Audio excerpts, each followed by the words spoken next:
Mic test 1, 2. Mic test 1, 2, 3.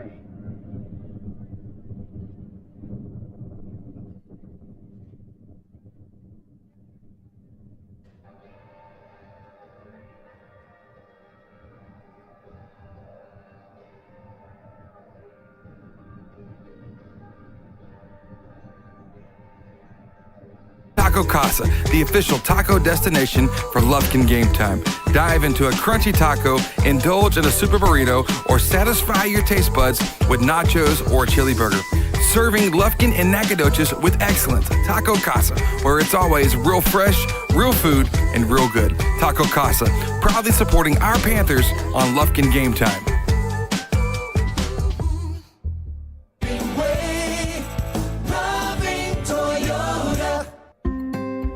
Commercial Bank of Texas has been your community bank since 1901, and our dedication to the people we serve is as important today as it was then. Today, CBTX brings you the latest technology, backed by personal customer service and #sealed with a smile. At Commercial Bank of Texas, banking is our business, but helping people succeed is our passion. It's time you experience banking Texas style. Stop by or give us a call today. You'll be glad you did.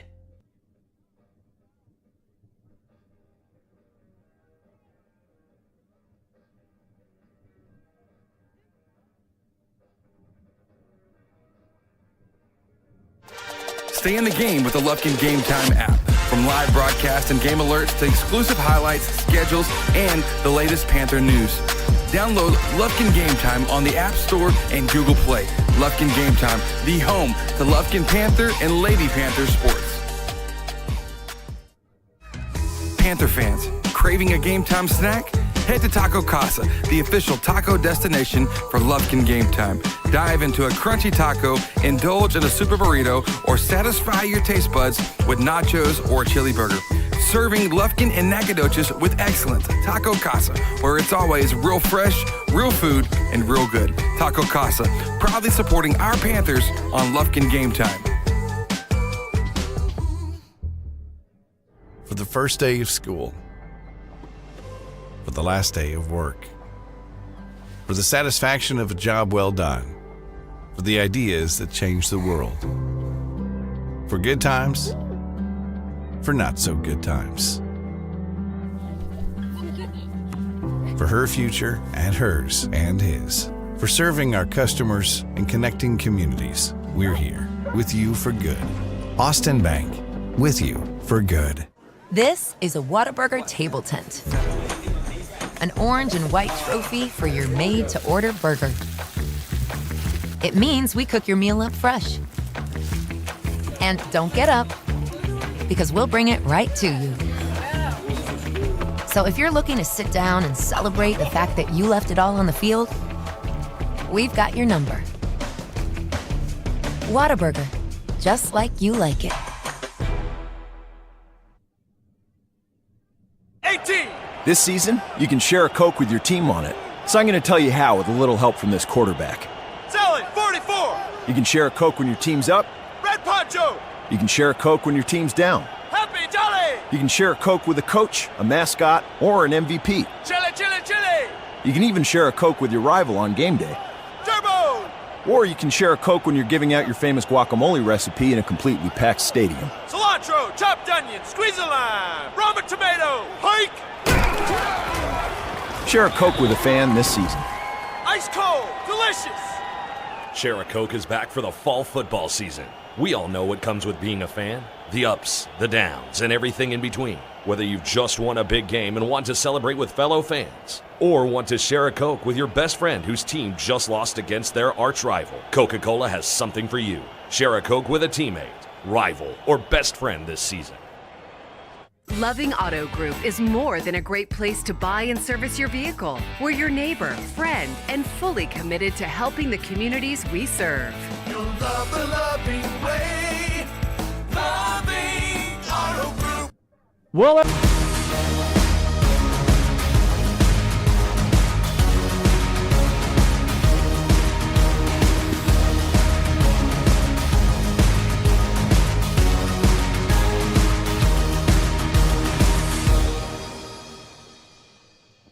Hello.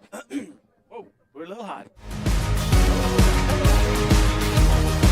Of Lufkin Panther football right here on Lufkin Game Time as we are live here at SFA, and welcome into our countdown to kickoff, brought to you as always by St. Luke's Health Memorial.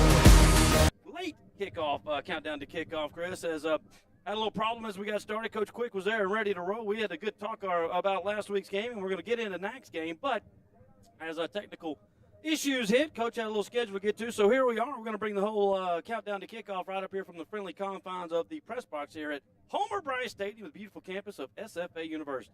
Listen, I know you're not going to be complaining about having to suffer in the AC up here. You're not going to have to suffer walking up and down the steps for what would be a third time. So overall, I think, listen, you're going to have to fill us in on that conversation that you have with Coach Quick, but overall, got a nice view, great facility, great setup here at SFA, ready for a good night where hopefully the Panthers come out here and take care of business. Well, I can't remember. I'm sure Josh wrote about this in the Lufkin Daily News this week, but these two teams hadn't met at being 1-0 in an awfully long time, Josh. I don't know exactly when, but I can tell you that's the case tonight, as both teams come in at 1-0. Of course, Lufkin took care of business. The defensive unit was really standing out last week for the Panthers, as we held them to 205 on total yards, 56 plays. That's a little under right at 4 yards per play. That's going to win most football games. And boy, did they have a shootout in Palestine last week, as the Dragons had a goal line stop with under 2 minutes to go, and then went 99 yards for the winning touchdown. And of course, the guy getting that winning touchdown catch, he's there tonight, and that is big Jalen Brown. He's going to be the guy that we got to stop tonight. But first-year head coach Darby House got his first win. Everyone, the merger is now complete. About tonight's ball game. They are, and here's the deal. I think that when I was watching film this week on that game, I think there's a lot of things that play out well for us. I think there's a lot of things that set up for well for us that we'll talk about in our pregame show. We'll get into the X's and O's of it, but theirs was a very close game. Ours was not a very close game. It was really nice to see how we came out with 19 first-quarter points last week and really set the tone early in that. Now, we want to get the extra point and the special teams working and clicking on all cylinders, but it's two different teams coming in here 1-0, but Lufkin obviously holds the advantage. I was looking this up earlier. Lufkin holds a 74, 26, and 3 record over Nacogdoches. So we've definitely a rivalry game, but not an even rivalry to say the least. Well, I have seen the last couple of losses, and boy, were they heartbreakers. Both of them on the road at Nacogdoches. Nacogdoches have actually never won in Lufkin. But for the foreseeable future, the road games are going to be right here at Homer Bryce Stadium, so I think that everybody's going to be very happy about that. Now, we'll talk more about this ball game when we get into our pregame show, but in countdown to kickoff, we kind of go around the area and around the district, and you look at our district last Friday night. Yes, the Lobos did lose on Thursday night on the road at McKinney to a top 20 team in the state in 6A, and West Mesquite had a little bit of issues with Kimball, but boy, we had some teams in our district 7-5A that really stood out last week, including the Jackrabbits of Forney and the McKinney North Bulldogs, both with resounding wins. I think McKinney North was actually more impressive, taking down Garland 38-2. Well, Gary, you've been talking about this Jackrabbits team. You're saying, hey, you got to watch out for them. I mean, when you put up 64 points on Crandall, it's a 54-point win. But yeah, North Mesquite. Coming off of, McKinney North coming 38-2. I mean, come on, that's a score. That's just like you don't see it very often. It was a pretty dominant win. And listen, this district continues with tough schedules tonight. Lancaster going to South Oak Cliff. That's going to be one heck of a matchup that everybody's going to be keeping their eye on. Yeah, they had no problem with Skyline last week. Lancaster actually moved up to number 2 in the latest polls. Longview fell down from 2 to 3. With that heartbreaking loss last week, as they had it going into score, and they'll get right this week, as I believe they've got Marshall coming up tonight. But if you look around the district, as you mentioned, the marquee matchup tonight has got number 2 Lancaster at number 2 South Oak Cliff. South Oak Cliff's number 2 in Division 5A, Division 2, So a big matchup there. The Lobos will be on the road at Marshall tonight. McKinney North at home to Justin Northwest. Forney playing Frisco Memorial. North Mesquite playing Mesquite, and the battle in Tyler, Legacy, and is it just Tyler now? Tyler High? I don't know. Tyler High, yes. And listen, they're coming off of a crazy game. I don't know if you heard about this, but they're coming into the night's matchup with Tyler Legacy with a 1-0 record. Tyler played Marshall last week, won 38-36 in a 5 overtime game. That one was just, that was bonkers. You can imagine going down to the last minute on it. And both Tyler teams with first-year head coaches as well. Of course, we'll have Tyler coming up on our schedule. That'll be coming up the 20th of October. We will head up to Tyler to play the Lions. I guess they're still the Lions. I think you're right on that. Don't fact check me, but I think you're right on it, Gary. Listen, if we learned anything from week 1, you're usually right on just about everything. Okay. Well, I wasn't going to bring that up this early in the ball game, but you're starting to get on plan there. We'll bring Jeff Tons down the sideline. We'll have him coming in with us here in just a little bit.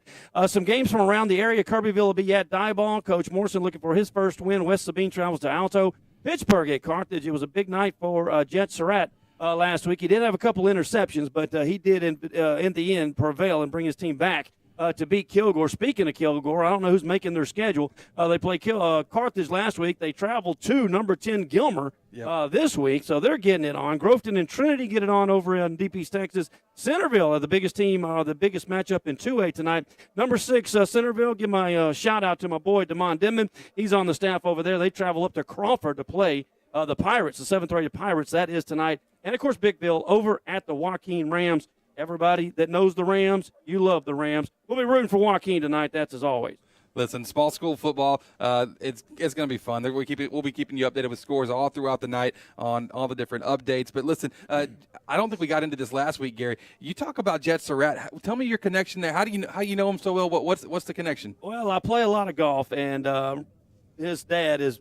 Obviously, we know who his dad is, but he is out there at the golf course a lot. I got you. And so Patrick and Jeff and I run a tournament called the Outlaw every year. Well, Jet and his buddy have come and played the last 2 years, and just the last 2 or 3 years I've gotten to know him really well. And he's a great football player. He's a great golfer, but more than that, he's a great individual human being. He's going to do a lot of great things in his time. I can promise you that. That's awesome. It's always good to root for the good guys, and we'll obviously be pulling for them. As they continue their run. Basically, 4A is theirs until it's not, and that's what we've learned. No doubt about that. And before we take our first break in our countdown to kickoff, it was a big afternoon for a Lufkin Panther.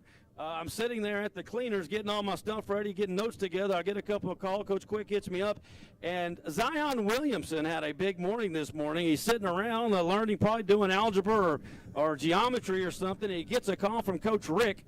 And an official offer comes in from, you guessed it, the University of Georgia. And while he's mulling over that, you know what? LSU heard it, and they offered him. So he can now pretty much pick his spot.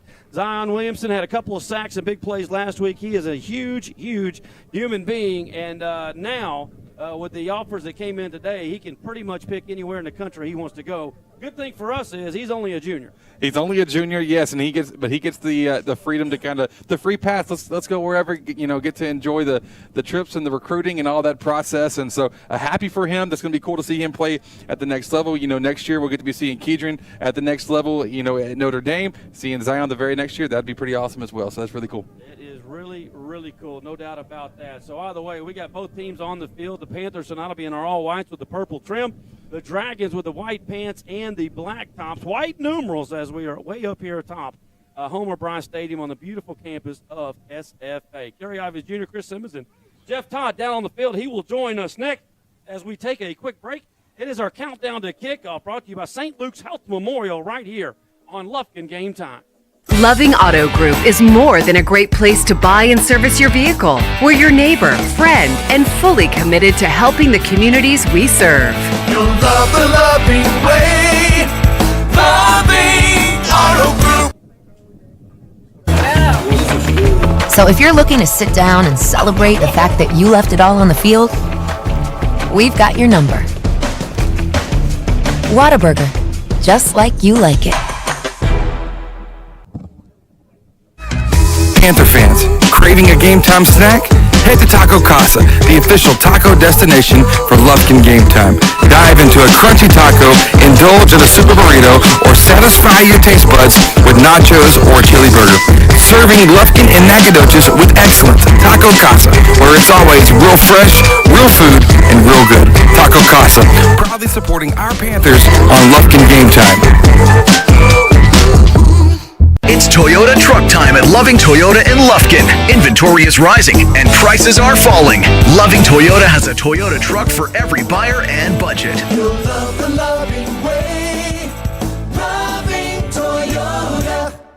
The latest Panther news. Download Lufkin Game Time on the App Store and Google Play. Lufkin Game Time, the home to Lufkin Panther and Lady Panther sports.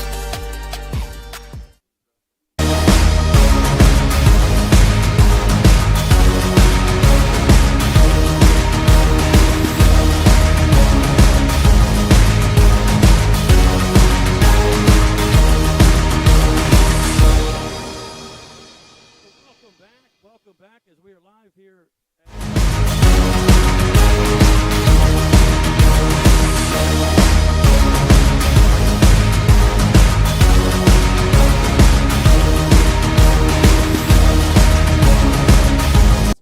They'll be home next week. They will not be home this week. I think they're hosting a cross-country meet tomorrow. They got a soccer game Sunday, but football on the road at Troy. And then, of course, there we go. We look ahead. Of course, next week we have A&M Consolidated coming into John Outlaw Memorial Field. Then we'll be on the road at Top 5 Longview. And then, of course, the 22nd of this month, as today is the first? Today's the first. Whoa, hello. Yeah, we'll have Forney coming in. That'll be our homecoming, the 22nd. And then, of course, I did hear SFA's homecoming is the night or the weekend that we will be in Tyler. So that'll be coming up on the weekend of the 20th of October. So a lot of stuff going on here. And most importantly, we're going to have a football game coming up in a little bit less than an hour. And Jeff Todd is down there on the sideline. Jeff, have you had a chance to join us yet? Jeff's probably focused in on the concession stand at the moment. I was looking over at the concession stand to see if that's going to be where he's going to be living tonight or what's going on.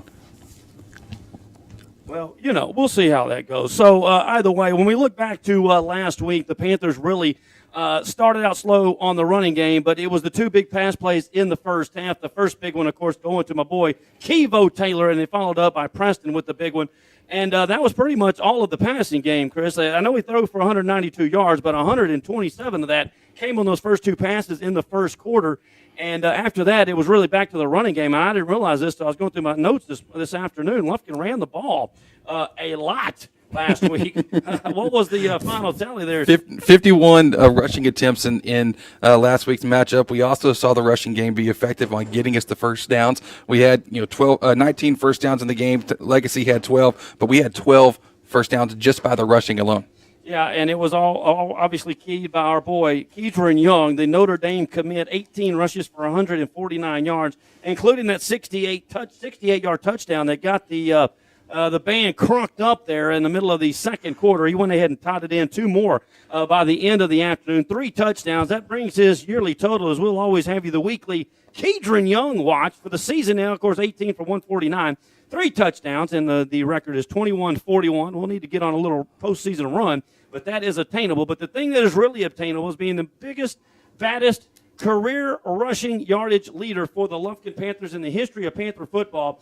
And he has got that in his sights. With 149 yards last week, that runs his total up to 2,888 yards. I am not very good at math, but he is less than 900 yards away from beating the A&M great Javorsky Lane for the all-time leading rusher in Lufkin Panther history. That is pretty good. Well, listen, he's coming up against a matchup tonight that could be absolutely huge for him. We know that he had to. I think he ended up sitting down around halfway through the third quarter, or maybe all the fourth quarter. But we saw him get pulled, deservedly so. It was the right call. The game was at hand. But I think tonight, the way that I was watching the Nacogdoches Dragons, they were trying to the tackling approach against Palestine was not super strong. I think it's something that if it's arm tackles, if it's weak tackles, Keidron's going to get to have a really strong chance at just breaking loose for a lot because, they weren't super great up the middle. They weren't great on the outside. So I think Keidron has a chance tonight to do absolutely something crazy. 3 touchdowns. You were saying that, he got the band crunked up. You sold yourself short. You weren't talking about how live you were getting up in the press box either in that game. Well, I did a little striving. I pulled a hamstring last week as well, but that's all right. I have recovered from that, so no one needs to worry about that. You look at this matchup a year ago, they held Keidron in check, 12 attempts for 88 yards, but that did free up the outside. Yep. And Hammonds went nuts. 4 touchdowns. All 4 of those recipients have since moved on. However, most of it went to Walker, but he was able to blow that thing out in the first half. It was 23-0 at the end of the first half, and the Panthers kind of went into what they did last week and started running the ball and just getting it going and got Keidron out of the game pretty quickly. That was right about the time we were struggling with our quarterback. We got hurt. We were back. I guess that's Jeff trying to log in. We'll get that worked out in a minute. But my point of the conversation was they did a good job on Keidron last week, but it enabled TJ to fly it out wide. And, man, oh, man, did he do that last year. Yeah, for sure. Last year, went 11 for 14, 144, and 4 touchdowns. That's what you're seeing because I think that TJ, it was cool. The offensive side last year, yeah, it was interesting. They keyed everybody in on Keatron. Everybody was there, so the passing attack had to work, and it did. But listen, I'm really excited to see last year's defense, how they were just dominant. Because listen, when you look at the passing yards for Nacogdoches, if I put the over under at 10.5 on their passing yards for last year, you'd probably take the over, right? Well, it was 9. We gave up 9 passing yards. Nac never got in the red zone against us, and Lufkin was able to convert 3 out of 4 times when they were in the red zone. So the defense was absolutely dominant. They're going to have to be again here tonight. I love how well they set the tone. It's a ton of juniors. It's led by Zion Williams, but you've got our senior Isaiah Menifee, who was our player of the game last week. He's going to show up and show out tonight. So I'm really excited. But our corner's going to have to be on point because, as you mentioned, the 6'4" senior for Nac, Jalen Brown, he's a dude out there. He's a dude. Mikael Lockett is a dual threat quarterback that's going to have to be watching them. Like, I don't want to say all of our stuff that we're talking about for pregame, but and he also got the speedy slot guy in LJ Leadon. He's another senior wide receiver, 5'9", 150. So a couple different styles of wide receivers, but the defense, if we can show up and show out tonight, I feel like it's going to set us up really well for how this matchup could go. If it could be short, sweet, and to the point potentially here. Josh, if I remember correctly, I think we had 7 or 8 sacks. We were in the backfield all game last year, and they were, the sacks go against the passing stats, and I was still trying to run commercials at that point, so I was a little frazzled, but I'm pretty sure that we had a lot of sacks that led to that negative passing yardage. Very well could have been the case at this point last year. I forgot what week 2 for Dieball was, but getting to call their games and get to see them have some fun. But listen, this is a Nac team that for Lufkin, it's a businessman. You got to come here tonight, take care of business. I think that there's a good chance we could get out ahead. You might get to see a little bit more of that sophomore and Javion Johnson. We saw him last week give some reps, and that's somebody that you're really excited about, Gary. Well, you got to get your conditioning and your game reps in right now because you got this game and you got consolidated next week. True. And then not only is District 7-5A starting, but you're also going to get the baddest cat in the alley. Yes. Oh, by the way, it's at the Lobos, which you couldn't ask for a tougher game on your first true road game. Of course, this is kind of a neutral site, if you will, at SFA. So our first true road game of the season will be 2 weeks from tonight at number 1 or number 2. Or number 3, depending on what poll you look at. However, they will be good. The Lobos up in Longview 2 weeks from tonight. But you can't look ahead to that. I'll tell you what we will look ahead to. We'll take a quick break, and when we come back, college hits the slate for the first time in a full weekend today and tomorrow. We'll hit up some of the big games tomorrow. And where can we see? I think we got a former Lufkin Panther in action tonight. We'll hit some of all that up. Coming up next, we're in our countdown to kickoff live from Homer Bryce Stadium right here at SFA University. You are listening to Lufkin Panther football on Lufkin Game Time. So go wild, burger lover. Avocado, jalapenos, and no onions. Wait, avocado grilled jalapenos. Oh, and bacon and creamy pepper sauce. However you dream it, we'll make it. Whataburger, just like you like it. Don't wait till it's too late. Strata Roofing and Construction can inspect and assess your roof. They will offer you the best options in repair or replace your property's roof. Expert roofers specializing in composite, metal, tile, TOP, and PVC. Homeowners trust Strata. Residential and commercial, new construction or replacement. Located in Lufkin and serving all of East Texas. Efficient, affordable, Strata Roofing, 936-414-8172. It's Toyota truck time at Loving Toyota in Lufkin. Inventory is rising and prices are falling. Loving Toyota has a Toyota truck for every buyer and budget. You'll love the loving way. Loving Toyota.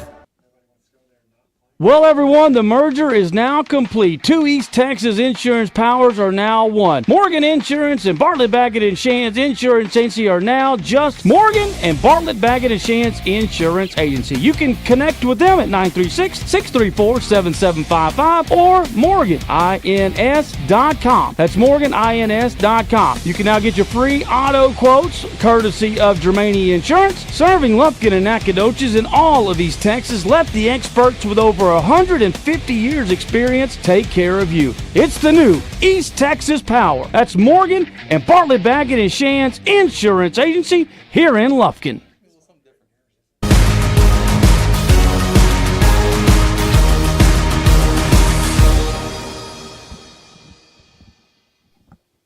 Well, welcome back to our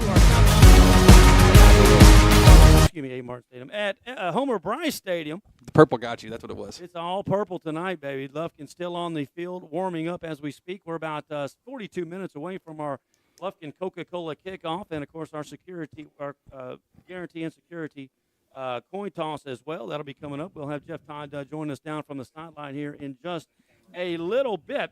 But let's look ahead to the college. There was a few games last night. The only game that matters tonight, really, is the former Lobo himself.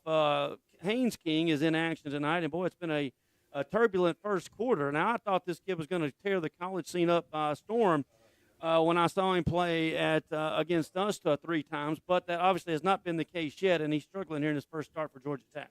Yeah, he's trying to find his way. You go to A&M, you struggle a bit, and it's one of the things where you get told something your whole life and in your whole career, like, hey, you're gonna come in, be this dude, do this, and this, and there's almost that expectation that you feel like in the pressure you got to live up to. So when things aren't going your way, it can be tough. So listen, I got all the belief in the world in him. Give him some time. It is a new environment for him, but he's somebody that he hasn't lived up to what we thought he was going to do in the college game. But I think maybe, I haven't been keeping up with the stats on this one tonight. You're more plugged in on it of what's actually happening there. But somebody just to watch. But tomorrow has a fun, full slate of games that everybody's back. College game day tomorrow morning at 9 a.m.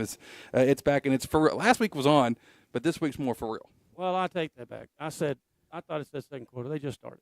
Well, listen, we know it's that 3-0. They just got the ball. My bad. Okay. Well, okay. Looking ahead to tomorrow, TCU looks to gain off last year's success with Coach Dykes. They host prime time tomorrow at 11 o'clock. Big favorites over Colorado tomorrow. I'm interested to see what prime time can do. I don't know about his coaching expertise, but I'm sure he's got some help. And I know he's a motivator. But boy, they have had. It's a turnstile at the admission gates up in Boulder the past 6 months. There's people going in and coming out. I don't know if he knows everybody on his team yet. I bet he doesn't. I bet it's a safe bet to say that he's not fully aware of everybody's first name on the roster. But he does bring some swag. He brings some fun to it. And but he's playing a heck of an opponent week 1. And so TCU, last year, great run, did everything that they possibly could. Didn't have a great showing in the playoff, but Colorado and TCU, that'd be a fun matchup. That one's happening 11 a.m. on Fox tomorrow. Is like I said, it's a full slate of games. Is that the game you're looking forward to a lot? What else are you looking forward to? I'm looking. I got a couple here. Michigan's without Harbaugh at the Big House tomorrow against East Carolina. That shouldn't be an issue. No, it shouldn't. Let's see something else. Good. My boys at Arkansas playing host to Western Carolina. They're going to be good this year. That shouldn't be much of a.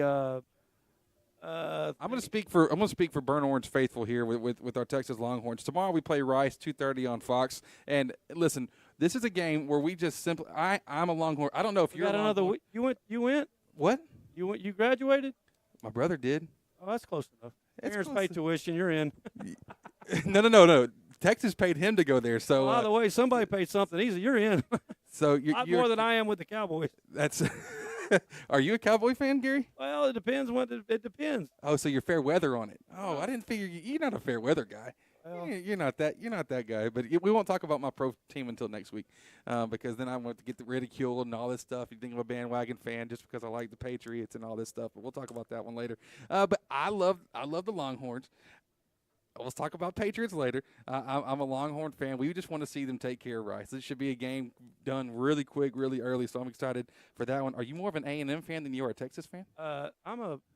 You're both? Who's going to win me money fan? Okay. So my sleeper team is in action tomorrow, though. Who's that? My sleeper team is Penn State. Okay. To make it to the Final Four. Really? Okay. Yeah. All right, so if Penn State's doing that, all right, that's going to 6:30 tomorrow against West Virginia. I think they're going to take West Virginia up behind the outhouse. Okay. Well, I mean, I think you're probably right on that. West Virginia can be scary, but I don't think they're very scary this year. There's a reason that Penn State scheduled them for week 1. There's a great game coming up on Sunday that's going to be fun for everybody. LSU and Florida State's happening, number 5 versus number 8. That's a Sunday night primetime. The last Sunday night football without NFL happening, but 6:30 game. That's going to be fun. Those two teams, LSU trying to make a run so they can get things back on track. So they're in Tallahassee this year. No, it's at the Camping World in Orlando. Excuse me. So I don't know about this one. LSU's going to be missing 2 defensive starters, and they are NFL talent players, but LSU's got that quarterback back. But Florida State's man, everybody loves him, so we shall see. And then I think Duke is going to give Clemson all they can handle on Monday night. I don't know if they'll beat them, but I think it'll be a good game. There are a lot of games this week, but, again, not a lot of quality at the top. I mean, there's a few good ones, but that's really Texas State heads over to Baylor. Man, what a great facility that is. We got the broadcast there.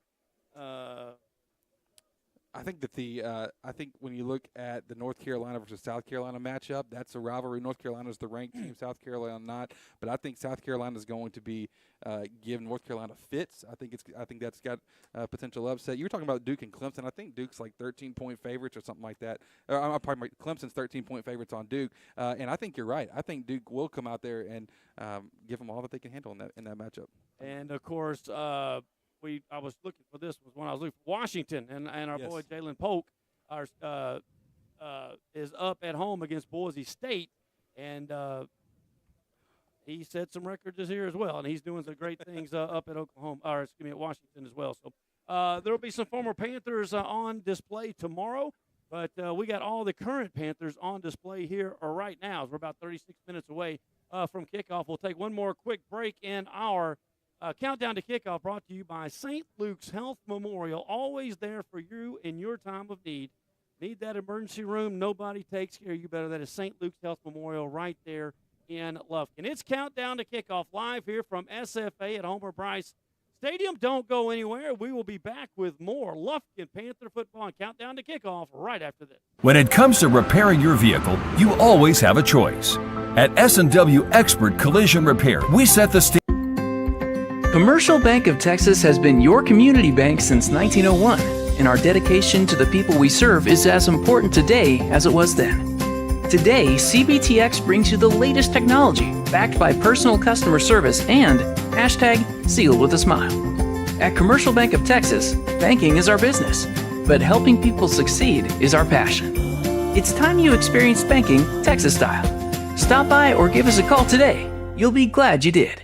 For the first day of school, for the last day of work, for the satisfaction of a job well done, for the ideas that change the world, for good times, for not so good times, for her future and hers and his, for serving our customers and connecting communities. We're here with you for good. Austin Bank, with you for good. Need to make a winning play in the mortgage game? Loving Auto Group is more than a great place to buy and service your vehicle. We're your neighbor, friend, and fully committed to helping the communities we serve. You'll love the loving way. Loving Auto Group.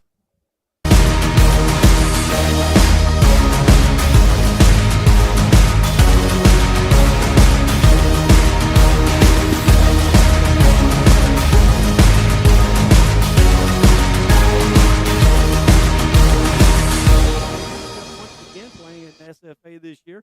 I do believe this is the first time we played here. I thought I heard that. You know, you hear from some older guys, they might forget something. So, but I was told that this week out of practice, but I'm not 100%. I haven't checked the math on that yet. Listen, I'll forgive you for not checking the math on it. That'll be okay. I did want to mention one more thing that I think everybody's going to be watching tomorrow. You got to turn it on at 2:30 p.m. You just watch for, maybe the first quarter, maybe 2 quarters on it. But Ohio State is going to Indiana for first game of the year. It's on CBS 2:30. Got to watch Marvin Harrison Jr. I don't know how much you've watched of his stuff, but that dude he's a top 5 draft prospect. He's a dude. He's a receiver that he's got better draft grades than like Jamar Chase, Justin Jefferson coming out of college into the pros, and so he's a guy that's gonna be fun to watch. So you got if you want to flip back and forth while Quinn Ewers isn't leading the Longhorns down for a touchdown drive, go flip over to CBS and check out that one. Who does Texas have next week? It's Bama. See how many touchdowns he throws next week. It'll be enough to win. I'll go ahead and talk about that. They'll go. They're getting the win. They would have won last year had they not had to go and get the little cheap shot in on his ankle. So it's we're gonna be all right this year. I feel pretty good about it. And I say we. I guess you don't say we. You say we when you're talking about the Panthers, but you don't say we when we're talking about college. I'll work on it. I get made fun of for saying we a lot, so I'll try to the Longhorns are going to win next week against Bama, but we'll get to that next week. I think that if your brother went there, you can own it. Okay. If that's fair, then I'm down. I do believe that's fair. Okay. I mean, we got to watch a couple games down there at it, and it was I didn't technically play for the Panthers, but I've been here for 17 years, so it counts. It counts. 100%. That you're definitely grandfathered into that one. That's for sure. And my Bulldogs aren't winning much this year. It's been a few years for them. Then they've been trying to get it going. But I tell you what, they got some nice guys in the press box, though. I'll tell you what, got to hang out with them the last couple, twice out of the last 3 years. Good guys up there. That's my boys. Kevin Maxwell, Jamie Easterly, one of those guys played Major League Baseball. Really? Yep. I didn't mention that. Okay. All right. Yeah, but we don't talk about baseball, though, because you're not a baseball guy. I played baseball in college. Okay, well, but you always act like you don't like baseball. You called me the baseball guy last week as an insult, so I'm just trying to figure you out here, Gary. But then again, I think most of the world is still trying to figure out Gary Ivan, so I think that's a pretty fair assessment. Well, it went back to the blocked extra point. I brought it up, so it was my fault. I didn't snap it. I didn't kick it. I didn't block. There was nothing I did to make that thing get blocked. That's all I was saying. Baseball people normally don't mention the perfection last year. Don't mention that we're perfect. Well, listen, we don't have to worry about it this year. We are far from perfect this year on extra points. Well, yes. And we'll talk about that coming up in the pregame show. But SFA has some issues in the Nacogdoches has some extra point and / special teams issues in their own right. But we'll get into all that coming up in just a little bit. So we're getting close to our countdown to kickoff or we're in our countdown to kickoff. We're getting close to our pregame show and trying to get our issues worked out down the sideline as Jeff is down there amongst it over there. The band has made their way in, and, of course, the drill team led by the drill team captain, my girl Macy McManus. It's crazy that she's already captain. Dude, I remember she was like 4 years old last time that I saw her, and then last week we saw her as a captain. I'm like, oh, my gosh, time flies really quick. I would like to just get this out there before the first week of college football so that when we're looking back at this in January and we're doing basketball broadcasts at this point, but I can have my Final Four correct just so everybody will hear it. I just want to tell it to you. It's going to be Ohio State. It's going to be Georgia. It's going to be Texas and USC. It's going to be those four. And it's going to be LSU and Clemson right on the outside of it. Now we have it noted. It's in the record book, all for this, for everybody just to be aware, because I like some college football playoff. I like Ohio State, Georgia, Texas, USC. The Big Bear didn't go out on a little limb there, did he? No, absolutely not. I mean, I'm not trying to be flashy. I'm not trying to say A&M or somebody's going to make it to the playoff. That's crazy talk. But I'm just saying that I feel pretty stable. It's a tough top 10. I feel like those are pretty good chances on all those four. Well, we shall see. I don't think Texas can win. If they couldn't win it last year, why would you think they're going to do it this year? But that's neither here nor there. We are inside 30 minutes, which means it is time to break down the Dragons and the Panthers. They're about getting ready to getting set to go. The Dragons still out on the field, as we mentioned, working on that extra point attempt. And, again, remember, we are at a college campus today, so not only did we have some issues last week, well, these goalposts are about 4 feet tighter than the ones we were using last week. That's 2 feet on each side, Chris. So that is good math. Good job, Gary. Way to go on that. Thanks for the reminder, though. I actually had not figured that in, that it's 4 feet less wide. That's why they pay me the big bucks, Bob. That is true. That is true. So they are working on that as we speak. And, again, it was a 3-ring circus on the extra points last week, which hopefully we will get worked out. And I do know for a fact it was a focus of attention this week during practice. So, either way, we'll take us about a 3 or 4 minute break. And when we come back, we'll have everybody on the back in the game plan, I do believe, with our countdown to kickoff coming to a close. It's brought to you, as always, by St. Luke's Health Memorial. We'll take a little bit of a break here high atop Homer Bryce Stadium, and when we come back, it will be the pregame show, Cafe Del Rio style, live here on Lufkin Game Time.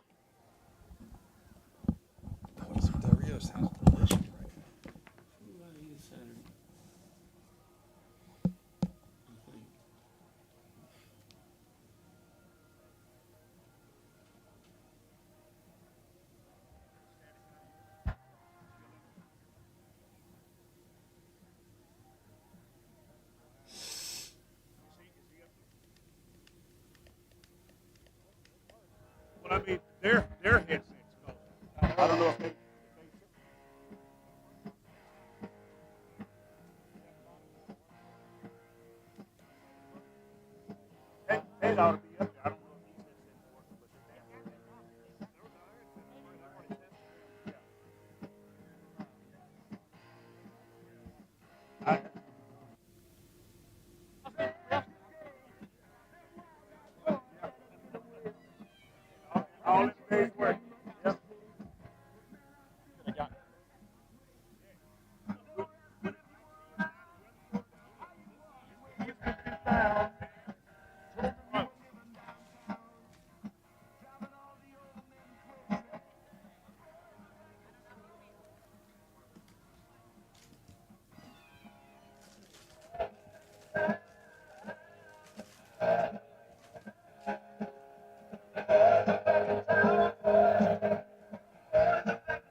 worst thing you'll see me do.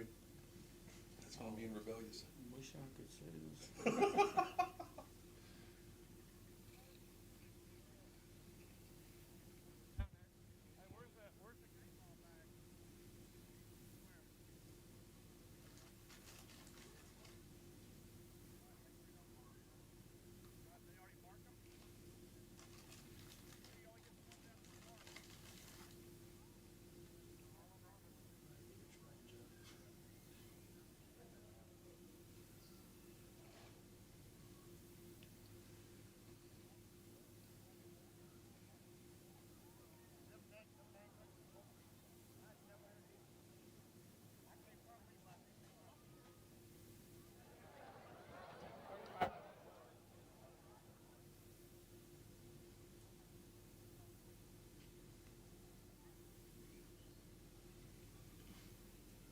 When do you want to start pregame? About 3 more minutes, I guess. Is Jeff going to be with us, or? Well, I'm getting his mic now, but I don't know if he can hear us yet. Well, let's call him. Can't even hit the right button. These WhatsApp, I don't even have to download all this junk. Okay, so I need one of you to get down to the other end zone to get the run through. Mike, I need you to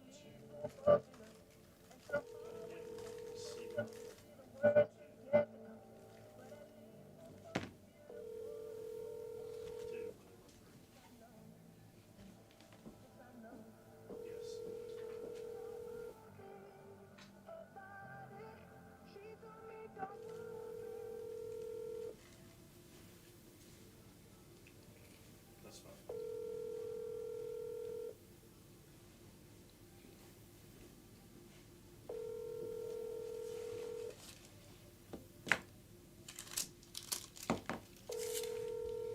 I don't guess it's going to answer.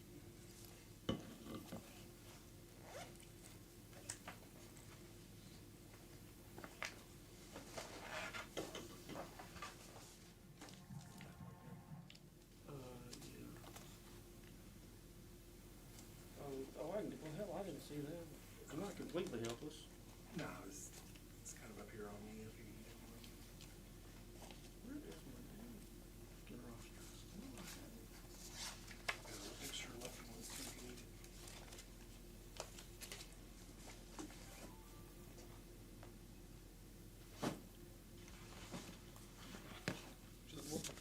I had a Lufkin roster. I know pretty well I brought it. Got another one if you want. Well, I'm gonna need it. I guess I'll wreck that too. Thank you. Yeah, both sides. Or if you want two separate, you can get that too. Yep.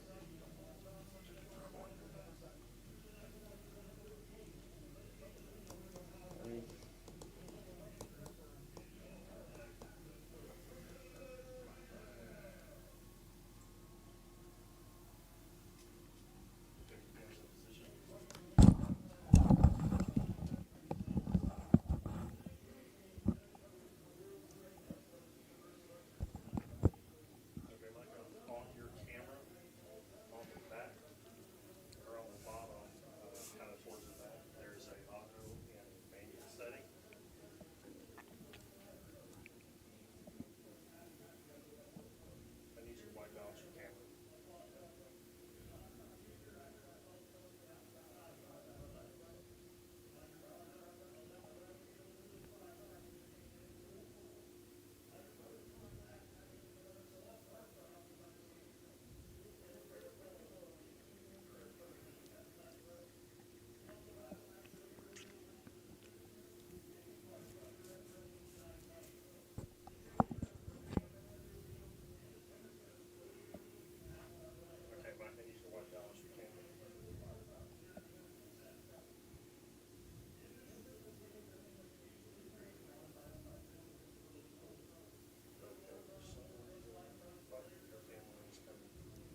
mic to where when you're looking here, you can actually see it. It feels more like probably what you got going on. I don't have that going on, but I need it. Yeah, I just have like a. But listen, this is the first year to ever get 2 leaves. Like I've always said, listen, the information. Jeff can't hear anything. Oh, you talking about? No, he's talking about. Jeff can't hear anything. There's no Tonight's game with a record of 1-0 with a thrilling last behind victory over Palestine last week, 40-36.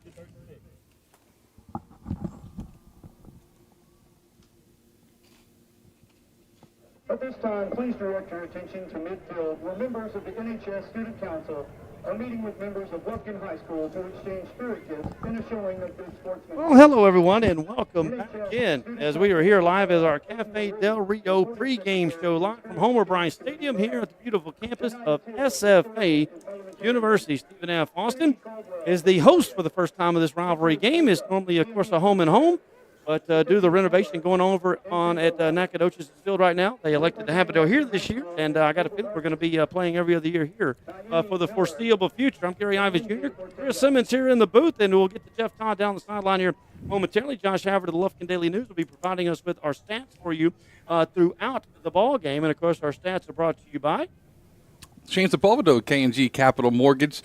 They're in Lufkin. He's the guy to help you with your mortgage lending options. He's got all of it available for you. If you're interested in starting a mortgage process, looking to buy a home, let Shane help you out. You can text the word winners to 33655. That's texting the word winners to 33655, and he will help you with all of your mortgage needs. He's the best in the business. Shane Sepulveda, K&G Capital Mortgage here in Lufkin. No doubt about that. And again, it's our Cafe Del Rio pregame show. Cafe Del Rio, no better place to go. You can listen to the game right there, or you better yet, you can make it right down here to NAC. Still got time. We're about 18 minutes away from the Lufkin Coca-Cola kickoff, and the Panthers had a big resounding win last week, Chris. They took care of Tyler Legacy in resounding fashion. We got up pretty quickly there at halftime and kept our foot on the throat. 31-7 was the final. It really didn't feel that close.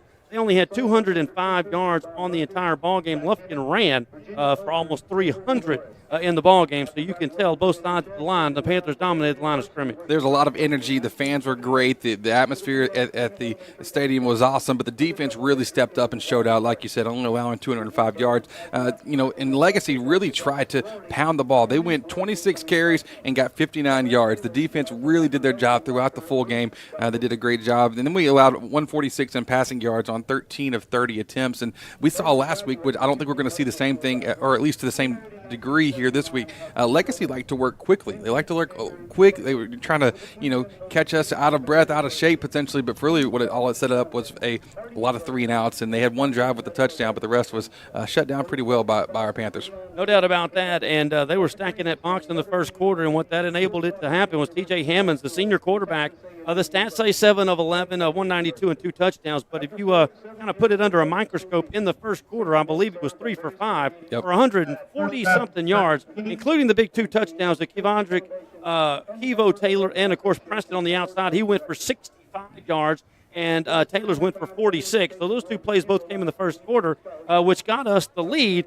Then they backed out of that front 7 and put some back into coverage, and then it became the Kedron Young show. Yeah, Kedron Young just absolutely went off. It was crazy because it's 147 on the night, 3 touchdowns. He had his long run was 68 yards. So Kedron had a good time, but I think tonight has potential for Kedron to explode. But I also think we might see something pretty special from Gavin Phillips. Between those 2 in the backfield, it's going to be a long night for the Dragons. They're going to have to play physical. They're going to have to handle big backs, and they've got one big back of their own in James Williams. He's a 5'11" senior, about 200 pounds, so he's a big dude. But when you look at Kedron Young and Gavin Phillips, they're next level kind of big, next level tough, and I think the running attack's going to be keyed in on early, and I think T.J. Hammond's going to have to set us up well tonight at the beginning of the game, spreading the ball out, opening up the field, because once that field's open, the running games will be wide open. Well, you look at his big receivers. He's got his big one out wide in Preston. He only went to him a couple of times. Only had the one completion, but obviously it was a big one. Yep. But when he looked like the proverbial, what was going to hit the fan, he's looking over the middle for Murphy. Murphy had 4 for 67, but he had 7 targets. That looked to me to be, when it's 3rd and 5, 3rd and 7, something close, and we need a big play.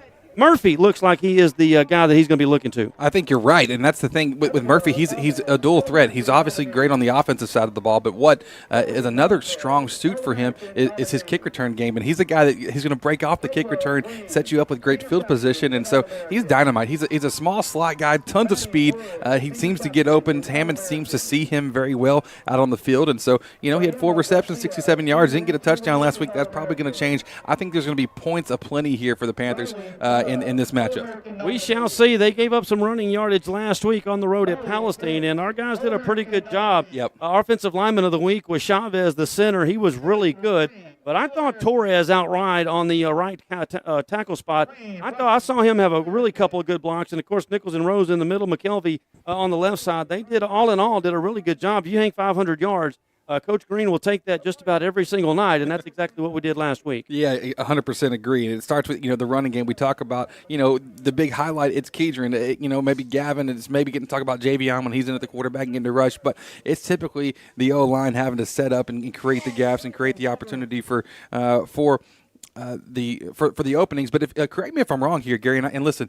I've known to be wrong once or twice in my life. I can promise you that. But I believe that McKelvey's getting to start tonight. I don't think he started last week. I think he was the backup last week, and this week he's actually getting to start. I could look it up. The Tavarian Foreman I think was starting the O line last week, but McKelvey getting that start at the left tackle instead. Well, he is in the lineup tonight. That is for certain. So that'll be a good job there. As we are. We're having the national anthem, but I believe it's just a moment of silence on the far side. Well, let's go down to the field, if we can, for the Lufkin Panthers school song.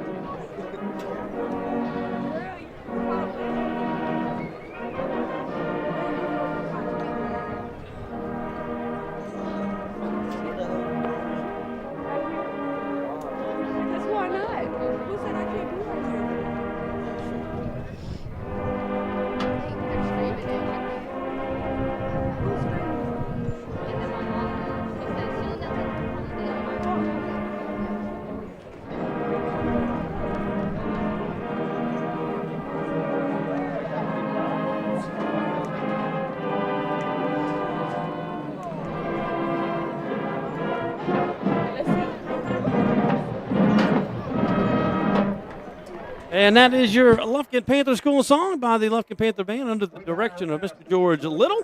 They do a phenomenal job, and, of course, state-winning band. As always, now the Dragons will have their turn, but we got back to the defensive side there, Chris, and there was a lot of great guys, but, boy, we got pressure with the front three, which enabled, Coach to do a lot of different things, whether it was dropping 7, bringing some pressure. But, boy, the Conrad Williams and Baker McClendon, also Alexander and Curl, they were all rotated in, and they all played a big part in the win last Friday night. I remember us talking a lot about in that third and fourth quarter, Maurice Curl getting some reps in, and he was a huge disruptor. Obviously, you've got Zion, and we saw, if you look at the Jam digital media, the highlight and the shout-out of the week, because Zion just gets in there, and he just, throws people around like they're rag dolls. He can just destroy on that end. But the front three, they had to do their job, and that's exactly what they did. They were able to just cause pressure, and everybody else made it set up really, really well. We saw Marion Campbell come up with the INT, but he got the INT because there's so much pressure on the quarterback last week that he kind of just threw one up for grabs, and Campbell did his job. So Isaiah Menifee also if you take a step back off of the line and as a linebacker, Menifee had a great game last week, and I think I'm excited to see what he does throughout this year. So he's one of the strongest, but I think Evan Young, I think Kenneth Timmons, who's getting the start tonight, he's getting the start over Jeremiah Johnson. I think those two, whichever side that Jalen Brown's lining up on, we're going to have to watch, and we're going to have to maybe have some safety help over the top two, because Brown's he's a big dude on the outside. Well, they were able to keep the Dragon offense in check last year, but boy, oh boy, Lockett is really Mekhi Lockett, 17 for 27 last week, including those 3 touchdowns. 2 of them went to Jalen Brown.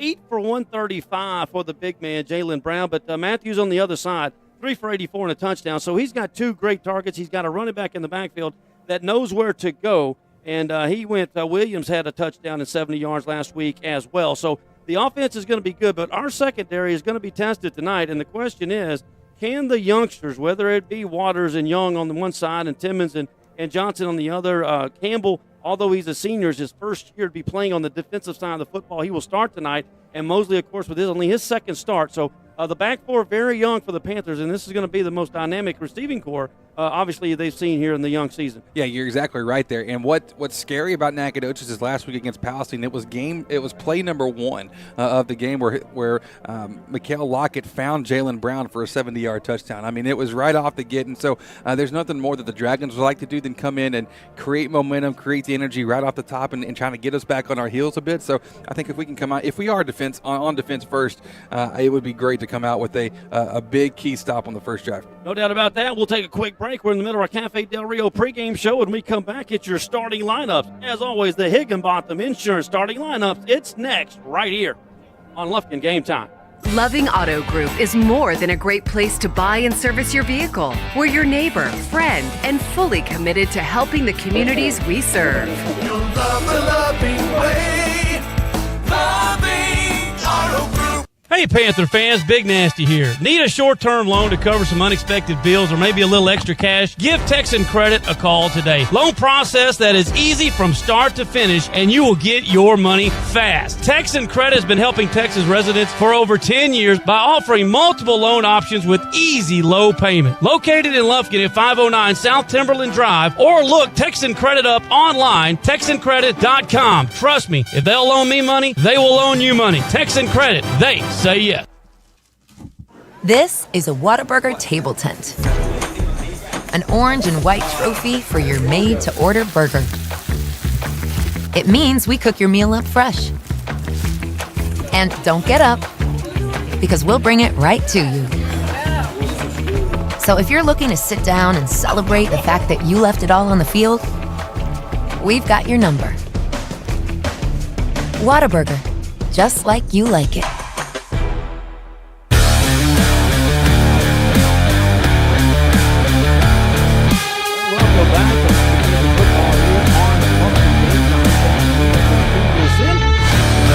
From anywhere around, hit us up on Twitter at Big Nasty 500. That's at Big Nasty 500 on Twitter. We'll give you a shout out of where you are listening. We want to hear from you right now. Let's jump into our starting lineups real quickly. It's brought to you by Higginbotham Insurance, the Davis boys, Jamie, Lloyd, Scott, Mike, and all the guys at the Davis boys at Higginbotham Insurance. For all of your insurance need, get that home and auto wrapped together, and my boys will save you money. The Davis boys right there with Higginbotham Insurance. Your starting lineups on the offensive side. Again, a little change at the left tackle, as we mentioned. It'll be McKelvey starting tonight, big number 77, and then on the left side with him, Nichols. Chavez will be in the middle where he was last week, and again, he was our offensive lineman player of the week. Rico Rose at the right guard, and he'll be flanked by Torres, number 55, at the right tackle position.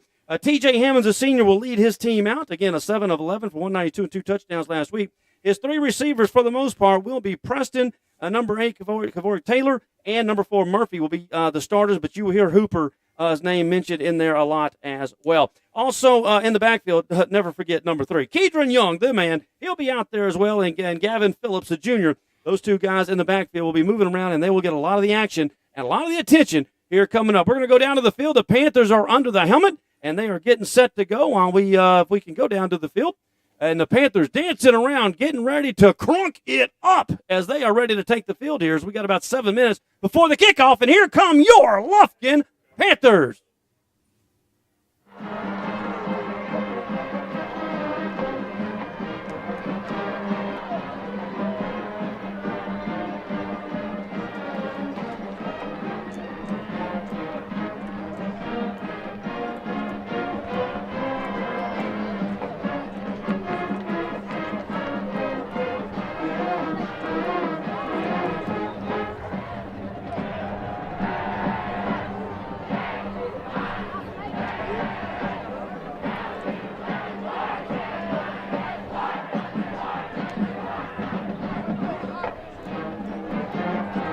Panthers are in the end zone. Let's run through our defensive starters real quickly for you for the Panthers tonight. Not any changes, to be precise. Conrad, Williams, and McClendon will start down the front 3.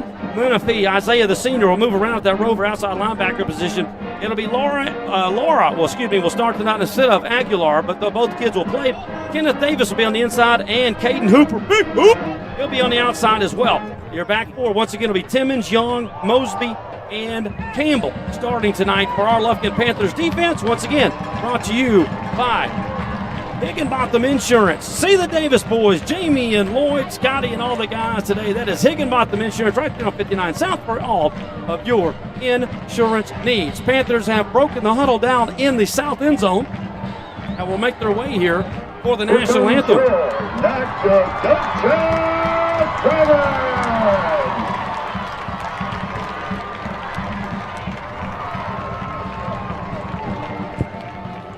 Gary, both schools really traveled well here this evening. It's fun to get to be a part of this for the first time on this rivalry matchup. Like we said, it's an uneven rivalry. Lufkin obviously has a huge advantage in it, but anytime you get in a rivalry game, it's high school level. You never know what's going to happen, but it's special to be a part of something fun like this. And so good to see both fans coming out. Really a strong showing on the Lufkin side. It's opposite of us here in the press box. And so we're going to get this thing going here tonight.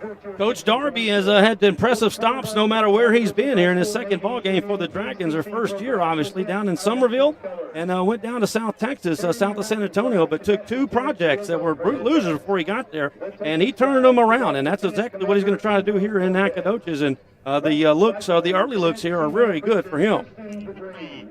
Completely agree with you. It's all the same scouting report, and just he's got a project in front of him, but we'll see what happens here. I guess we got the anthem about to happen here in just a moment. We'll have the national anthem coming up in our Cafe Del Rio pre-game show. Stop by and see my boys or my girls right up there at the cantina. That, of course, is Cafe Del Rio. Let's go down to the field.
And, of course, your national anthem, I believe that was performed by the Nacogdoches Dragon Band, and phenomenal it was.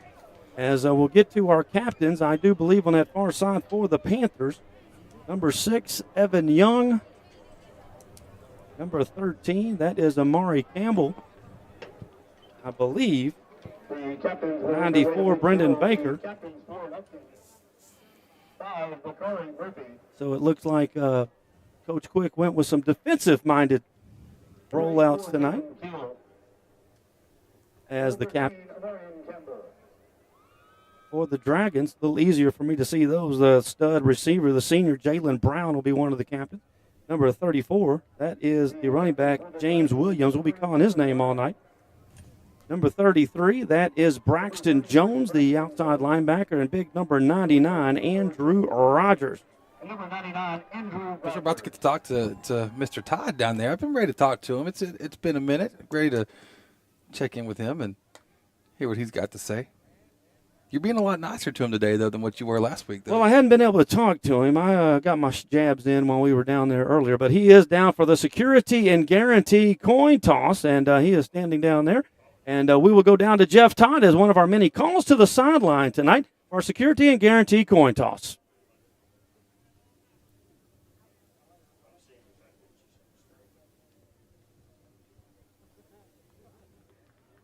All right, guys. Big game tonight, okay? All right. Hey, it's what we want. We want a good, clean game. Let's have some fun. Go home safe tonight, all right? All right, we already know who won the coin toss. Lufkin won, and Nacogdoches is going to kick from the clock, okay? Y'all got any questions while I'm here? Okay, let's go ahead and put y'all's back to the clock. Put your back. Y'all face the clock. Lufkin won the toss here and the security and guarantee coin toss, Gary. And Lufkin will receive to start this game. That will conclude our pregame show. When we come back, we'll have Lufkin Panther football on Lufkin Game Time. Standard for excellence with state-of-the-art equipment, leading-edge technology, and over 40 years of industry know-how. They got us a new car. They got us a new car. They got us a new car. No, this is your car. We just fixed it correctly. Thank you so much for our new car. No, this is your car. S&W Expert Collision Repair. You just might think you got a new car. When it comes to repairing your vehicle, you always have a choice.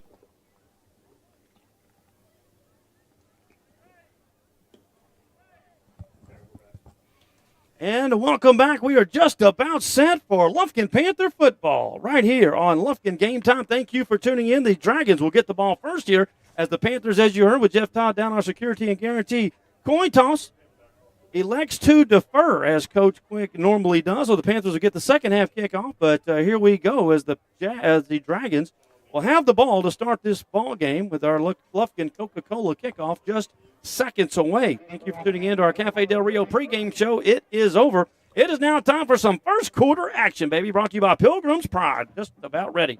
Kicking up. Didn't we win the toss?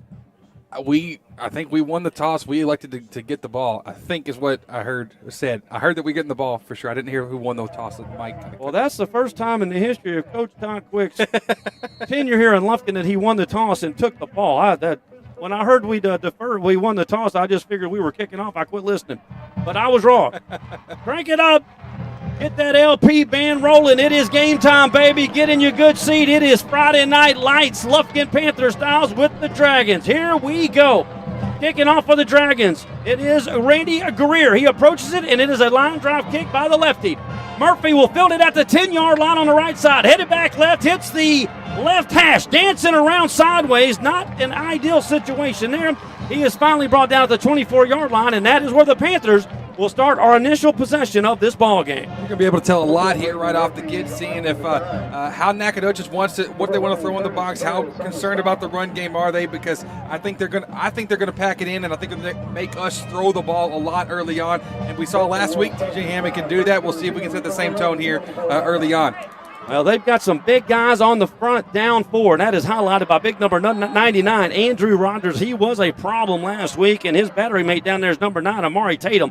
Those guys controlled the line of scrimmage, especially in the second half last week. Here we go. I'll get you right in a minute. TJ Hammonds is in the gun. Ball's on the right hash. He'll be flanked by Kedron. Handoff goes to Kedron, and no resistance from our offensive line on the first play. Kedron is going to lose a couple of yards there on that first read option, and I don't know what we were reading, but it was the wrong one. It was the wrong one. Connor McConney came in off the edge. He was a linebacker that was lined up in front of the slot, and he totally bailed on the slot. That's something that we have to, that I think we'll make an adjustment with some quick slants here coming up. But McConney came in, got the tackle quickly on Young. Loss of 2 on the first initial play of the ball game for Kedron Young. Trips to the left side now for Hammonds. He is in the gun.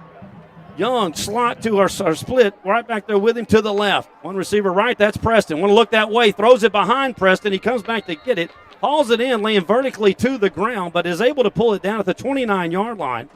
That is going to pick up about 5 and set up now, make it a gain of about 6. And it'll be third down and 6. Spread set. We saw last week we started off with Phillips and Young in the backfield, kind of split behind Hammond, but this time we're to the side of Hammond. We're not seeing that here. We're going 4 wide receivers, Young to the right. 3 receivers sent to the left. You're right. Young to the right side now, and Hammonds wants to throw again, going wide out right. If they're going to give that cushion, we're just going to take the first down. He's running a 6-yard curl route right at the sticks, and he's getting a big cushion. Parks, who had a pick 6 last week, is given a big cushion, respecting the speed by Preston, and that is just pitch and catch right there for the first down. Really, really easy, and that's sometimes you don't have to complicate it being the quarterback if you're Hammond. You've got to be able to see what they're giving you, make the throw, and it's like you said, pitch and catch, easy to go, and I think that's going to be something because we saw Preston be the deep threat. He drew a pass interference last week in one of the opening drives, and then also had that 65-yard reception as well. So he can be a vertical threat for sure, but they're going to give him cushion now. There we go with the tackle trap. They pull they pull Rose and Torres from the backside. But again, when you pull that right tackle and guard, the center has got to block down, and nobody blocked down to get a blitzing Tatum, and he blows the play up, and it's another loss there for Tatum, for Kedron. Don't see often where it goes for two rushes for losses here to start off, but I think that changes over time. But as long as we make the pass game respectable here, I think that's going to open up for Kedron down the way. 2nd down and 11, and we're going to have our first Whataburger penalty flag. Double meat, double cheese is going to go against the Panthers, a false start. So a little unnervousness here for the Panthers. Kind of started the same way last week. A few runs early by Kedron did not net much, but in the second quarter it did. But it's now going to be 2nd down and 16 as we assess the 5-yard Whataburger penalty flag against the Pack. You know, we've been going heavy over to the right side of Hammond, but we got the trips up on the left side. Might see something here pretty soon. Trips again to the left side, ball center of the field. Hammond's looking left. Now flush from the pocket, steps up, and he's going to be sacked. He is going to be sacked back at the 30-yard line. Tripped up, and a good job back there, and it is Andrew Rogers again. He's lining up on that right side over Chavez and Rose, and right now he is dominating this football game. Went from 2nd and long to 3rd and longer here, so, I said we might look over that way. Right before the snap, we saw the defensive coverage roll over to that left side and took it from being weak side to strong really quick, so now we got a 3rd and 20. And they send Kedron in motion. Empty backfield now for Hammonds. He wants to go deep. No, he's going to throw that wheel route. And wide open over here is Kedron Young out past the 50 to the 45. They ran the wheel route down away from the trips to the left side.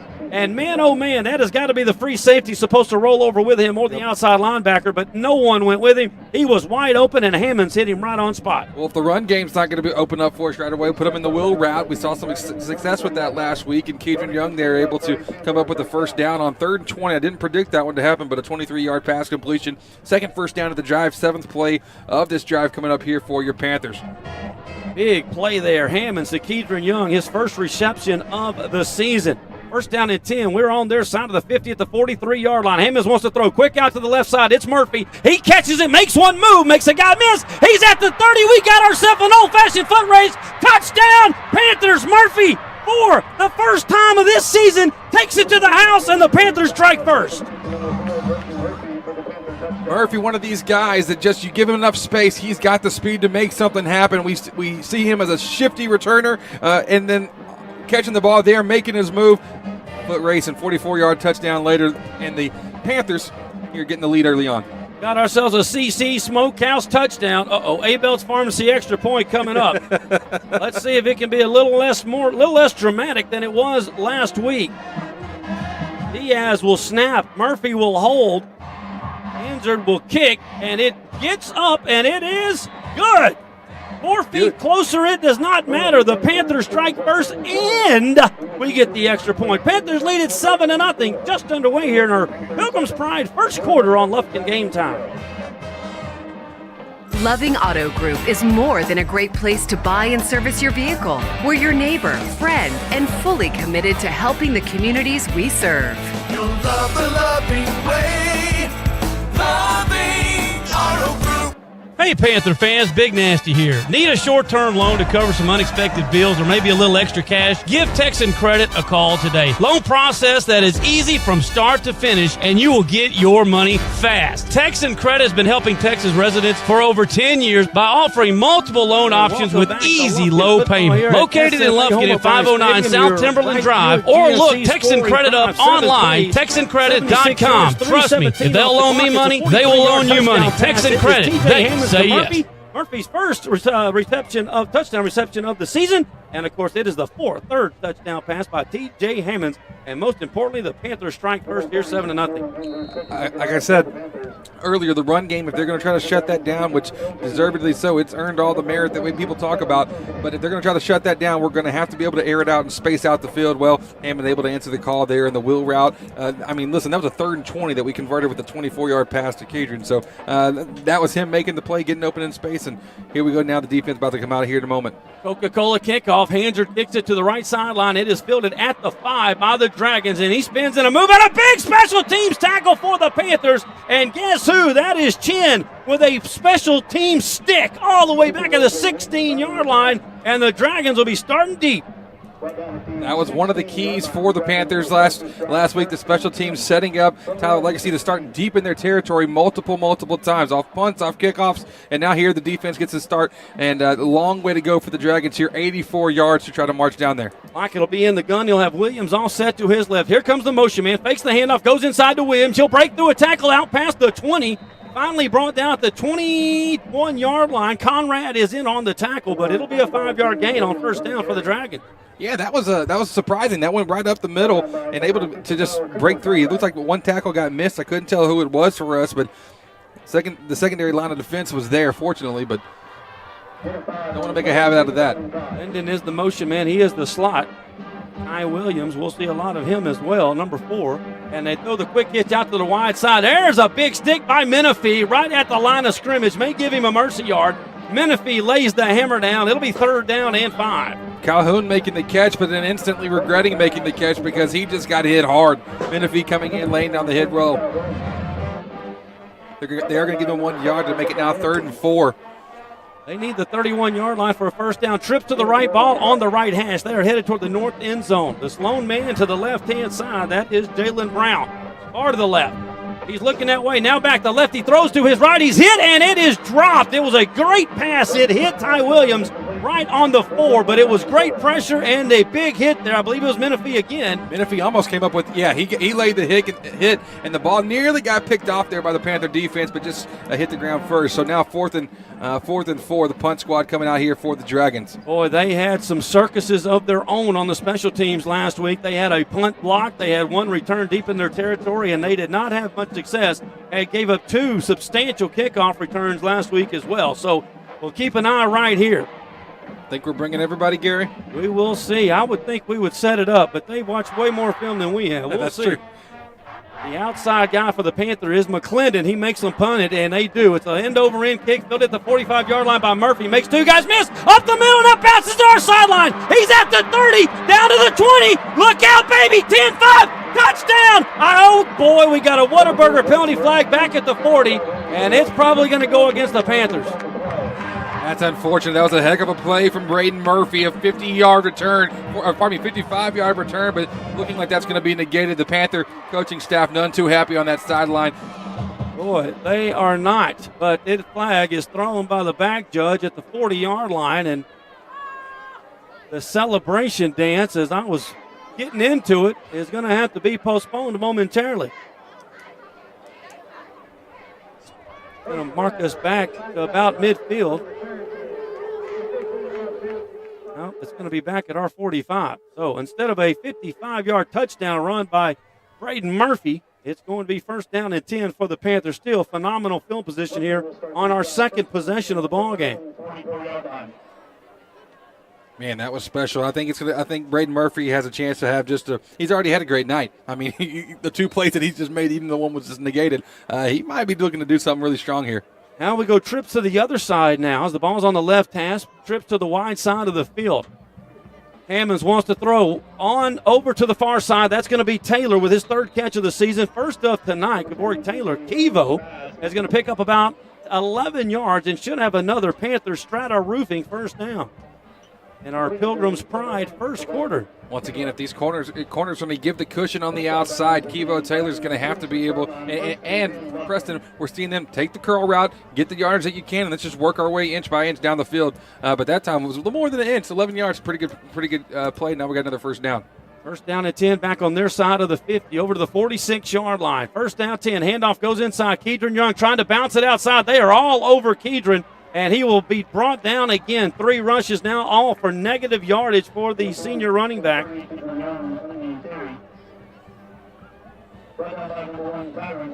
it'll be, actually gave him the line of scrimmage, so it will be 2nd and 10. Hammond's 5 of 5 for 97 yards here in this 1st quarter. Have you a day, son? Yeah, that's a strong start. That's answering the call. And what we're seeing, Dragons they're getting through the offensive line and not a lot of room for Kedron to work back here. Well, they're moving around. Chance Clayton now lined up outside. Trips to the left again, and Hammond wants to throw to the single back over here with the single wide receiver, Preston. He makes a guy miss. It's 6 for 6 for Hammonds. He's brought down at the 31-yard line, but that's going to be a 15-yard gain on the pitch and catch. And if they're going to give a 7-yard cushion to Preston, we're just going to take that all day. That's simple math. That's easy to do. Do it twice, get the first down. That's the 4th first down earned here by the Panthers in this one. So, and already driving back down the field all the way up to the 31-yard line. This is, hey, you don't try to do too much. Don't try to be too cute. Take what they're giving you, and that's what we're doing so far.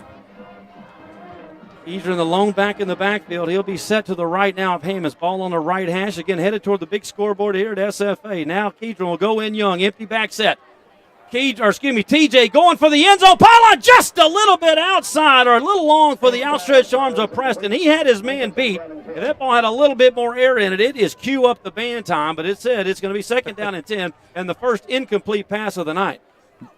Braden Murphy checking back in here, going to give Preston a little bit of a breather after that because he had it just a little bit overthrown from Hammond. But Murphy going to be on the outside here, right, with Trips on the opposite side of him. Trips to the Panthers sideline, the wide side of the field. Ball on the right hash. Here goes Young in motion once again. He's going to get the catch out in the flat. All 3 receivers went down to block. Kedron is going to pick up a first down, 12 yards on the reception. If they're going to stack that box, I guess we're just going to flare him out to the flat. Hit him with an easy pitch and catch. He picks up 12 yards, his 2nd catch of the night, and another first down. Give Kedron just a little bit of space and see what he can do, and that's what happens there. He's they're seeing him being motioned out there, giving him the room and the opportunity, and that's his 2nd reception, 25 yards and 2 first downs off both receptions. No doubt about that. First down and 10, just shy of that red zone. Well, actually, the ball is at the 20. 2 receivers either side now for Hammonds. Ball on the left hash. Here comes the motion man. That is going to be Hooper. 3 receivers right. Hooper's ball. Oh, the pass is tipped at the line of scrimmage. The big paws of number 12, McIntosh, knocks it away, the outside linebacker. Evans' pass is knocked down by number 12, Connor McIntosh. That was a good job by the defensive lineman on there just to get his hands up and knock it down. Sometimes you can get so caught up in trying to get the pass rush and get confused. And sometimes the best asset that you have as a defensive lineman is to be around, be present, and then, hey, last second, let's throw your hands up. You saw the likes of like a J.J. Watt do that all the time in the pros. He obviously got to the quarterback, but he also was really good at the deflections and keeping his hands up. So the lineman did that there. 2nd and 10, ball on the left hash. Ball on the 20. It's going to be a handoff, fake handoff. Quick out to the left side. It's going to be Murphy wide open and will tippy-toe into the end zone, barely touched. It is the senior's 2nd touchdown of the night, his 3rd catch, and the Panthers are up 13-0 with 5:55 to go here in the Pilgrims' Pride first quarter. Murphy's 2nd touchdown here. And it's a quick start, solid start. This is a taking care of business kind of start for the Panthers tonight here on the road in Nacogdoches, and Murphy is just, wow, heck of a game so far. And Hammonds has had a game and a quarter, 4 touchdown passes now for the senior. Here is the A-Belts Pharmacy extra point. The snap is good, the kick is up, and we are back to rolling on the A-Belts Pharmacy extra points. 2 for 2 for Hansard, the junior. And the Panthers lead at 14-0. 5:55 to go here in the opening quarter. Brought to you by Pilgrims. We're back right after this. Panther fans, craving a game time snack? Head to Taco Casa, the official taco destination for Lufkin Game Time. Dive into a crunchy taco, indulge in a super burrito, or satisfy your taste buds with nachos or a chili burger. Serving Lufkin and Nacogdoches with excellence. Taco Casa, where it's always real fresh, real food, and real good. Taco Casa, proudly supporting our Panthers on Lufkin Game Time.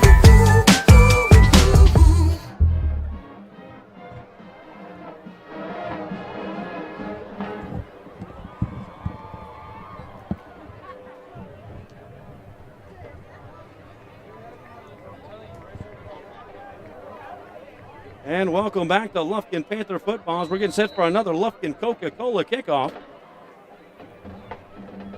I stand corrected. I said that was Murphy, but it was Kevo Taylor.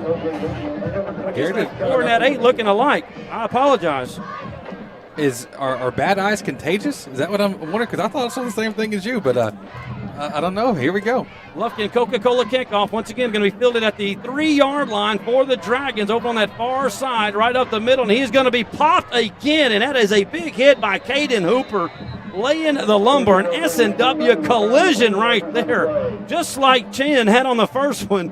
Chris, that is two big S&W collisions there on the kickoff for the Panthers. You're right, but there's a flag on the play. I'm curious to see where we're at with this. If this is something on us, on them, I'm not positive. I think it's going to be against the Dragons. This is being walked back here.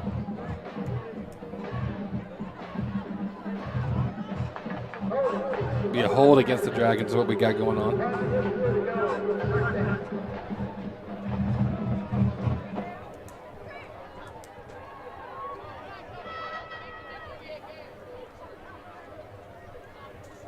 The Dragons will start this drive first and 10 from their own 10-yard line. Low snap. That was almost a dangerous play here on 1st and 10. It was a low snap back to Mikael Lockett. He took a knee right after catching the snap, so a 6-yard loss on the first play. 2nd down, 16 coming up now here for the Dragons. They are only 4 yards away from the Panther end zone.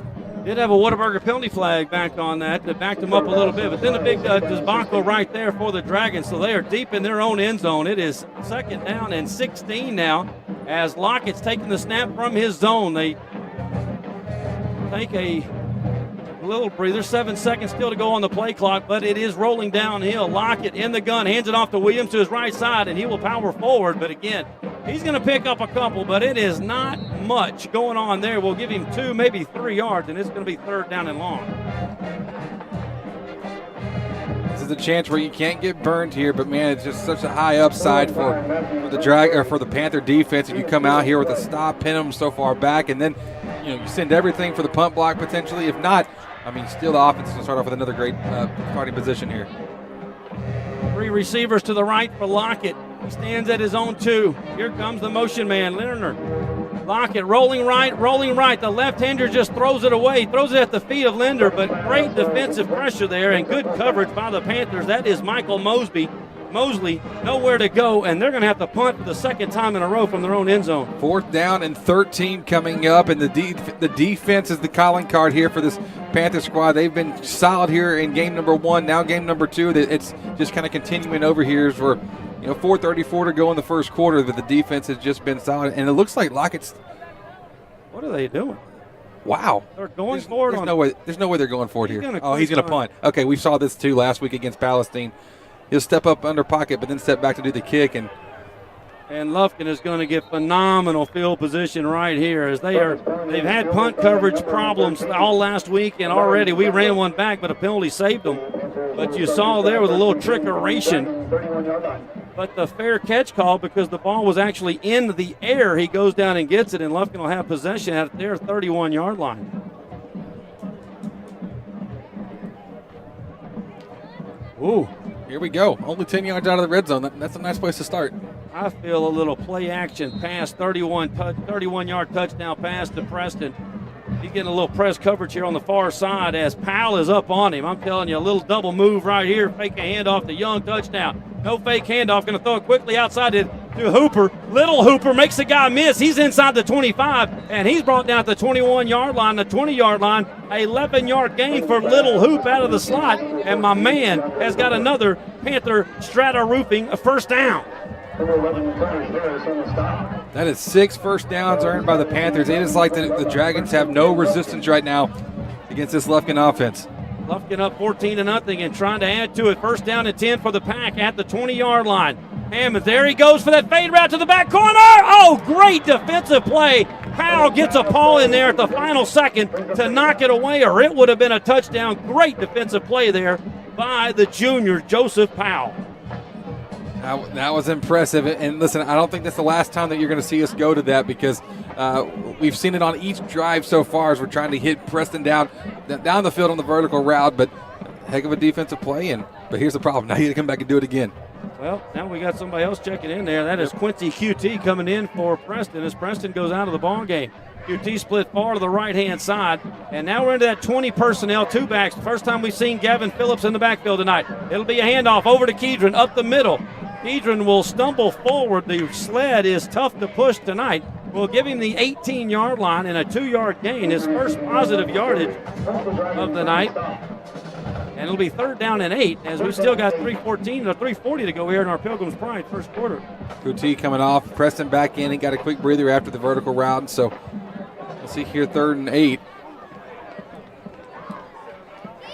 Hammonds, ball on the right hash. He'll have 2 receivers to the left, tight. That'll be Gavin's tight to the left. In that H-back formation, and there it goes. Hammond steps back and throws a dart over to the far side, and it is caught.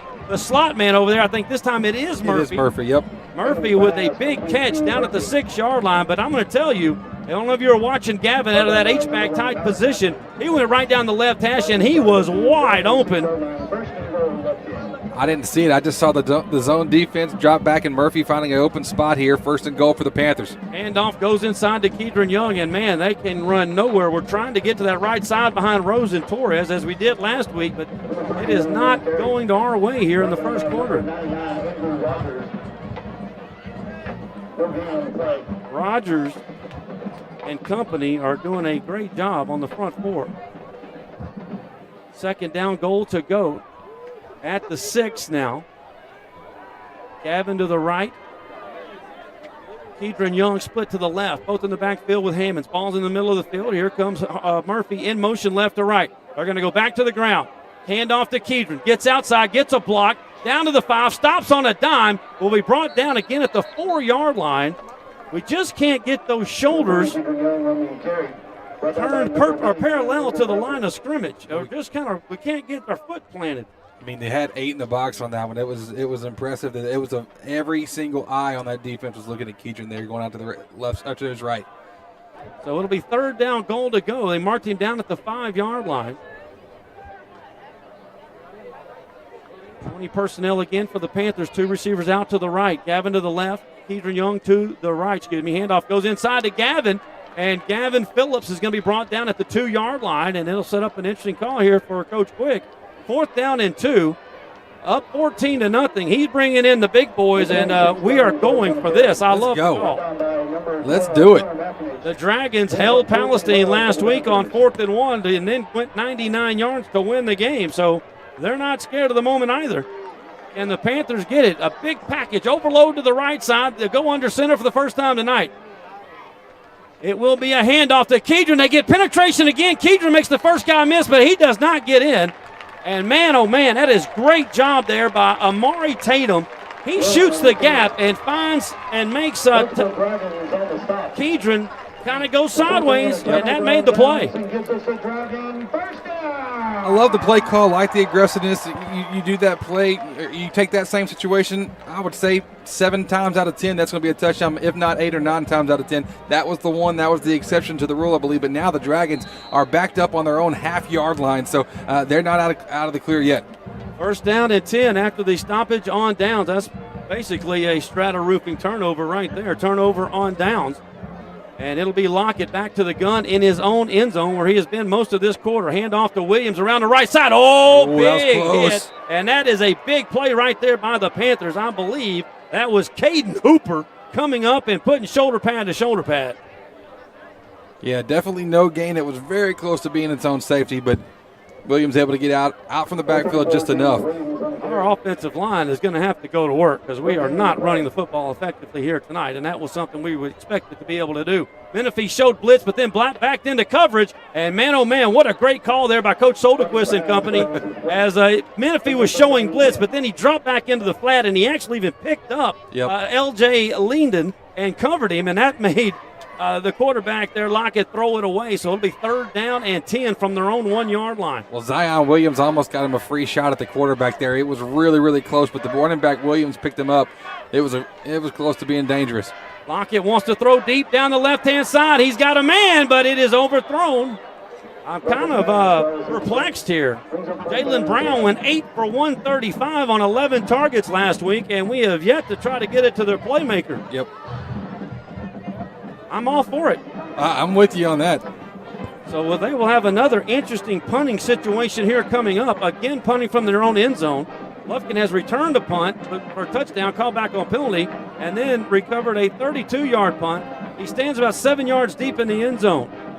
Ball is at the 1. He will scoot all the way back now to the 8 yards deep in the end zone. He takes a low snap. Lufkin with no pressure. A line drop kick hits at the 15-yard line, and it is rolling. Lufkin will fall on it back at the 30, and it'll be another great field position here as Amari Campbell falls on that punt.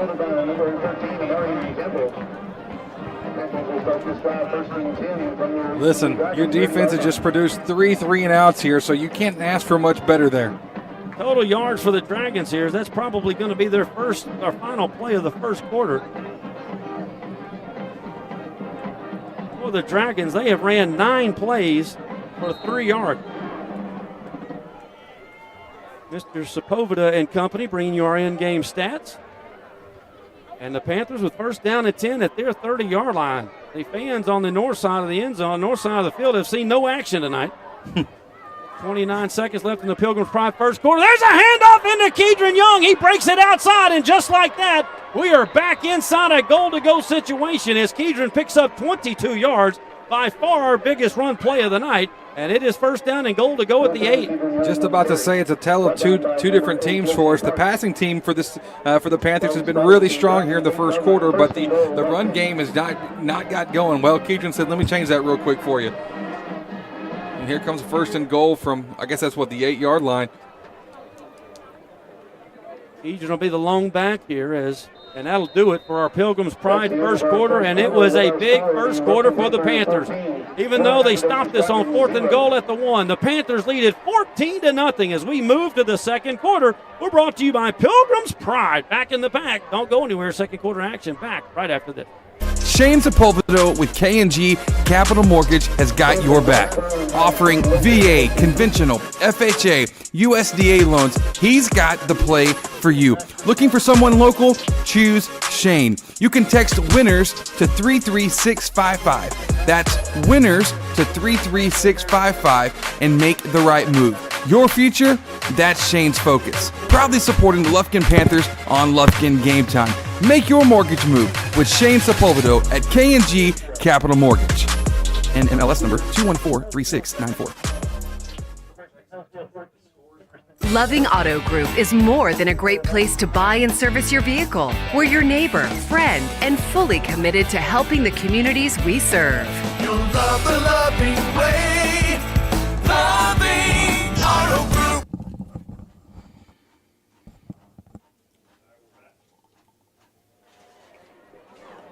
And welcome back to Lufkin Panther football as we move into the second quarter, brought to you by the Loving Auto Group. My man, Mr. Joe Loving. Nobody takes care of the Panthers, and will take care of you. Stop by and see Mr. Loving today. The Loving Auto Group right there on the East Loop in Lufkin. We'll get to our first quarter stats here in a moment, but the Panthers already threatening first down and goal to go at the 8 after the 22-yard run by Kedron Young. We head down to the north side. Hammonds. And we're going to have a Whataburger penalty flag, and that more than likely is going to be a false start. Out on our wide receiver out there on the far side, I believe Preston got a little early jump. So it'll be first down and goal to go at the 13. What's the old statement? I guess you ain't cheating, you ain't trying. Trying to get a little head start, trying to get past this guy, but official there saw it. And good motto, though. Do what? Good motto. Hammond's in the gun. Ball's on the left hash. In motion. Young out to the right now. Empty back set. Looking left side. Nope. Now having to roll to the right. Pressure came. He's rolling right. Got money on him. Throws it into the end zone a little bit behind. It was intended for Taylor. Thrown a little bit low and behind him as Hammonds was throwing on the move.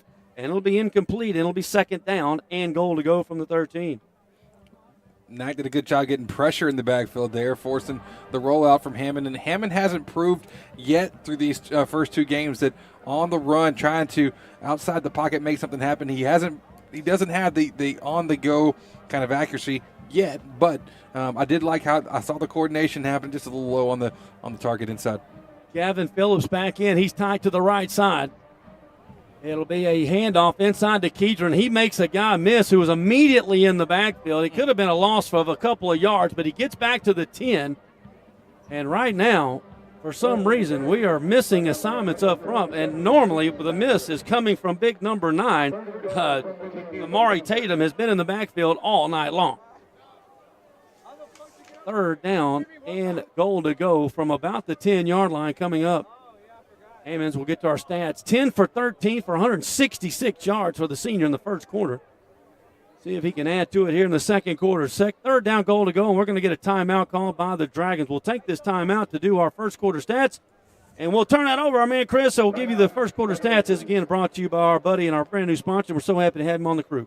Yeah, brought to you by Shane Sepulvedo with K&G Capital Mortgage. Shane Sepulvedo, it will help you with all of your mortgage needs. He'll get you taken care of. He's the best in the business. He's your hometown guy. You can text the word winners to 33655. That's winners to 33655 to have any questions. If you want to get the process started on maybe looking into a mortgage for you and your family. Lufkin with 10 first downs there in the first quarter. Nac had none. Nac got held to 3 3-and-outs in the first quarter. The Panthers had 166 passing yards, 10 passes, 10 completed passes on 13 attempts. And listen, we're trying to get the running game going. We've had 10 rushes for only 23 yards, and 20 of those came in one rush. And so the run game not there yet. That's the surprise so far of what we've seen here in the first quarter. But Nac just not able to get anything going. 4 rushes for 2 yards. Passing attempts are 1 of 5 so far. So the defense for Lufkin good. The passing game for Lufkin good. The rushing game for Lufkin not quite so much. Those are your first quarter stats brought to you by Shane Sepulvedo with K&G Capital Mortgage. Thank you, Chris. Once we get back in action after that Texan credit second quarter timeout. Ball on the left hash once again. 2 receivers to the right. Gavin Phillips tight to the right. Blitz appears to be coming from the right. There it is. Young picks it up, but man, oh man, there is nowhere for Hammonds to go. And right now, the Nacogdoches defensive line is eating us alive, and it's going to be 4th down and 20. And Coach Quick is going to send on the field goal unit. Yeah, that time it just got by Torres is where the gap in the line came from. But I tell you what, Nac is bringing it. They're not really trying to hide it either. They are just bringing their guys. Well, they had a blitz come, but Keaton got a piece of him. But man, here we go. This will go down as a 37-yard attempt. This will be the longest field goal of Hansard's career, long of 33 from a year ago. His first field goal attempt from the year is a good snap. The kick is up. He didn't get all of it, and he didn't get enough of it. It is short to the right. No good. So his long was a year ago, will remain at 33 yards. He can make it from 50. I've seen it in practice, but not with that one. And the Panthers have had 2 possessions starting at Nacogdoches' 30-yard line, and we have netted 0 points in back-to-back possessions. Well, the first part of my my fortune telling and trying to predict the future was saying, hey, if you can spread the field out, you can set up the running game. Well, we've spread the field out. We've had a good passing attack, but the rushing game is not yet opened up. But the night's still young. We're only a minute into the second quarter, so we'll see what changes here. Well, we need to go back to the trip set because they're not covering that very well. Trying to cover 3 with 2 is not going to pan off very good, and that's where we've been getting our money from. But we went away from that here in the second quarter so far, and there's a big handoff inside. The first positive run there is by Joel Jones, I believe. That was a 14, or was it a 24? You're talking about the runner? I thought that was James Williams. But I could be wrong because, like I said. Can you get binoculars with bifocals in them? How's that work? I don't know. You can try, though. Picked up a 5 on first down, positive yards for the first time. And this is Lockett running the sprint option to the right side, and it is going to pitch it out quickly, but he's got nowhere to go. Trying to get to the corner was Trey Page. And Trey Page was then said, you know what, I'm going to get out of bounds before I get hit. And he went straight that way, lose a couple on the play. Mikael Lockett is wishing that he had that choice to avoid the hit because Maurice Kroll came in after the pitch and just got a good hit in on Mikael Lockett there in the backfield. So the running back didn't have to take one, but the quarterback definitely did, and you typically like to see that reversed. Lost 2 of the 5 yards gained by Williams on the first down. So now it's going to be 3rd down at about 7. Lockett in the gun, ball right hash, headed south. Wants to throw the left. He's got a man open, and it is thrown to Jalen Brown for the first time tonight, and it is caught at the 35-yard line for a first down. He ran a comeback route right in front of Young over here and got just enough for a first down, and I do believe that is the Dragons' first down of the night. You'd be correct on that, and that's Jalen Brown. That's their guy, so we'll see what happens here. Evan Young matched up with him here closest to us. Ball again on the right hash. Lockett in the gun, looking left. Flush from the pocket, steps up, had a Panther all over him, had to throw it just to get it out of his hands. McClendon was all over him. He threw it away, and it'll be 2nd and 10. Strong coverage all the way around the pressure. We haven't got to see Lockett really get out. He hasn't had the opportunity to get out in space and start off running because he does have he's solid speed. He's a left-handed thrower. gives him a little bit of versatility outside the pocket, but he hasn't got to utilize that quite yet. 2nd and 10. Again, Page is the lone back. Snap was low. Handoff to Page around the right side. He's going to be brought down. That is not Menifee. That is my man, Big Hoop. Caden Hooper hauling him down after a 4-yard gain. 3rd down and 6 coming up for the Dragons as James Williams checks back into the ballgame.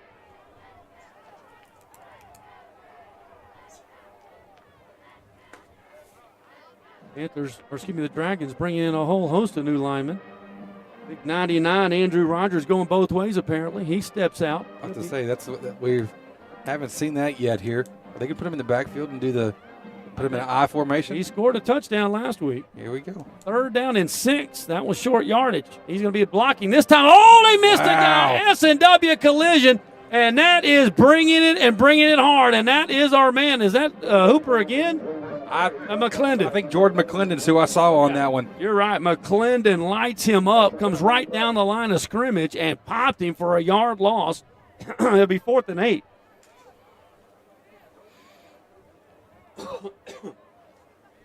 Gary, you have more experience in this with me, but when I see Mikael Lockett step up as a the quarterback, but also the punter, you see this a lot, like in 1A, 2A, 3A football. But is that a norm here at the 5A level that you see that, or is this kind of not so much the norm? Well, if you don't have a punter, you do what you got to do. You do what you got to do. It doesn't matter what level you're at, but it's 4th down and about 8 now, and the Dragons have to take another timeout to avoid a delay of the game penalty. Here was 7:22 to go in our Loving Auto Group second quarter action. The Panthers lead it 14-0, have dominated the game. The last 2 possessions, Panthers have gotten short punch from the Dragon end zone and had the ball at the 30-yard line, but under both situations, the drive produced 0 points. They stopped us at the goal line on 4th and goal at the 1, and then we missed a 37-yard field goal. But the defense, though, I'm just telling you, this is the most yards that NAC has gained all day, and they're coming up on their 7th play of the drive here on 4th down. So I don't know if they're going for it here. 4th and 7? So I don't know if they're going for it. They might be. But the Panther defense has been solid. Get one more play here to get the offense back on the field and help them carry their own weight here. Have our Morgan, Bartlett, Baggett, and Shands Insurance Agency halftime show coming your way. Our Ralph and K. Coos, remarkable replays, and much, much more. 4th down and 8. Lockett appears to be going for it, but then drops back another few steps for the quick punt, as he's done a couple times. Low snap, and it is almost blocked, but Alexander lets it go by, and he got all of this one, kicks it over the head of Campbell. Campbell will finally haul it in, and we'll have our worst starting field position of the night back at our own 23-yard line. Quick 60-second breaks. Panthers back with the ball in a 14-0 lead here. Middle of the second quarter, brought to you by Loving Auto Group. We're back right after this. It's Toyota truck time at Loving Toyota in Lufkin. Inventory is rising and prices are falling. Loving Toyota has a Toyota truck for every buyer and budget. You'll love the loving way. Loving Toyota.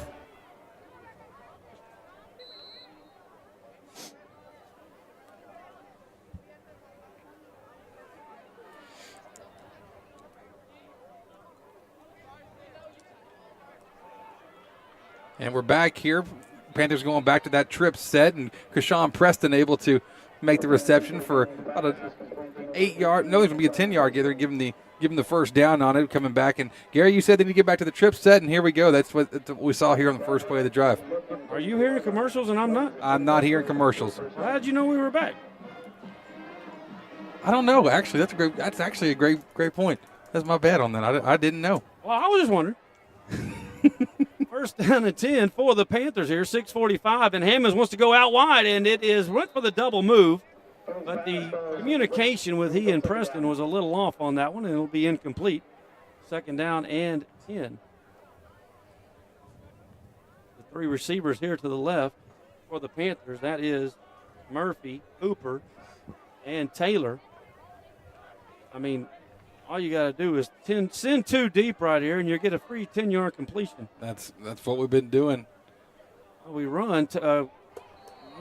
Hammond just missed on that one. Well, we run Young in motion to that side. That just brings the linebacker out. Now you've got 4-on-3, but Third down and 10 after back-to-back incompletion.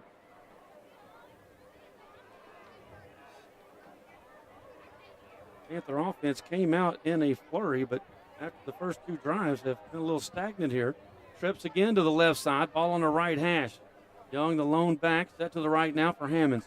Here comes a blitz. Pressure coming, quick throw out to the right side. That's going to be called by Murphy, and that's all you got to do. He's going. Oh, they're going to call a Whataburger penalty flag, and that is going to negate a 66-yard touchdown run by Murphy. Yeah, they're getting Kevo Taylor with that one. Boy, that is a second touchdown of the night called back for Murphy on a penalty. Yep. It still should be a first down, I believe, or close to it. The penalty flag, the Whataburger penalty flag was thrown at about midfield. Taylor laying a block.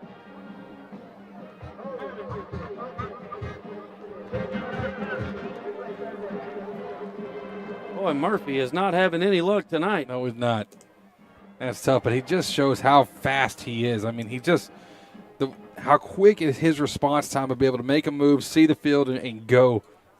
It's going to be close to a first down. The flag was thrown at the 48-yard line, and they're going to a yard short. It's going to be a yard short, so the Panthers are going to need a yard here. It's going to go down as a 9-yard gain officially.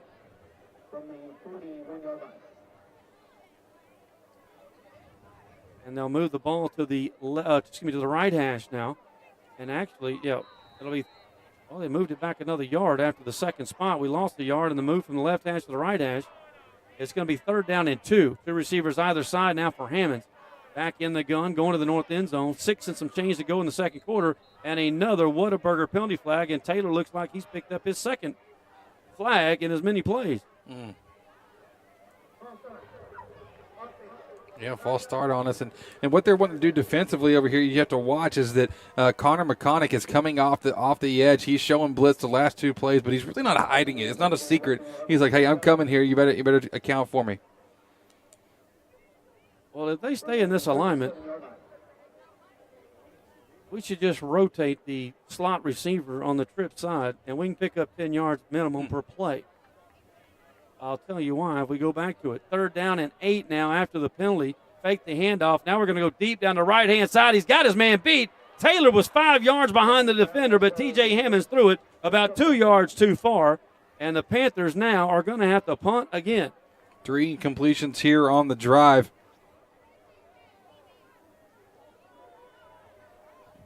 So the punt squad coming on out, and that's 3 straight drives now for Lufkin that is coming up empty after starting off with a bang here, being up 14-0, but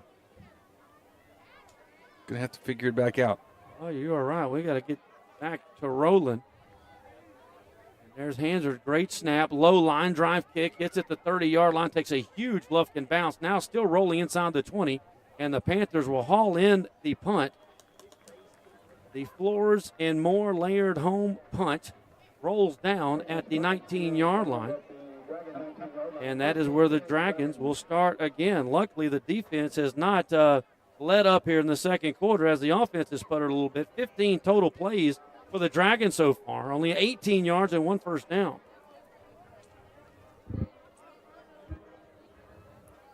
Well, you're seeing the front 3 for the Panthers really doing a good job of getting inside and causing a lot of problems for Mikael Lockett.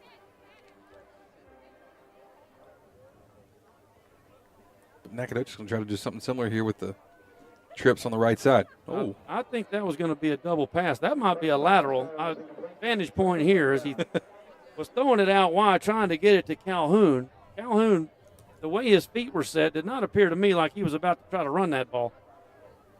It's a good catch. That's a good, it's an incompletion. Good catch by you because I think you're right. But it must not have been a lateral because they're going to mark it as an incomplete pass. Second down and 10. Ball of the clock stopped at 5:32 in our Loving Auto Group second quarter. Now they'll go back to the ground to Williams. Williams had a little area there, but then he is absolutely mauled by the Panthers. He's going to pick up a little bit of yardage, though, out to the 25-yard line. 6 yards on the carry, but he paid for it. Yeah, Menifee got him a good lick in there. Oof.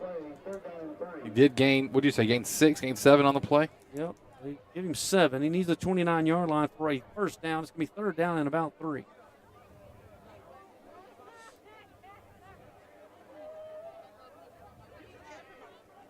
got Brown on the outside on far side of the field. Single coverage. He's not even looking that way. He goes. No, he wasn't. Got a Whataburger penalty flag. Stops the play before it got started. False start. It was completed. It was thrown to Ty Williams.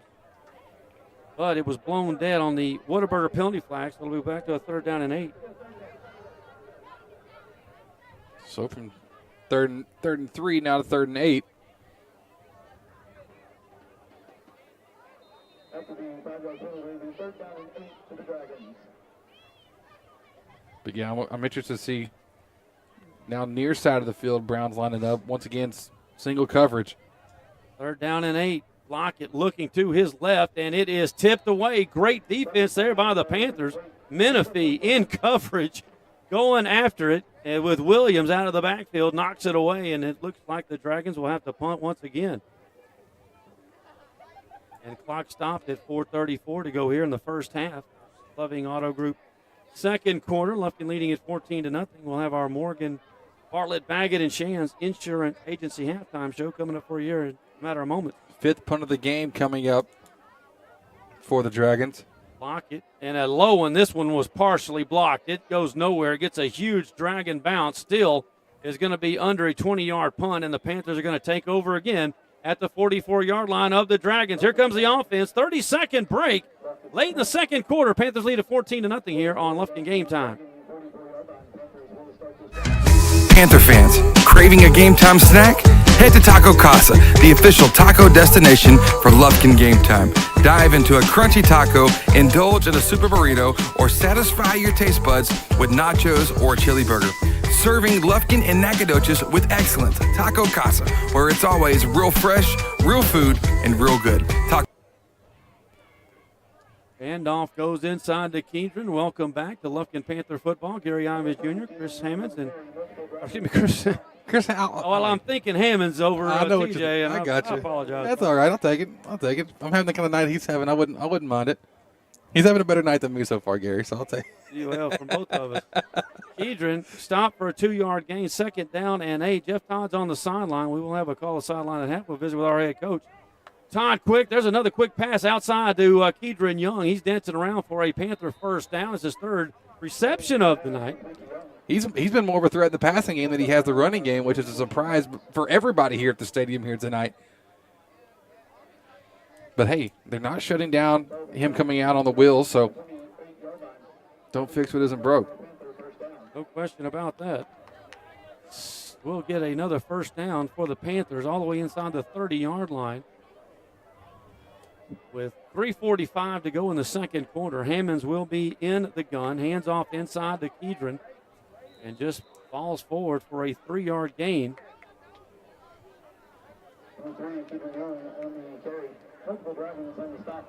Well, you know, I have to go all the way back to 1990 and 91, but we had a stud running back, and I was a tight end. And you know when you got a running back like that, all you got to do is go look somebody up and hold it for a second, and the guy can go to the house. We've got that same thing here. You've got to be one to block for this guy right now. We don't seem to be firing off the line of scrimmage. Yeah, the more I watch it, I'm trying to figure this out, but quick throw to the outside, a late hit. The pass is incomplete. It was intended for Murphy. Murphy caught it, but he was out of bounds as Hammonds had to roll from the left because he had pressure once again. Big 99, Andrew Rogers, is given the right side of our offensive line. Fits. I think the Dragons are still just saying, hey, we're challenging you on the outside. We're challenging you to make the pass, complete the pass, because you put 7 people in the box. It's loaded up. Sometimes it's 8, you know. But we just have not been able to create gaps for Keendron to work through here early on in the first half. 3rd down and 8.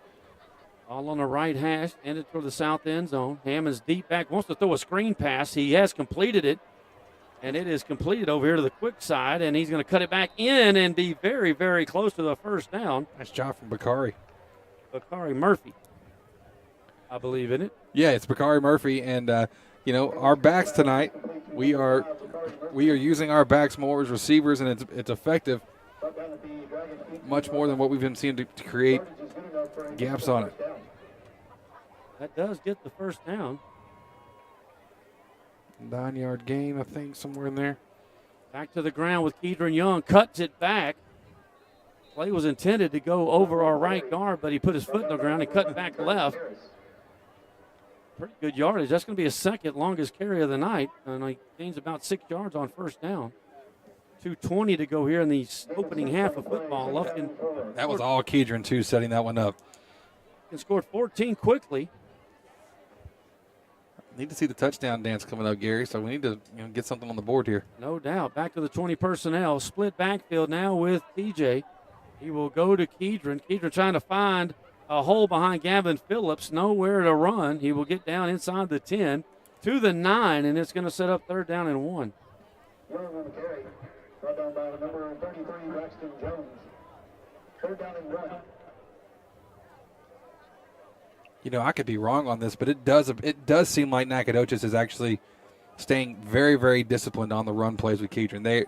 Nobody's trying to be the hero. They're all staying in their assignments and letting it work. But Kedron, they're splitting up through and getting the 1st down and goal here. He'll pick up 7 yards on 3rd and 1, inside the 5, down to the 2 or the 3. And 1:30 to go. We need to slow down and waste a little clock so they don't get any time, but we'll snap it immediately. Hand it off inside to Kedron, and he will be into the end zone. The Bull pulls his way into the end zone for the first time tonight and the 4th time on the season as we got a little jaw jacket, and here comes a Whataburger personal foul penalty out here at the 20-yard line, way away from the play. There was a couple of sophomores over here getting it on. And we'll probably be lucky if either one of them sees the field tonight at the look of both coaches as they came out onto the field.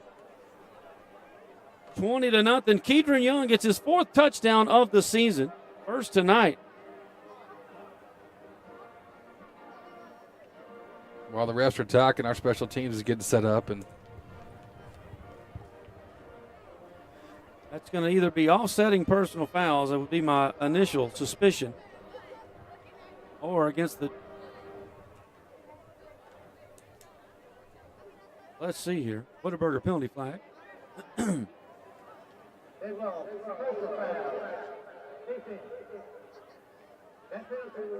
Oh, it's against the Dragons.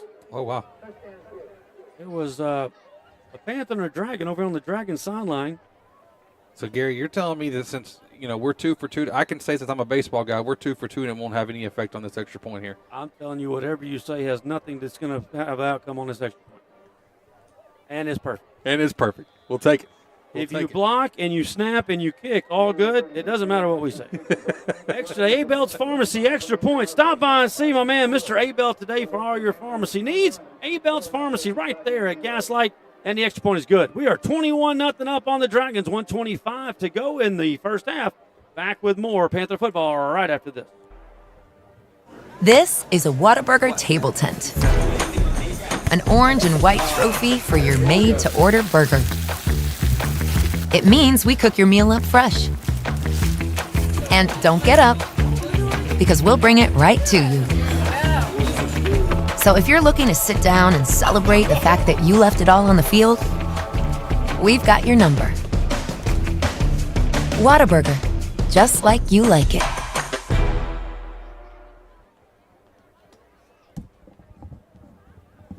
And welcome back to Panther football here. That scoring drive update for the Pack. Wright Buick GMC style. 9 plays, 44 yards, 2:58 off the clock. 3-yard run by Kedron Young. The 4th rushing touchdown of the season for the senior. And the A-Belt's Pharmacy extra point was good, and Lufkin leads it now 21-0 with 1:25 to go in the first half. Gary, our man Josh Haver takes good care of us up here. He's just on it. Shout out to you, Josh. Keep it up, buddy. Newbies. I mean, how long have we been doing this, Josh? After the penalty flag, Lufkin will kick off from the 40-yard line, and this will be a Lufkin Coca-Cola touchback. And the Dragons will get some of their best starting field position of the night at their own 25. Listen, Gary, I'm a new guy, new eyes. I appreciate all this. This is a whole new world, man. It's awesome. Josh, I'm just thankful. I'm just thankful. When did we get that computer program? That was our game changer. It's been a while. 2010, we've had it. I was just scanning. I said, there's got to be a way of keeping these stats manually. There's got to be a better way. Yep, I agree. So we found this stat program. They were proud of it. I do remember that. Yeah. But It was the best $1,000 we ever spent. All right. Spending Gary's money, I like it. Yes. A lot of people, too. Oh, interception! Yes, sir! Oh, man, it was a good pass, but going right up there is that you guessed who? Amari Campbell for the second straight game goes high for the pick, and the Panthers have got it again. Golly, it was great about that because he made the catch, he made the play, but then the feet to get down before going out of bounds. And Marion Campbell, man, just a heck of an effort there. So one play and done for the Nac offense. Well, he's been a starting wide, or I don't want to say starter, but he was in the rotation as a receiver the last 2 years. But due to depth problems, he moves over to safety this year. Man, oh man, it's making Coach Quick look like a prophet. His first 2 games at free safety, he's made 2 interceptions.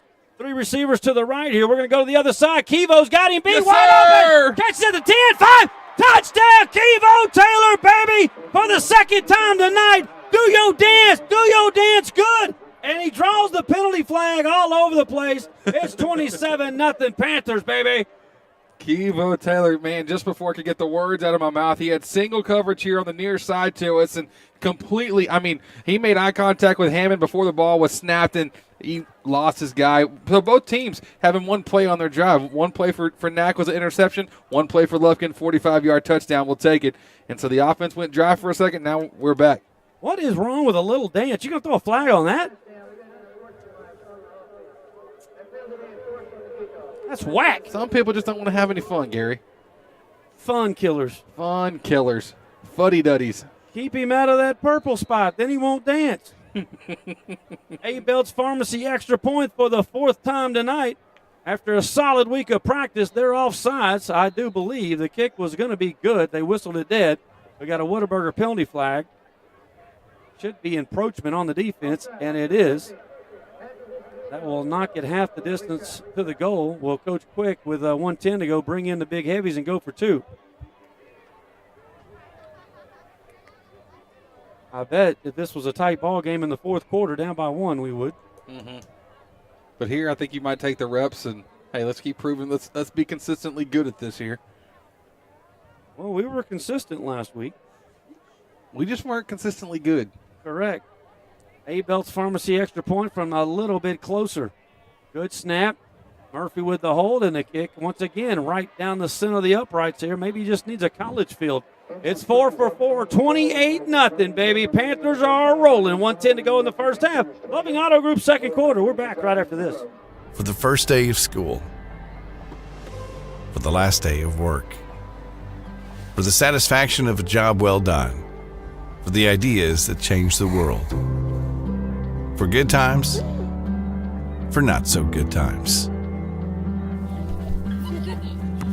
For her future and hers and his. For serving our customers and connecting communities, we're here with you for good. Austin Bank, with you for good.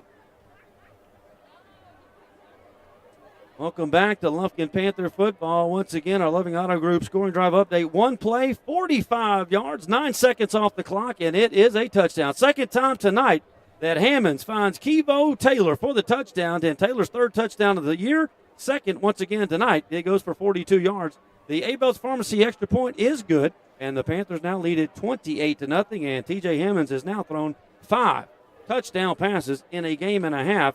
And if you're setting the sights on the stats tonight for T.J., how about 15 of 23 for 263 yards? That is a new career high for the senior. 3 touchdown passes, and we're just still almost at halftime. I'll say that's done in 13 minutes of game time here. So, probably not 13. That's where I did math wrong. 23 minutes of game time here on the field. Well, the Dragons took an approach to let's not let Kedron Young beat us, and they've done a good job at that, and they did that a year ago. But Hammonds had 3 touchdowns in the first half against them a year ago also. Here is a Lufkin Coca-Cola kickoff, and we're going to add injury to insult. We kicked 15 yards deeper from the Whataburger personal foul, and then we kicked that out of bounds. Yep. I would make us kick it again if it were me, but they're going to make us kick it again. They are me. They are you. Darby House, the first-year head coach of the Dragon. Well, back to Panthers. Well, this kickoff will be coming from our own 20. I mean, I just keep going back and playing the replay in my head of what Kevo Taylor just did. That was just impressive. He just flat out, it was a 100-meter dash kind of speed, just going for it. Totally blew by Powell. Got wide open, but more importantly, Hammond able to make the throw to him as he got open there. So, excellent job. And then offense starting to get it back here. We score in spurts. Well, they get the ball to start the second half, so we need to keep them out of this end zone for the next 110. And there's a end-over-end deep kickoff. It's going to drive him back to the 22-yard line. Head of steam coming up toward his sideline, and he's going to be wrapped up. Good job there by the Panthers special teams. Hooper and company there to wrap him up at the 42-yard line. Shin getting up off that tackle. He is going to be the special teams player of the game, if I were guessing tonight at the moment. Now, Gary, when we went back and watched it this week, Chin was the guy last week that prevented the 2-point, that 2-point score, right? Yes. Because he just flat out was hustling, on one of the, many missed extra points or whatever. That dude went the full 95 yards down the field to keep Legacy from scoring two, and he just, we've called his name a couple times here tonight. He actually made it. Did he really? Yeah. Easily. Oh, well. But nonetheless, it was still phenomenal hustle by Chin. The official book doesn't say that he made it. Well, the official was way back. He wasn't there either. And I don't blame him. I wouldn't have been either. Lockett wants to run, steps up in the pocket on a straight quarterback keeper. Is going to pick up some yardage out past Panther 50 or Panther side of the field, down to the 46-yard line. They've only got one timeout. Remember, they used a couple earlier to avoid a delay of the game. Big first down run there by Lockett. 50 seconds to go. I don't know why the clock didn't stop on the first down, but it didn't. Now a quick throw out to the left-hand side. We miss a tackle, but still the Panthers are there to wrap him up quickly. And I think that is that Calhoun on the reception. Well, I was going to say the tackle was. Oh, I got you. That was Laura, the middle linebacker, inside linebacker. And the Dragons will take their St. Luke's Health Memorial final timeout of the first half with 37 seconds to go. The completion netted no yards. Laura made the tackle, but Conrad was up there to really get it in trouble to begin with. Gary, what we got coming up at halftime? Well, we got a lot. I like a lot. We got some scoreboard action to get to. Our Austin Bank scoreboard, as you see at the bottom of your screen all day long. My man, Mr. Luce, and all the fine folks will take care of you. Need a loan. Hey, if they'll loan me money, they'll loan it to you too. I like it. Not in the clear yet, though. I mean, Nax got 46 yards to go here in 37 seconds. They haven't proved that they can do that yet so far, but like you said, they get the ball back coming out of the second half, so you really want to finish off with a strong defensive presence. And not just because of that, because you've played so good the rest of this half. Don't end the half on a sour note. And there's a quarterback draw once again. Lockett's not going to get the first down, however, as he is pummeled at the 40-yard line. They are out of timeouts. I'm kind of wondering, I guess we need to pay a little attention. Are we double-teaming Jalen Brown or not? Because he has gotten one pass attempt tonight. And we may be. It's tough for me to follow that. Well, if I was a good set of second eyes for you, I could tell you that answer, but I kind of get distracted and look all over the place here. So he's going to throw to the other side, right inside. I mean, it's a good pitch and catch there to Ty Williams, and it picks up the first down. But, they don't have any timeouts left. He just called a timeout. They're going to ignore that. They're going to let that one just slip under the rug. Give it to him, and that's going to do it.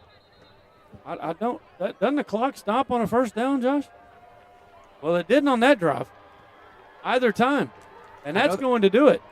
I know college changed the rule, but I don't think that rule went down to high school. So either way, they did not stop the clock, and it is over for our first half and second quarter. The Loving Auto Group second quarter is in the books. The Panthers knock out a couple touchdowns late in the quarter, and we lead it 28-0 as we head to halftime. It's your Morgan Bartlett back in his Shands Insurance Agency halftime show, baby. Panthers lead it 28-0. We'll be back with your halftime stats coming up first right after this. Don't go anywhere. Morgan Bartlett back in his Shands Insurance halftime show is next.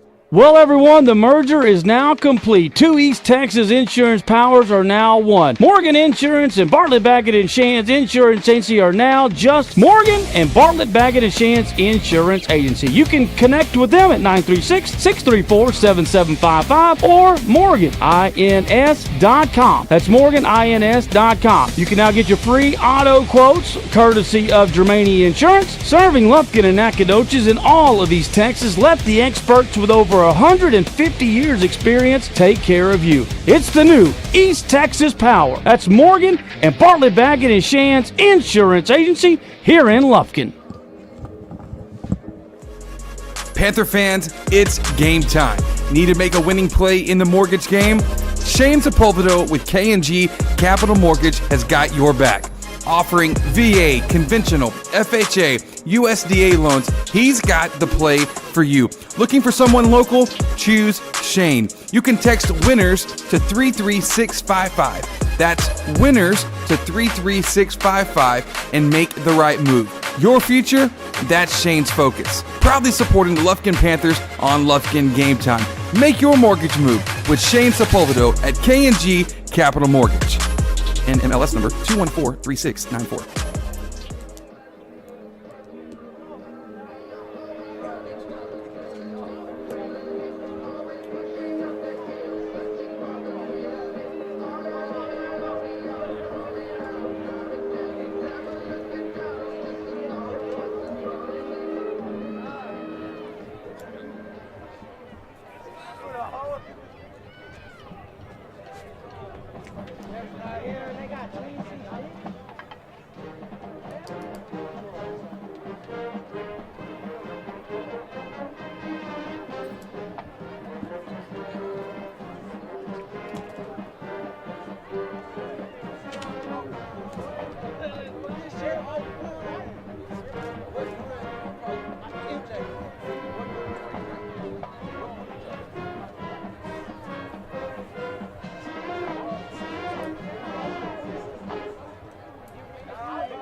get out of the white tees down there in the corner.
And welcome back as we are at the half, as always, brought to you by Morgan Bartlett Baggett and Shands Insurance Agency. As you saw our band and the Panther Pride out there rolling the field at halftime, did a phenomenal job there. And we are still, again, at the half, brought to you by Morgan Bartlett Baggett and Shands for all of your insurance needs.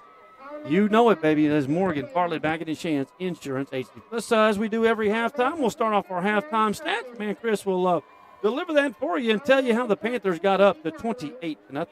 Halftime stats are brought to you by our man Shane Sepulveda with K&G Capital Mortgage. If you need a mortgage, you need a lender, prefer someone local, Shane Sepulveda with K&G Capital Mortgage is your man. He's got you covered. You can text the word winners to 33655 to get the mortgage process started. If you want to find out some more information, just see what they got. VA loans, conventional loans, FHA, USDA loans.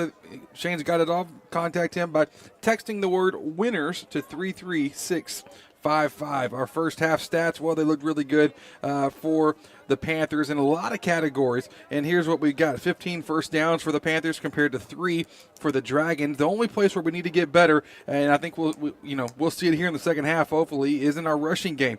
Surprisingly enough, 18 rushes for 38 yards is all we had for the Panthers. Nacogdoches had 11 rushes for 34 yards. Passing-wise, though, man, TJ Hammond has been balling out. He went 15 for 23, threw for 263 yards there in the first half. Just, a strong start. Now for Nacogdoches, what they had was they went 4 for 12 with 1 interception and 14 yards. So the defense has been superb. Special teams game has been strong. We're 4 for 4 on extra points. Overall, it's been good. Time of possession, Panthers had it for 14 minutes and 44 seconds, and Nacogdoches Dragons had it for 9 minutes and 16 seconds. Another stat that I really like here for the Panthers, on third down conversions went 5 of 8.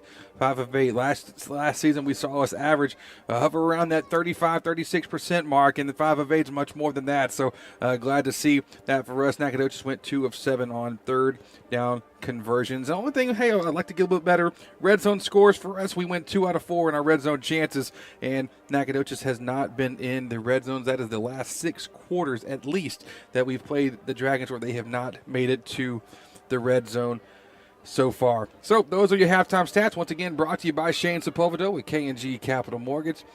Text the word winners to 33655 to get information and get your mortgage started today with Shane Sepulveda of K&G Capital Mortgage. Pardon me. Here, Gary.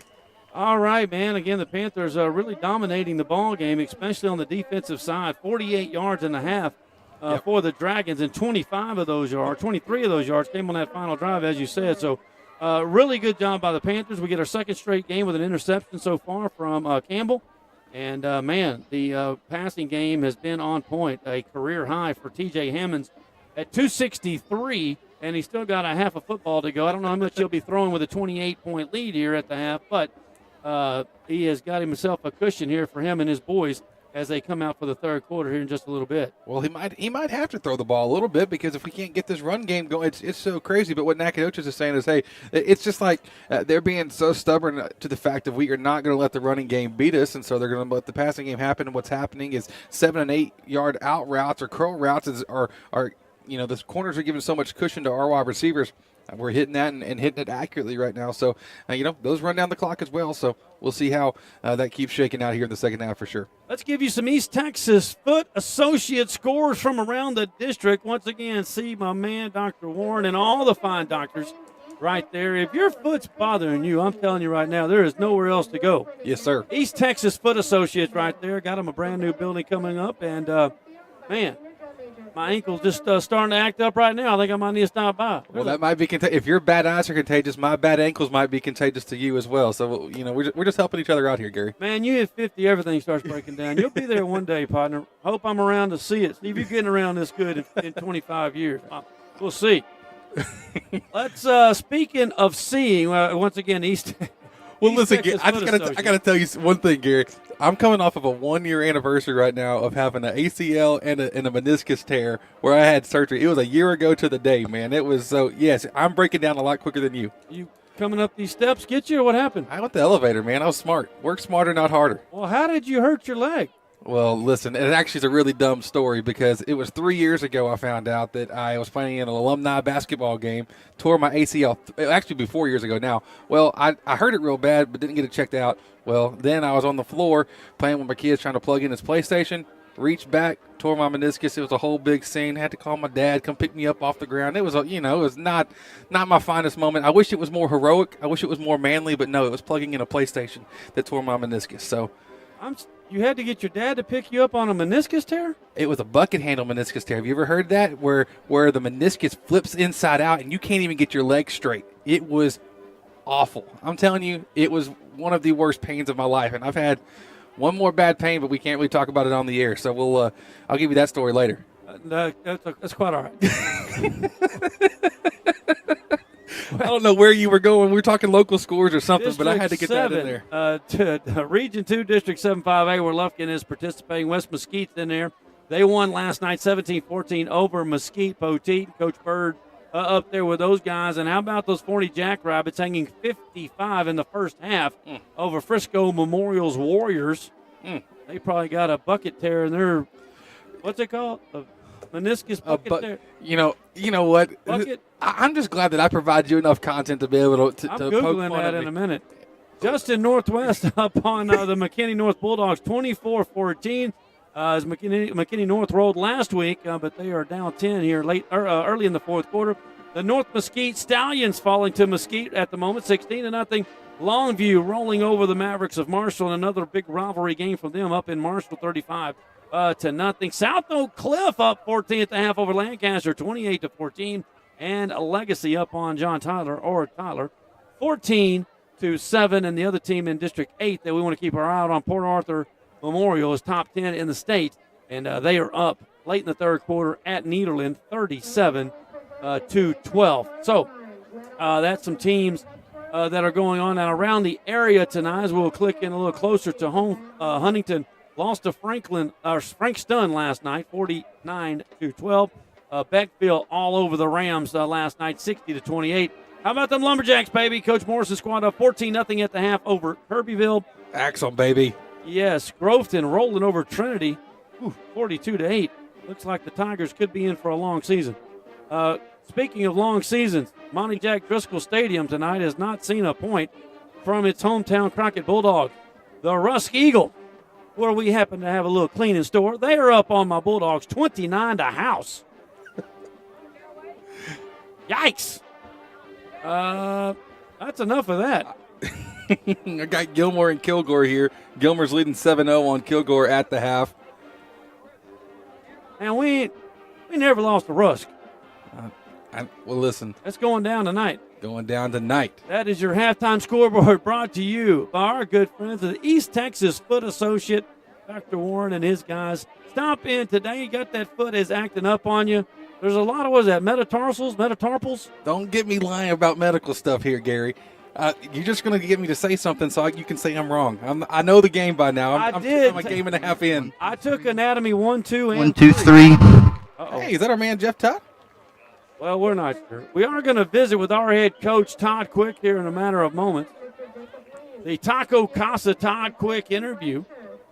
The best tacos in town, you know where to go. That is to see our man at Taco Casa. They also, if you want to get done here tonight, they are right here in Nacogdoches as well. Taco Casa in Lufkin and Nacogdoches. Hey, is this the week that we're supposed to tell everybody about the 10% discount too with Taco Casa? You wear purple into the store on Fridays, and on game day, wear purple in there, Panther Pride, and we can he'll give you 10% off at the register there. Got to get a little promotion going this week. Maybe do a little pre-game live from all right, Taco Casa. We'll go try to set that up, or maybe at least for homecoming week. We can do that. You don't have to convince me to go to Taco Casa. It doesn't take a lot. I've been there once or 100 times. We'll see if let's take a quick 60-second break, and when we come back, we'll try to get in touch with our head coach, Todd Quick. Jeff Todd is down there amongst it, and we'll be back with our Taco Casa Todd Quick interview right after this. Red 18. This season, you can share a Coke with your team on it. So I'm going to tell you how with a little help from this quarterback. Salad 44. You can share a Coke when your team's up. Red Poncho. You can share a Coke when your team's down. Happy Jolly. You can share a Coke with a coach, a mascot, or an MVP. Chili, chili, chili. You can even share a Coke with your rival on game day. Turbo! Or you can share a Coke when you're giving out your famous guacamole recipe in a completely packed stadium. Cilantro, chopped onion, squeeze a lime, Roma tomato, hike! Share a Coke with a fan this season. Ice cold, delicious! Share a Coke is back for the fall football season. We all know what comes with being a fan. The ups, the downs, and everything in between. Whether you've just won a big game and want to celebrate with fellow fans, or want to share a Coke with your best friend whose team just lost against their arch rival, Coca-Cola has something for you. Share a Coke with a teammate, rival, or best friend this season.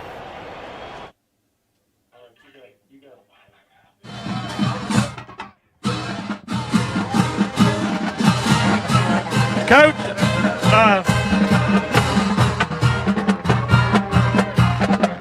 Coach, you got to be happy with the first half, but I know you got to feel like you should have put more points on the board. Yeah, we left a lot out there. Sloppy. We got to get it cleaned up. We're better than that. Well, Coach, defensively, though, you've held the Nac offense in check all night so far in that first half, and I know you want to keep that 0 on the other side of the scoreboard. We've got to keep playing like we're playing there. I was just disappointed. We're just too sloppy. We left it out. We had 3 called back. We got to be better than that. We are better than that. Well, Coach, I know you'll get it cleaned up. Good luck in the second half. We'll talk to you after the game. Thank you. That was Coach Todd Quick with our Taco Casa halftime interview. Thank you, Jeff. Once again, Coach Quick is ready to roll, firing them up as it's 28-0 there. And he's right. We did leave some points on the board, but the defense for the second straight week, Chris, is really getting after it. I mean, just absolutely putting on a clinic. You have the 3 and outs that. You have the 3 and outs that they've gotten. I mean, it's what you want to see. It's what you want to see. So, like I said, we're clicking right now on special teams. We're clicking on the passing game. Our defense is all over the place. The running game. Let's see what happens and see what. Because listen, this is not going to be the first or last time that we see a box get stacked with Keaton Young in the backfield. So I think we're going to have to figure out some solutions here pretty quick. But T.J. Hammond's having himself a heck of a game here. Yes, he is. Faux show. So both teams make their way out as we get you set for third quarter action. Wright Buick GMC third quarter action.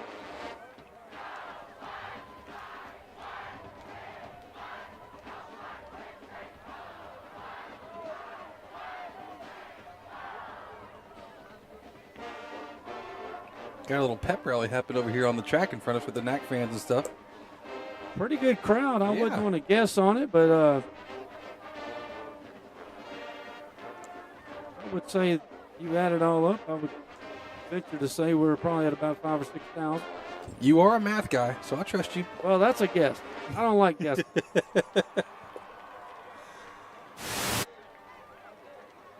The Dragons will get the ball here to start the third quarter.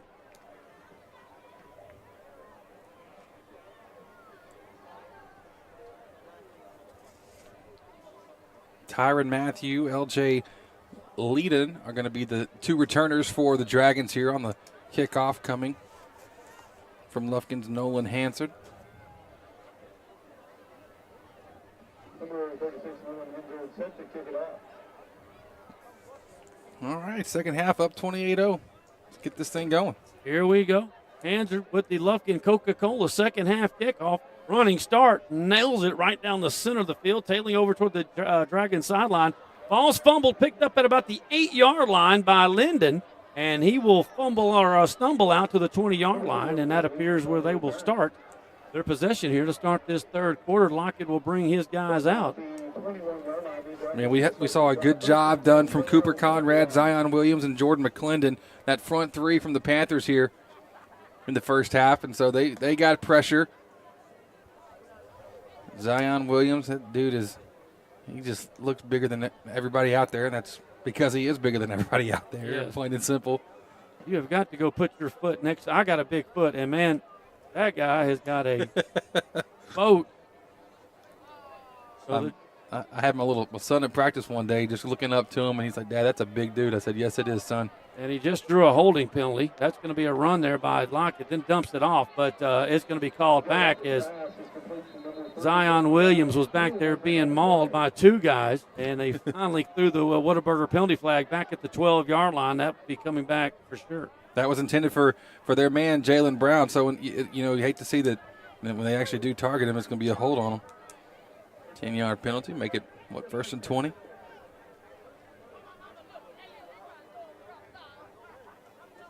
That will back them up.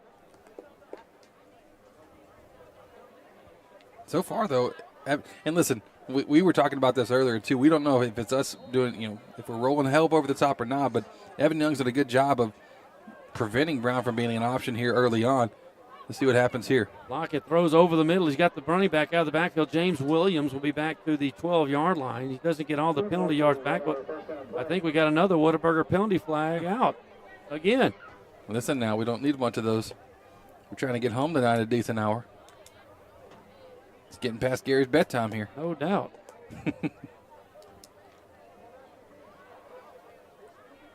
can't complain. That was a pretty quick first half. I mean, clock clip running a lot. And I'm taking your philosophy that if we can talk about extra points and being perfect, then I can talk about the clock being, a pretty quick game. So, well, that's another Whataburger penalty flag against the Dragons. 2 consecutive plays, down to the 6th. Wow. I think this is like the 5th snap that Mikael Lockett's going to be taking from inside the Panther end zone. At least. Standing actually at the goal line. Wants to throw a quick out to the left side, wide receiver screen, and it is not fooling anyone. He's going to get out to the 9-yard line, but on second down, first down and 25, we'll give up 3 yards all day. That's right. Calhoun, once again, the recipient of, he gets the stat for a catch, but then he gets hit pretty hard. Menifee kind of limping off there at the end. Is that Menifee? Pardon me, that may not be Menifee. That's I hope it's not Menifee. We can't afford No, I think he's out there. I see him. I think it's Caden Hooper that I saw, 17. Oh, we don't need that either.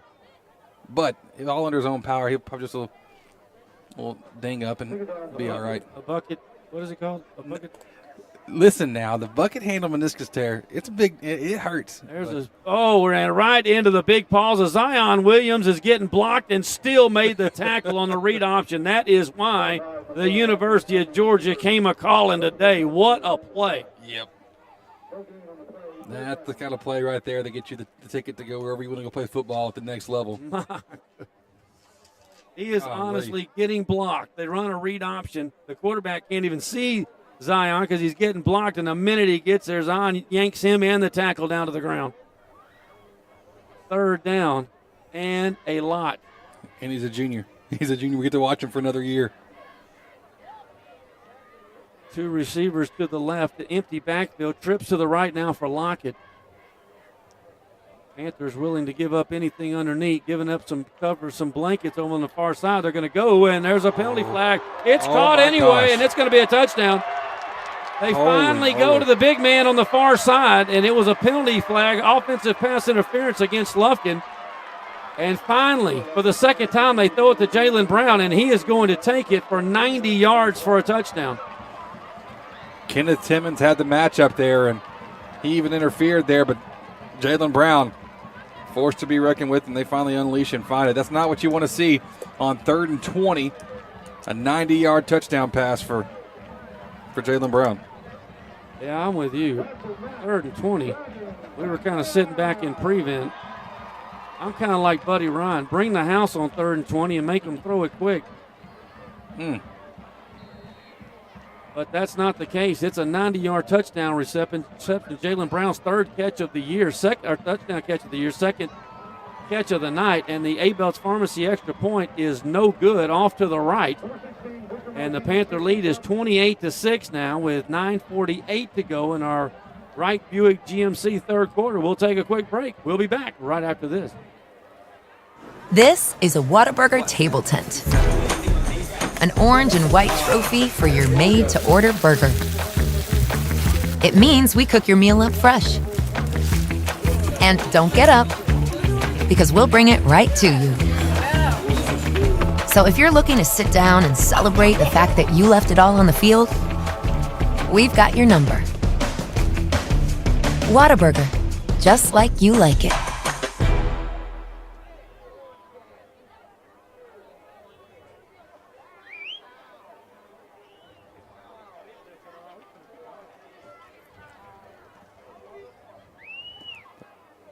And welcome back to Lufkin Panther football here. Your Wright Buick GMC scoring update. 3 plays, 79 yards, 2:04 off the clock. It was a 90-yard touchdown reception. but only 79 yards on the play on the drive. But they still made 91 yards.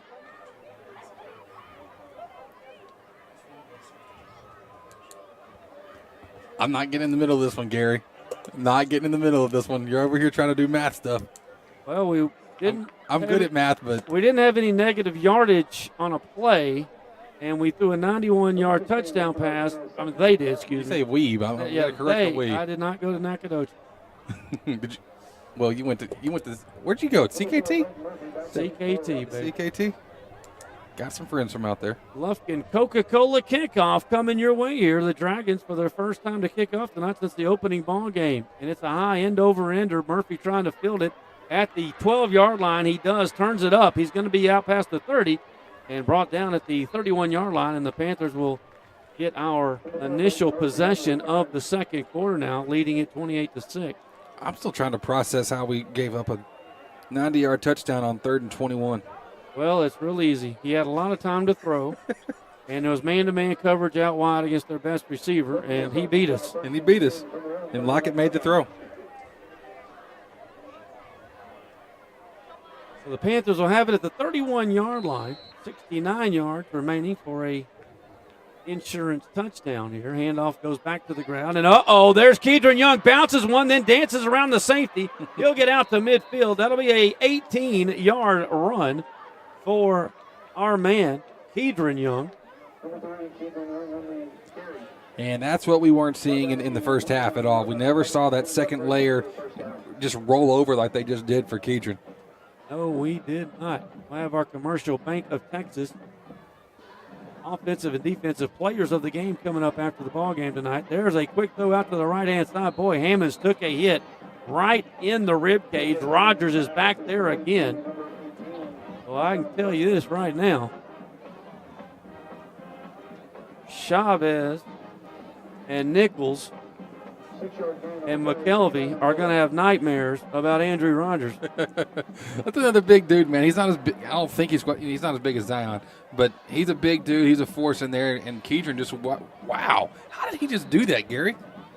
Speed, partner, speed. Oh, my gosh, something I never had in my whole life. That would be where we are similar. Another first down on the ground by Kedron. It's the second first down that he's earned this drive, and now he's got wide open space here. Could he go? Bam, at the goal line. Give me them arms up. Touchdown. Touchdown, Kedron Young. Boy, right up the gut. Got a good block on that right side from Rico Rosen-Torres, and then he did the rest.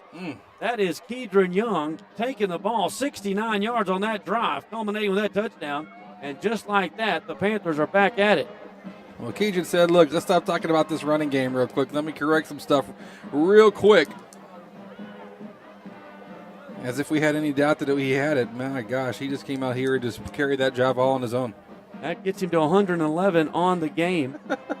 And this is a slow game. A-Belt's Pharmacy extra point is no good, but we got a Whataburger penalty flag on the play. I don't know if he was partially blocked or it was a shankopotamus. But it's offsides on the Dragons, so we will get a chance to do it again. Shankopotamus. That's a new one going in the library here, Gary. Oh, no. That's for me, it's a new one. Oh, okay. For me, it's a new one. Like I said, I'm the new guy here.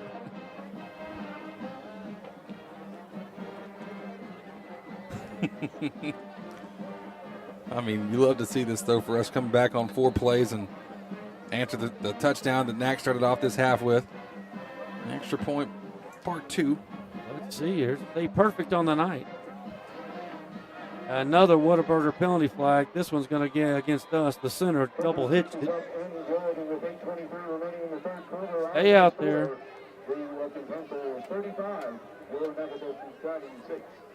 Oh, it's going to be against them. Really? Yeah, it's going to be against them.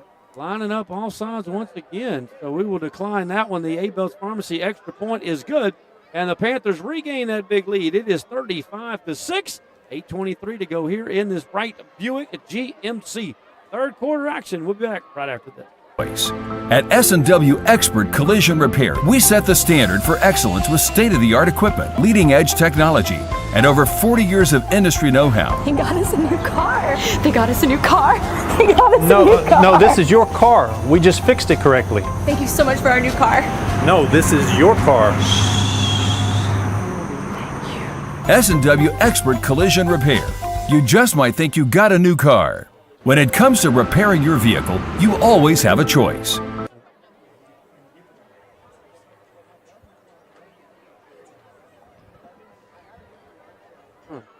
Confusion in the booth tonight. Who's confused? I'm not confused. I'm just along for the ride. I'm just having a good time. It is. Our East Texas Foot Associates scoring drive update. 4 plays, 69 yards, 118 off the clock, and it was Keedron Young for the second time tonight. Touchdown run from 36 yards out. Abel's Pharmacy Extra Points good. It's Panthers 36-5. Your Lufkin Coca-Cola kickoff, high end over ender, is going to be fielded at about the 8, 9, 10-yard line by the Dragons with a head full of steam, and he's out past the 30 and got some yardage out to the 40, 45, and finally hauled in just shy of midfield. Great run there for the Dragons, and that appears to be number 1, Tyron Matthews. Be their best starting position here of the night. Starting this one off at the Lufkin 49. Flag on the play. Oh, penalty flag. I saw a couple of extracurriculars after. I didn't think it was anything crazy, though.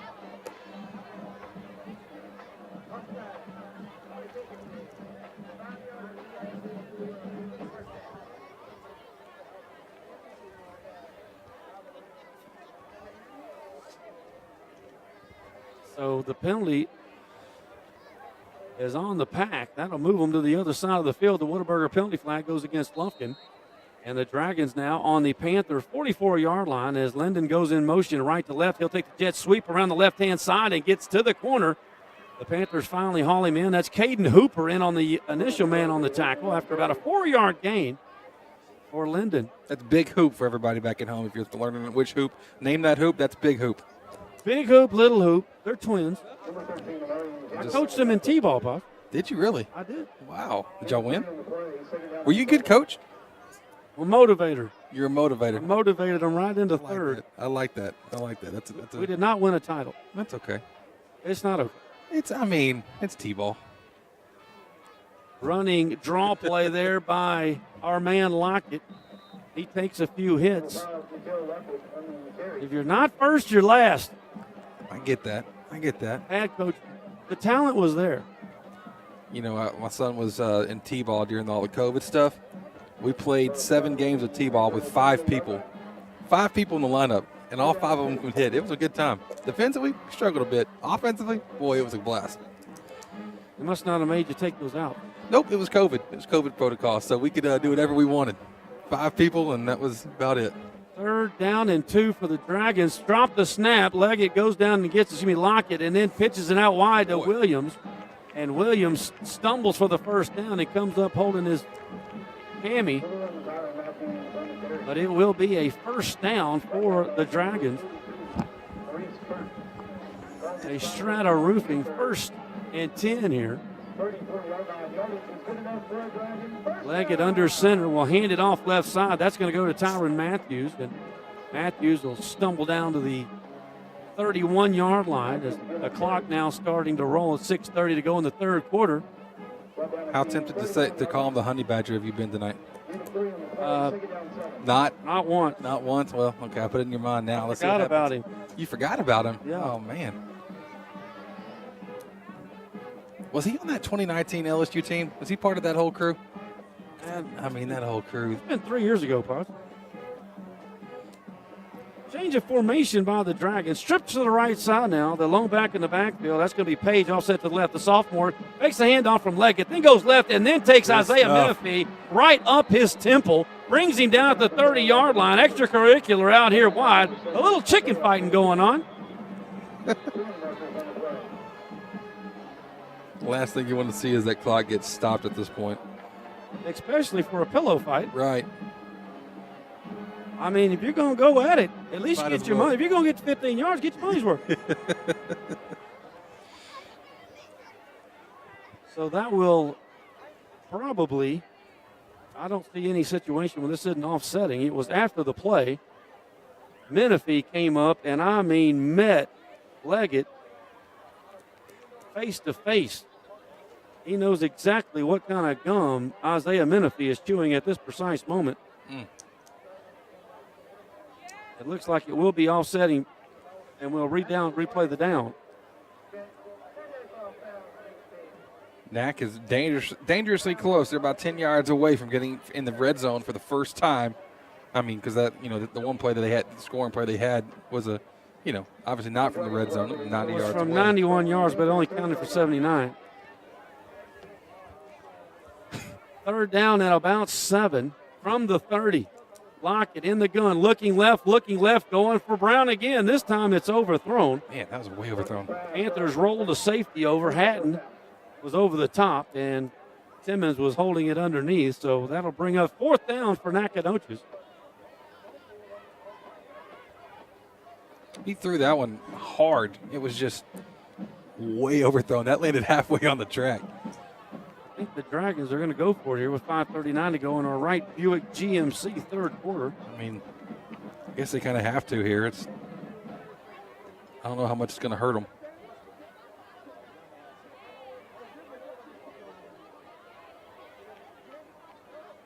Third and 7, Lockett, in the gun. He's looking to his right, flushed out to the left. Panthers all over him. He's going to run for it, and it depends on the spot. It's close, very close. They mark him down at the 25. No, they mark him down past the 24. I think they're going to give it to him. It's to be right there at it. Looks like. Let's see. Got my man out in Vegas listening in. Appreciate all of our listeners. Hit us up on Twitter. Once again, that's at Big Nasty 500.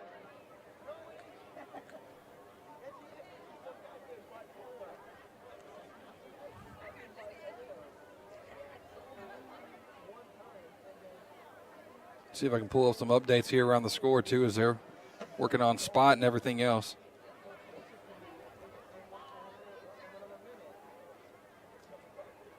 So they are going to give him this first. I'm not saying giving. He earned it. He took out, made a good run. 7th play of the drive coming up here for the Dragons.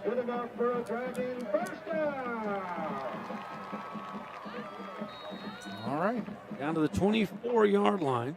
Getting close on that red zone. Hand off inside. I believe that is Williams. Now trying to bounce it outside, back inside. Golly. That is a lot of running for a couple of yards. Every Panther at some point hit him on that play. You're exactly right on that. He just kept bouncing around like a pinball machine in there, just bouncing, but there was no real forward progress to speak of. A couple yards on it at most. Approaching the 5-minute mark. 35-6 on your brand new scoreboard. Our friends at Austin Bank. 2nd down and 8 now. 2 receivers to the right. One to the left.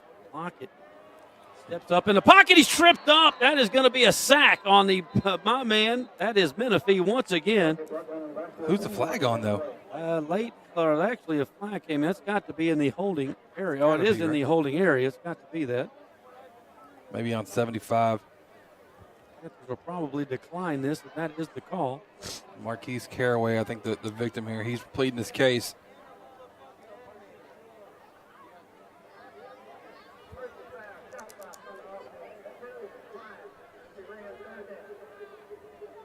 So here comes 3rd and long. Menifee, though. Just ready for the sack. He came blitzing from that outside linebacker spot. And yeah. Lockett was stepping up to throw, but Menifee broke it down for him. 3rd down and 12. Panthers wide. He ought to be throwing this up for grabs to the left side immediately. And he didn't. Oh my gosh.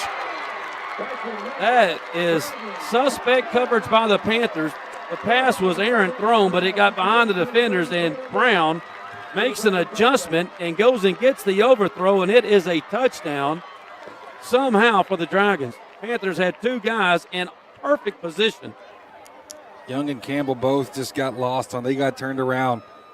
I think Campbell thought he was going to get his second interception tonight. I think you're right. That's what he went for. He jumped too early. They're going to now go for two, 35-12. Lockett looks over here to the coaching staff to get this play. He's going to have trips to the right, empty backfield. Probably going to be a quarterback draw here if I were making a educated guess. Looks to throw, and it is a guess. And oh, wow. Panthers, not much effort defensively there on the two-point conversion. He just throws a dart over here to the right side, and Ty Williams has the unabated catch, and it is a 21-point game with 4:30 to go here in the third quarter. Brought to you by Wright Buick GMC. We'll take a 30-second break. We'll be back right after this. Panther fans, it's game time. Need to make a winning play in the mortgage game? Shane Sepulveda with K&G Capital Mortgage has got your back. Offering VA, conventional, FHA, USDA loans, he's got the play for you. Looking for someone local? Choose Shane. You can text WINNERS to 33655. That's WINNERS to 33655 and make the right move. Your future? That's Shane's focus. Proudly supporting the Lufkin Panthers on Lufkin Game Time. Make your mortgage move with Shane Sepulveda at K&G Capital Mortgage. And MLS number 2143694.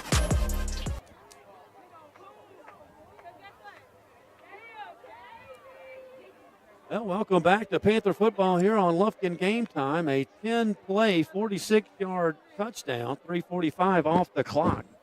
The 26-yard touchdown pass, second one of the night to Jalen Brown, his fourth touchdown reception of the season. And the Panthers, the Dragons trying to hang around here. The two-point conversion pass was good to Ty Williams. And it's 35-14. Another scoring drive update brought to you by the East Texas Foot Associates there in Lufkin. 21-point lead for the Panthers. Here's your Lufkin Coca-Cola kickoff, and it is a low line driver. He's going to drive Murphy back to the 5-yard line. He catches the liners out past the 20, cuts it back inside, now back to our sidelines at the 30, 35, and will be brought down from behind, but not before he gets out to the 43-yard line. And that will be good starting position here for the Panthers, as we did score on a Kedron Young all possession the last time. Yes, we did. First three drives of this second half have all resulted in touchdowns, 2 for Nac, 1 for us. Here comes our second drive of the game. We got some score updates for you from across the state. Diboll Kirbyville, Diboll leading 21-14 as they move into the fourth quarter. Forney ended up beating Frisco Memorial 62-0. That's the final there. Groveton leads Trinity 55-8. Timpson pulled away from Jefferson here in the third quarter. They lead 41-22. McKinney North trailing by 3 to the Justin Northwest Texans 31-28 with 34 seconds to go in that one. We give you some more updates here as we get a break. North Mesquite Stallions are trailing the Mesquite Skeeters 16-0 as they're almost at halftime, and give you some more updates a little bit later. 4:21 to go after the penalty flag, and fake the handoff, and Hammonds wants to go deep down the left side. We got two receivers running in the same spot. Somehow Kevo Taylor brings it in. Whataburger penalty flags flying all over the place. Somebody ran the wrong route. I don't know who. But I can promise you, Hooper and Kevo were not supposed to both be at the 50-yard line in the same spot. Listen, maybe they're playing an odds game. Maybe if there's two people in the same spot where the ball's being thrown, the likelihood of a catch increases. Obviously being facetious on that. But, yeah, not exactly how you jaw it up. 2 flags on the play. That's going to be Lufkin will decline the penalty, and we move forward. Kevo Taylor with the catch. So that'll be out past the 50-yard line over to their side of the field.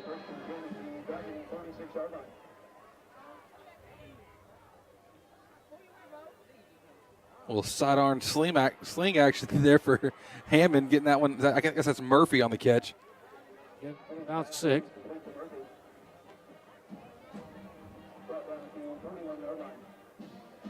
I think Hammond tried to do his best shortstop impression, trying to turn a double play, just a quick flick over there. Almost completely sidearm on that throw to Murphy. Going to put our man over the 300-yard mark. 313 yards now for TJ Hammond. Again, a career best as Murphy goes limping off the field. Young splits out wide, empty backfield. Quick throw to the right side, caught by Preston down the right sideline. The speedster is gone. Another Whataburger flag thrown.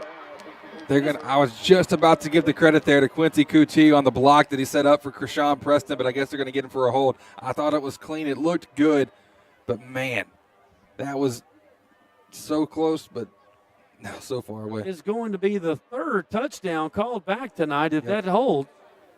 The Dragons have a man down on the far side by our sideline. Everybody's walking back, so I guess that's going to be the call. I really thought Quincy had that one clean. Everybody takes a knee. I don't understand why you're supposed to take a knee wherever you're standing if someone's injured on the field. I don't understand the concept. That's fair. That's fair. You know, that's one of those things I guess I've never really questioned in my life. I've just always, you know. What does it matter if you're taking a knee there or you go over to the sideline and take a knee and talk to your coach when you got a timeout on the field? Like, what's the difference? Nobody wants anybody that plays football never wants anyone to get hurt. I can promise you that. Yeah, that's true. Everybody, although they're on opposite teams, you never root for anybody to get hurt. Right. I just don't know what the big deal is. What is the big deal with taking a knee? I just don't get it. By the way, Eli Wynn is walking off under his own power. He is fine. That's good news. Now, the penalty flag has set up a first down and 10 somehow for Lufkin. So these yards must not count. I'm glad it's Josh tonight getting the hard time. We run the same play down the right sideline. He's going to get a good chunk of yardage, but it won't be a touchdown. 13-yard catch to Preston.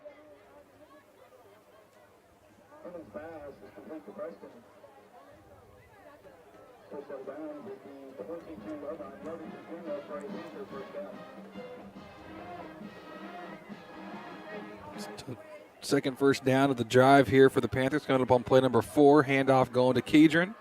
There's another Whataburger penalty flag early in the play. Kedron's going to take this to the house, and there is a chance this is going to be our 4th touchdown called back tonight.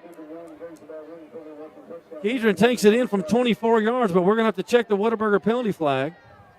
And it must be against them because Coach is sending on the field goal to the extra point team.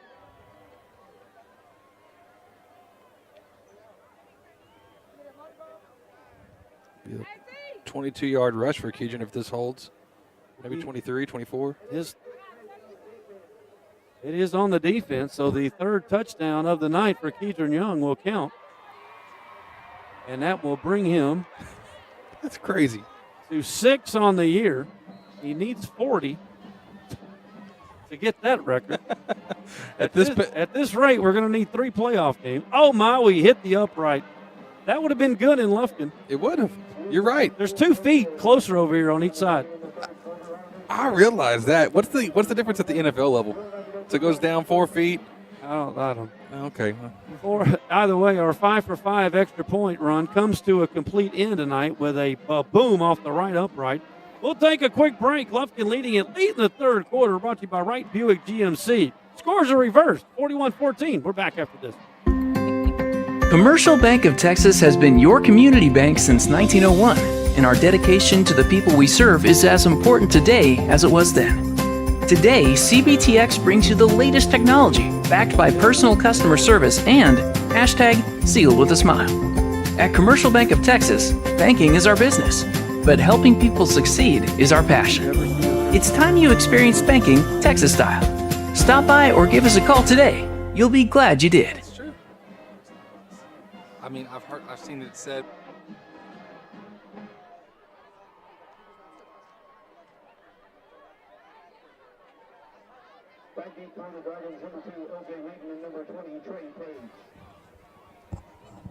Well, welcome back. The debate club. It's only you, Gary. 5 You were the yards, only 85, 5 plays, theoretically 85 yards, 121 off the clock.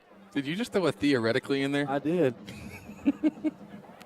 A 21-yard run by Kedron Young, his 3rd touchdown run of the night. That gives the senior 134 yards on the night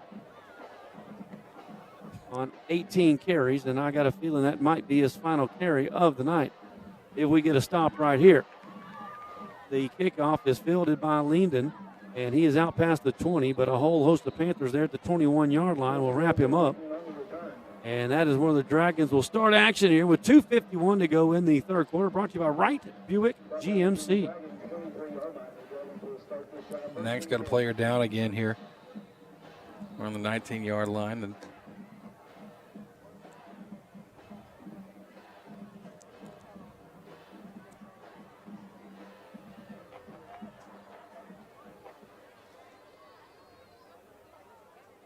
we do have a St. Luke's South Memorial injury timeout.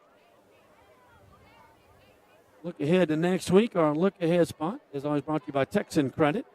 The Panthers will be back at home where A&M Consolidated will be coming to town. And, of course, we went over there, and they were ranked 3 at the time last year. And Lufkin went in there to their house, and we beat them on a couple of magical plays that you can't bank on year in and year out. But they happened that night, and we will take them. A 99-yard run by Kedron Young on 3rd and a bunch. And, of course, we had the interception return for a touchdown by our man. Do you remember who it was? Man, appetite and a memory like an elephant. Tanner Havard took it back from about 70 yards out on the interception. And the Panthers upset the number 3 team in the state, A&M Consolidated Tigers, last year at their place. Handoff around the left side is wrapped up. And it'll be a second. Well, they gave him 5 yards. On forward, progress.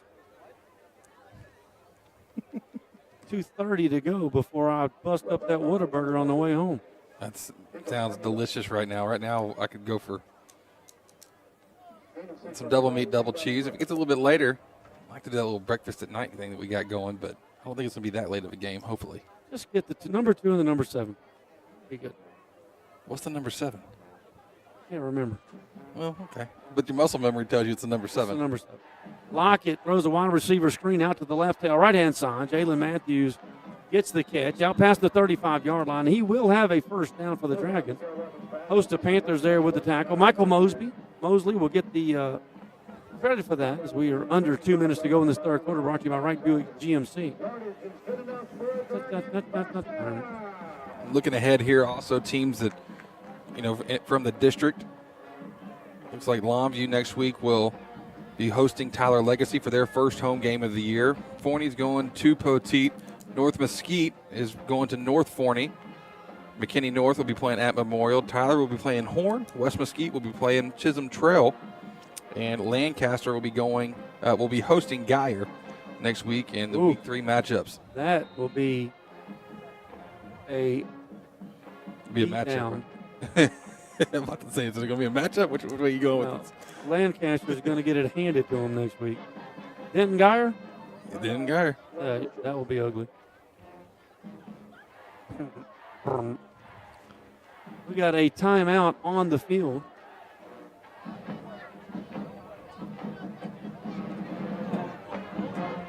Panther band is cranking it up.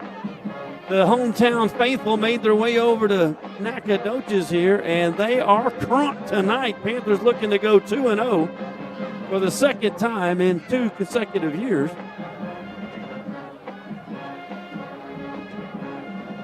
I don't know if our district will match up to be as one of the toughest in the state, but I'm telling you right now, it will be in the top 5. Yeah.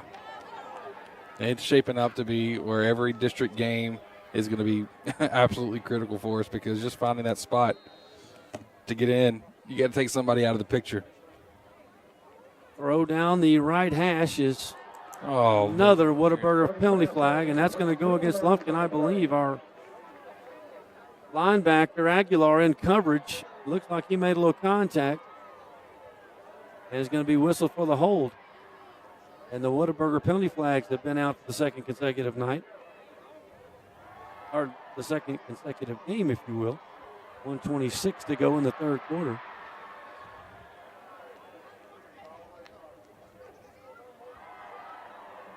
Oh, Panther fan trying to get. What's your thoughts on the wave, Gary? Man, I'm all for fan participation. Okay. Man of the people here. Always. I like it.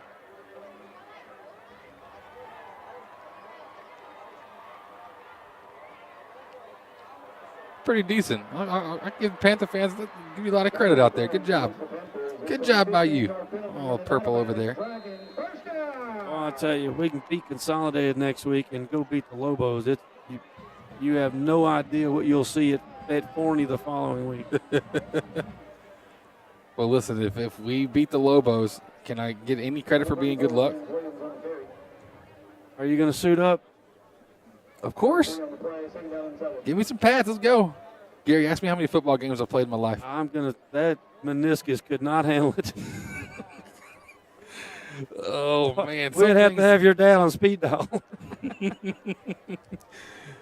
Lockett flushed again from the pocket, and he breaks out of one sack, but he is going to go down again, and that's going to be Alexander pulling him down. Hooper had him in the jaws, but he broke out of that tackle, but not from Elijah Alexander. Wrapped him up and yanked him down.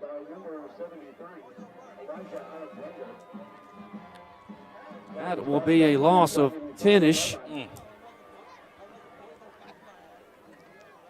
I'll tell you what, we've got some good depth at defensive line. We see Zion not in right now. But like Alexander comes in as his backup, another junior. Man, they're feisty. Second down and long once again. Leggett going deep down the right side, going for his man, and this one is intercepted. It is going to be picked off. I believe that is Kenneth Timmons. It is. His first interception of the season, third Panther interception on the season. He was trying to force it into Brown. And this time, Timmons got it back. Man, what a play. Almost the final play of this Wright Buick GMC third quarter, but we will have one more. 4 seconds. Comes Hammond back out here, too. He's going to be working with Bakari Murphy as his back here. So you might be right in saying that we may not be seeing Kedron again here tonight. Oh, I can promise you that now, I would think. Hammond's still wanting to throw, however, rolling out to his right. Got a man wide open down the field. It is caught at midfield. Falling down to the turf is Murphy out there, but that is going to be a 30-yard reception on the final play of the third quarter, and that is going to get Hammonds over the 370-yard mark for the night. We are headed to the fourth quarter. It is all Panthers all night, baby, 41-14, and we'll have it at midfield. When we head to the fourth quarter, we're brought to you by Wright Buick GMC. We'll be back right after this.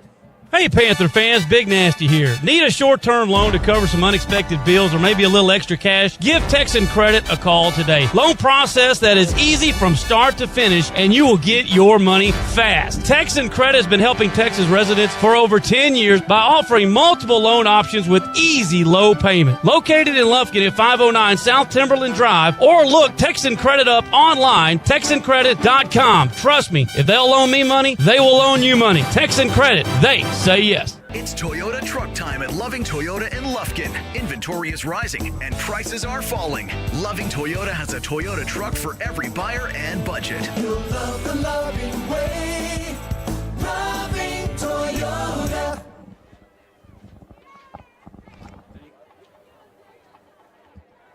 Welcome back as we head off into the fourth quarter. We'll get to our fourth quarter stats for you in just a matter of moments. Don't forget, we'll have our Taco Casa post-game interview with our head coach, Todd Quick. Handoff in, no fake handoff, goes out wide. And it is caught out there by Murphy once again, and Murphy is the speed demon. Picks up another first down. Give him 11 yards on that one. Well, Murphy's just had a heck of a game here. He's definitely in contention for our offensive player of the game just because the stats that actually show up on paper, but then also he's had, 2 touchdowns that he's had called back on him because of penalties tonight. So he's just been dynamite. We're also getting to see our sophomore quarterback in, but we hand it off to Bakari Murphy, who goes up and gets, golly, that's what, a 22-yard rush for Murphy. Bakari as the second unit on the skill position kids anyway, as we call it a night on Hammonds. So Javion Johnson, the sophomore, going to get some reps here. 370 yards tonight on 21 of 29 passing for TJ Hammonds, 370 and 3 touchdown passes. Is that 2 or 3 touchdown passes? Trips to the right now. Javion Johnson, the sophomore, into the ball game, hands it off to Murphy. Ooh, he got brought down. Will go straight up the gut, not pick up much. There's that Connor McConaughey who get in there and making the tackle. 1 yard gain for Murphy. Fourth quarter action is brought to you.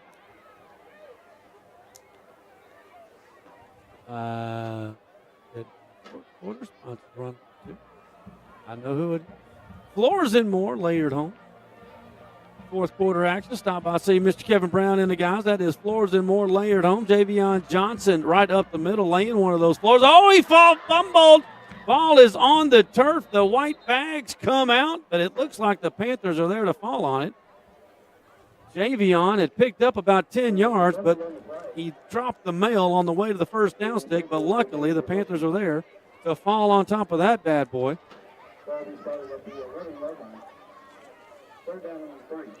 Our stats for the third quarter brought to you by Shane Sepulveda with K&G Capital Mortgage. They're in Lufkin, your hometown provider that can help you with all your mortgage needs. Shane Sepulveda, K&G Capital Mortgage. Hit you up with those stats right after this play here from Johnson. Johnson, handoff to Murphy, gets up to the 5-yard line where he'll be brought down to make it 1st and goal for the Panthers. TJ Hammond checks out of the game here, going for 370 yards, 3 touchdowns, 21 of 29. Heck of a night for him. Keedron Young had 19 rushes for 134 yards, 3 touchdowns for him, so that's 6 on the season. Receiving-wise, we've seen Kashawn Presson with 7 receptions for 78 yards, no touchdowns at this point. Braden Murphy, 5 receptions for 107 yards and a touchdown. Kevondrick Taylor, Kevo Taylor, 4 receptions, 114 yards, 2 touchdowns. And Panther defense has only given up 140 yards passing. Johnson now on the quarterback keeper around the left-hand side. He reaches out. I believe his knee was down. He's going to be ruled down at the 1-yard line. He reached over the goal line and got the ball across, but I kind of feel like the official nailed this one. He said his knee was down first. As far as rushing goes, Panthers holding the Dragons to, less than 50 yards here on the ground. Just a fantastic night. All these stats brought to you by Shane Sepulveda, K&G Capital Mortgage there in Lufkin, the best mortgage provider here, mortgage lender. He can get you set up for all your mortgage needs. Shane Sepulveda. Text winners to 33655 to get the mortgage process started. 8:45 remaining in the ball game. Handoff inside, I believe. Is that Murphy? Looked like Murph. Let's see, though. I don't want to disagree with you there. I think it's Murphy. That would be Bakari Murphy, number 5, getting in the end zone. His first touchdown, rushing touchdown of the season. And that will stretch the Panther lead out to 47-14 and 8:40 remaining in the ball game. We'll have our Woodland Heights Medical Center postgame show and, of course, our Commercial Bank of Texas Players of the Ball game tonight. I think we know where the offensive award will be headed. Answered in for the A-Belts Pharmacy extra point, and we have blocked another one. Man. Dancing around. He's not going to go anywhere. The Panthers were 34 of 34. We made our first one last week to go to 35 of 35. Since then, we missed 3, we make 5, and now we've missed 2. 5 of 10 over the last 10 touchdowns this year. Not our best. Not our best. That guy got back there almost quicker than the ball did. Yeah. He jumped over the tackle or guard and almost received the snap. It's tough to blame that one on Hansard. Yeah. Yep, agree with you on that. That informs me of one of 2 things. Tell me. One, which is probably what it is, we're doing the same snap count every time, and they have timed it. Okay. Or 2, we're blocking with our eyes closed. I think your first option is more inclined to be right. I said probably right with this one. That timing was magnificent. Gary, about 12 hours from now, we're watching College Game Day for the first real week of college football. It's going to be a good one. I'll be listening. You'll be listening to it. Be driving a little east. I got you. Hopefully. Got to jump through a few hurdles in the morning. Lufkin Coca-Cola kickoff end over ender fielded by Linden at about the 3-yard line down the right sideline, and will be oh my gosh, still down that right sideline before being forced out of bounds at about the 30-yard line. Didn't look like he was going to be brought down quickly, but not the case. He kind of gets pretty good field position here for the Dragons. Yeah, he took like a really tragic situation because, I mean, you would think on the 3 you could, fair catch it and just take the 25, but he did better than that and came out with getting all the way up to the 33. So able to make something happen there, and looks like a lot of our second string going to get to be out here on the field. Menifee was on. It's like, nope, you got to get back over here. Get on the sideline and let him enjoy. Handoff goes inside to Page, trying to bounce it outside, but he is going to be thrown to the turf, and that is Chin, isn't it? Bailey Murphy, 37. Yeah, Bailey Murphy, the junior linebacker, getting in the backfield, making the tackle there. Caden Hooper running off the field now, too. Is loss of 2 there for Page. Lockett in the gun. 3 receivers to his right. Under 8 minutes to go in the ball game. Floors and Moore, Layered Holmes, fourth quarter action. Going deep, looking for Brown, and it is almost caught. Wow. He almost just tipped that up to himself and went back and got it. He is a very physical receiver. Jalen Brown almost had that ball. I mean, we went 2 quarters, and he had one pass thrown his way. And since then, they said, you know what? We might ought to throw it to this guy more, and it has been very effective here in the third quarter. Page will come out. Murphy still Jalen Brown split far to the left-hand side. Lone receiver to the left. And Johnson giving him a little air. Run the underneath crossing route, trying to get it to Ty Williams. It's incomplete, and it'll bring up 4th down. Just not a lot clicking here for the NAC offense on this drive. They've had an interception last drive. Before that, they had a couple touchdowns, but last 2 drives have fell well short, and the Lufkin defense is mixed in with 1s and 2s out there. But they're going for it here on 4th and 12. 7:46 to go in the ball game. And they're going to take a timeout and talk about it. We'll take it with them. St. Luke's Health Memorial timeout here. 7:46 to go. Panthers are going to go to 2-0 tonight. They're 47-14 lead at the moment. We'll be back with this 4th down play right after this on Lufkin Game Time. This is a Whataburger table tent. An orange and white trophy for your made-to-order burger. It means we cook your meal up fresh. And don't get up, because we'll bring it right to you. So if you're looking to sit down and celebrate the fact that you left it all on the field, we've got your number. Whataburger, just like you like it.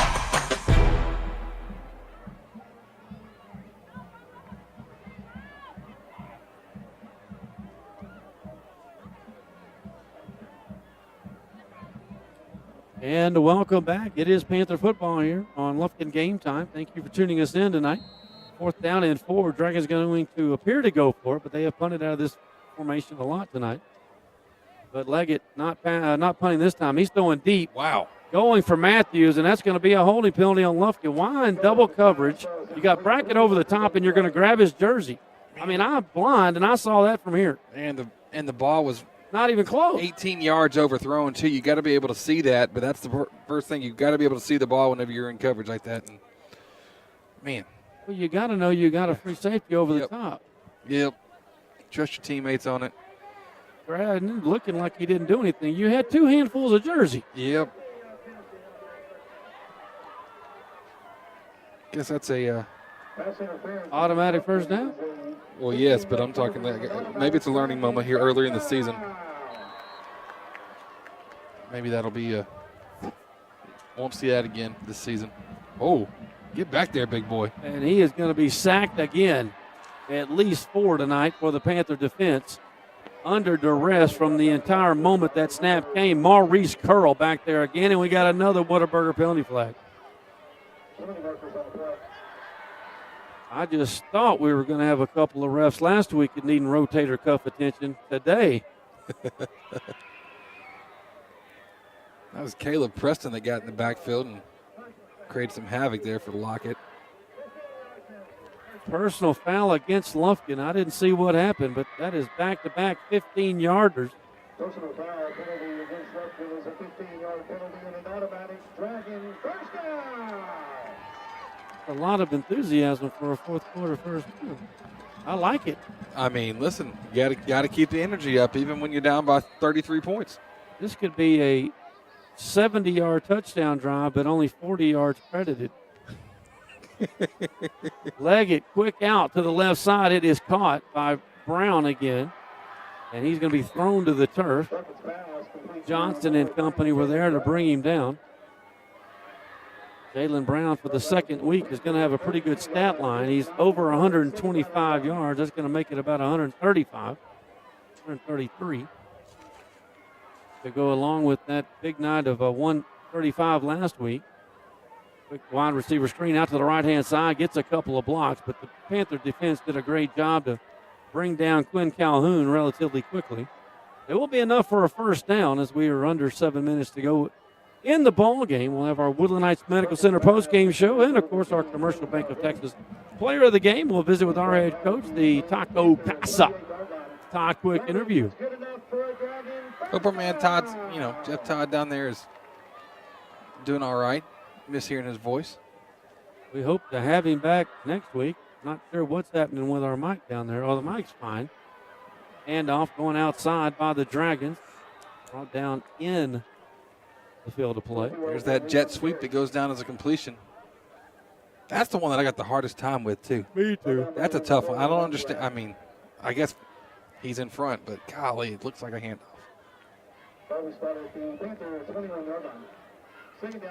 6-yard gain on it. Second down and 4 coming up, 3, whatever. And it'll be that slot to the right. 3 receivers. He comes in motion right to left. Leggett wants to throw to the end zone to his man Brown, and he catches it again. Oh, my gosh. That man just makes some plays. He knows how to use his body to shield off the defender, and now another Whataburger penalty flag and a personal foul called against the Dragon. Brown must have said something. I don't know. I don't like that. Let the kids have a little fun. They work their tails off all week. They go to school. Some of them have jobs. Let them have a little fun. That time he just went over Jeremiah Johnson. Well, you saw he use his body. It's like a big guy going up for a rebound. You just you box him out just right, you know. Exactly, and that's exactly what happened. He went right up and got it. That's his 3rd touchdown tonight. Golly. I just don't understand why they didn't throw it to him in the first half. When the game's on the line, go to your Oh, this guy is looking like the second coming of Jerry Rice. Oh, wait, it's on Lufkin. We were talking smack. You just gave up the 3rd touchdown of the man and you're talking smack to him? Not our finest moment. Well, I wouldn't even be waiting for Monday morning practice to get those tire flips going. That would be tomorrow. I'm all about a little smack talk, but not when you're getting burnt. And how did we not block that one? We got pressure back there. Wow. I think it went through the hands of big 90, Caleb Preston. Yep. The A-Belt's extra point is good by the Dragons, and it is 47-21. 6:07 remaining in our our Floors and More layered home fourth quarter action. We'll be back with more right after this on Lufkin Game Time. Don't wait till it's too late. Strata Roofing and Construction can inspect and assess your roof. They will offer you the best options in repair or replace your property's roof. Expert roofers specializing in composite, metal, tile, TOP, and PVC. Homeowners trust Strata. Residential and commercial, new construction or replacement. Located in Lufkin and serving all of East Texas. Efficient, affordable, Strata Roofing. 936-414-8172. It's Toyota truck time at Loving Toyota in Lufkin. Inventory is rising and prices are falling. Loving Toyota has a Toyota truck for every buyer and budget. You'll love the loving way. Loving Toyota. And to welcome back another scoring drive update. East Texas Foot Associates, the reverse style. 8 plays, 67 yards, 2:24 off the clock, 21-yard touchdown pass from Lockett to Jalen Brown. He's now got 5 catches for 154 yards and not one Golly. Not 2, but 3 touchdown passes. Yeah, that's. And we tack on a Whataburger personal foul against us. Apparently, we were vocal about that play. I don't know exactly what we said. Apparently, it was not what should have been said and was my bad. That's not what we said. Apparently so. I think you're. I don't think it's much of a stretch to get to that conclusion. Now our Lufkin Coca-Cola kickoff will come from their 45-yard line. And if I were Nac, I would be doing an onside kick. But that's just me. I like how you think, Gary. I like how you think. Well, even if you don't get it, they get a 35-yard line. And they do an onside kick, and we're not ready for it, and they get it. Was that 10 yards? I guess it was. The kicker does an onside kick and recovers it midstream. Yeah, I mean, this is how nightmares start. A couple plays here and there that a little boneheaded, and then we just got caught napping. Well, I don't know if we talked about the onside kick in the huddle, but the front 5 guys, if they did, they didn't hear the talk. Because they were running back to block. So the onside kick recovered by the Dragons, and now they've got great field position at the Panther 32-yard line, trying to really make this thing interesting. Now we got to figure out a way to stop Jalen Brown. Where is he at? He's on the far. Is that him on the far right? I'll tell you where the ball goes in just a moment. And he's in solo coverage out there as well. If that's him, that's not him. That's not him though. I don't think he's in. He's not out there. Why is he not out there? Low snap. Leggett steps up, has a man open in the right down the right hash. It is caught. Ty Williams. And they are down inside the red zone at the 6-yard line.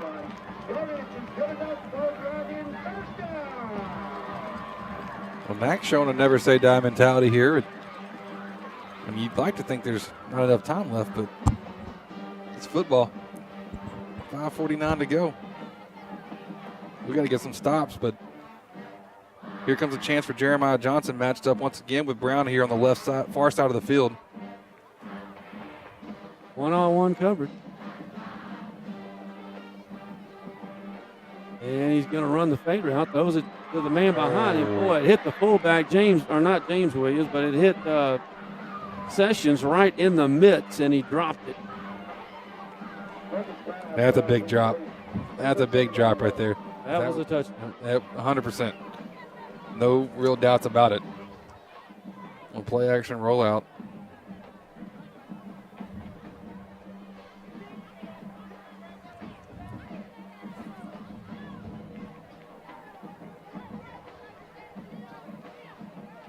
Brown once again matched up here, far side of the field, lined up at the numbers. And he will hand it inside to Page. Page nowhere to go.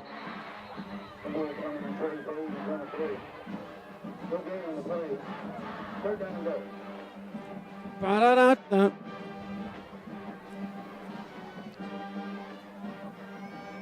Well, if anything, Nax kept it interesting here in this one.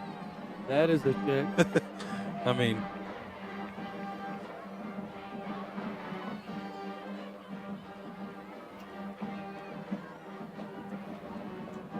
it'll be third down, goal to go now on the center of the field, and Leggett in the gun.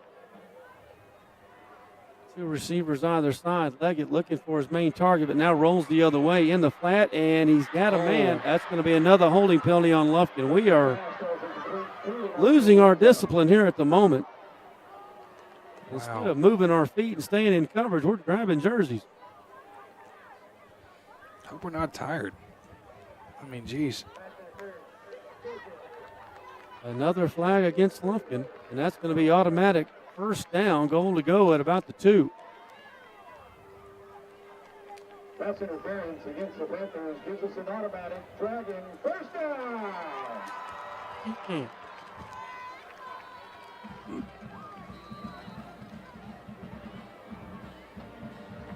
All right, defense, let's see if we can get a stop here from the 3-yard line. In motion. There's that jet sweep. Linder cuts it up. He's going to be down to the 1.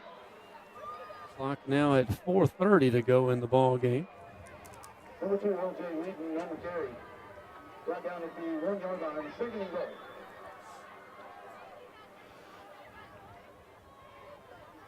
It's crunch time here. You got to. Started at the 2-yard line. I mean, fortunately, clock continues to run, so that helps. Down to 4:05. Bet Lockett keeps it. Nope. Jet sweep. And he will not get there, I don't think. Don't do anything stupid. All right, we're good. Brought down inside the 1-yard line, third and goal. It's another 1-yard gain for the Dragons.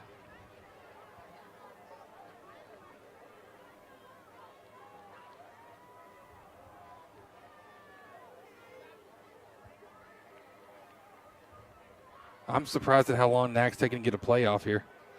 I don't know why they didn't rush up there on first down and goal to go to 100%. 4 and throw it the fade route to get the points. And now they have to waste the time out here. I don't know. Yeah, I don't understand that part either. 3:23 to go in the ball game. Had us on the ropes after the onside kick, but now wasted a little bit of clock time. Lufkin still leading it comfortably, 26 points, 47-21. We'll take a quick break. We're late in the fourth quarter, brought to you as always by Floors and More. Layered Home. Stop by see my man Kevin Brown today. We'll be back right after this. Panther fans, it's game time. Need to make a winning play in the mortgage game? Shane Sepulveda with K&G Capital Mortgage has got your back. Offering VA, conventional, FHA, USDA loans, he's got the play for you. Looking for someone local? Choose Shane. You can text WINNERS to 33655. That's WINNERS to 33655 and make the right move. Your future? That's Shane's focus. Proudly supporting the Lufkin Panthers on Lufkin Game Time. Make your mortgage move with Shane Sepulveda at K&G. We are back. Dragons looking at third down and goal to go at the 1. Leggett in the gun. Empty back set. 3 receivers right. Now Linden coming in motion. Now back out to the right. 3-2. Rolling out to the right-hand side. Leggett throws it one hand. That's going to be another flag on Lufkin. Yes, it is. What are we doing? Pass interference against the Panthers, and I mean blatant. Well, that one looked like Brian Rogers actually he got tripped. Like he was falling and going down, and I guess pressed the life alert button saying, help, I'm falling, I can't get up. I'm going to try to pull you down in the process of it. But And he did. And he did. So it'll be first down and goal to go at the 2-foot line. Yeah, this is not I have a feeling that Jeff's going to have a fun conversation with Coach Quick here at the end of the game because he's not going to be pleased with this. The only thing good about that post-game interview is we get to say Taco Casa. That's right. First down, goal to go. A handoff this time and into the end zone. Finally for Linden. And it is 47-27 with 3:16 remaining in the ball game.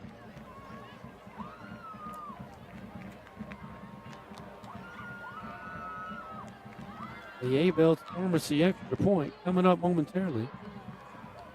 Woodland Heights Medical Center post-game show coming up after our ball game. Post-game stats, players of the game, and the head coach for the interview with our head coach, Todd Quick, who is about to collect his 82nd win as Panther head coach.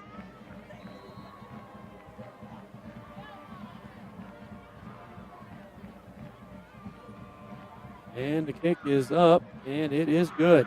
Just inside the left upright. 47-28. We'll take a quick break. 3:16 remaining in the ball game. We're brought to you by Floors and More. Layered Home, Mr. Kevin Brown. Stop by and see him remodeling that house. Go see him today. You're listening to Panther Football right here on Lufkin Game Time. Casa, proudly supporting our Panthers on Lufkin Game Time. This is a Whataburger table tent.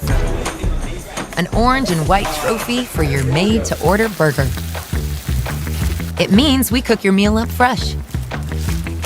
And don't get up, because we'll bring it right to you. So if you're looking to sit down and celebrate the fact that you left it all on the field, we've got your number. Whataburger, just like you like it.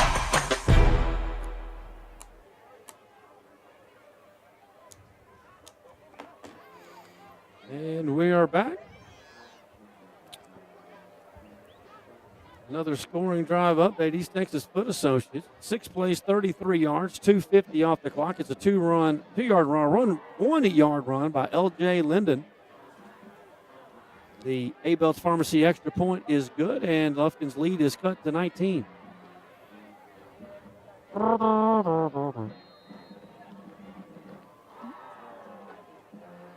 Tuba player back in the day, Gary? No, sir. Any musical instruments? No. In Crockett, there was no band or it was one or the other. There's another onside kick. Luckily, he kicked it like it was coming out of a cannon right onto the track. That thing came out of there rather quickly. Yes, it did. So Panthers will get the ball back with just 3:16 to go, hoping to run this clock out and get a win here at SFA.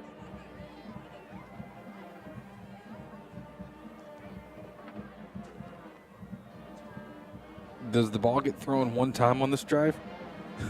No. I think we're trying to get this one over with. Up by 19, 3:16 to go. Man, we were bragging so much on the defense too at the half. Yeah. But well, that really wasn't their fault. The onside kick was. Yeah, true. It's 2 big pass plays to Brown has been the handoff. That's going to be Chan. They get him in the open field. We know where he's going. Mm-hmm.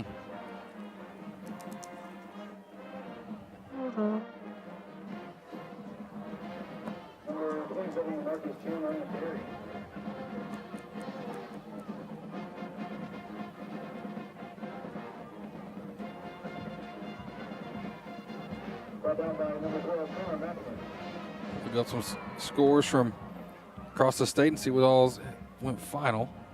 As soon as I get it to update here. Let's see. 2:35 remaining. Panthers lost 5 on that one. Johnston will again hand it off, and boy, there he goes. That's going to be a first down for Bakari Murphy. He'll be brought down at the 40-yard line. That's going to be good for about 18 yards.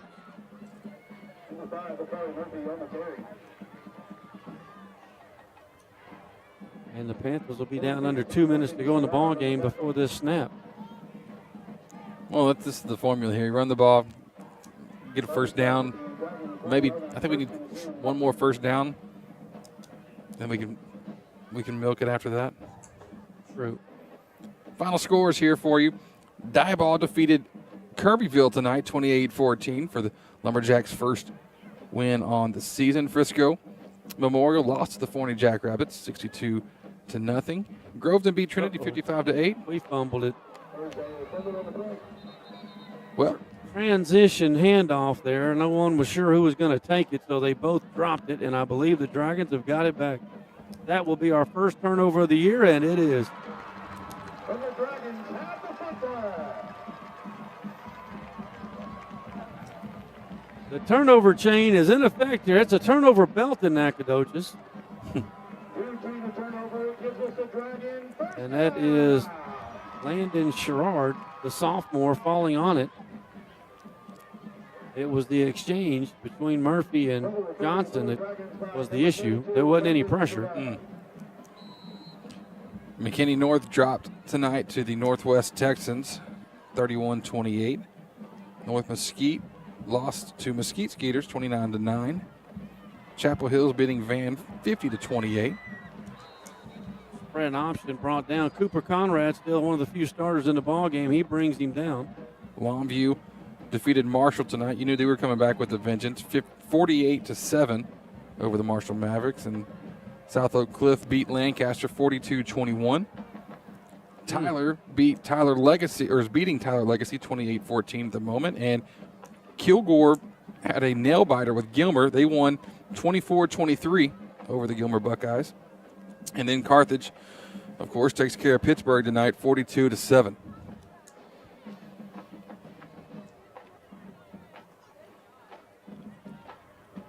Well, the Panthers dominated the first half, but this second half has just been a little bit of a struggle. Well, I think we got up so big. I think we lost our concentration. Yeah, that's fair. That's fair.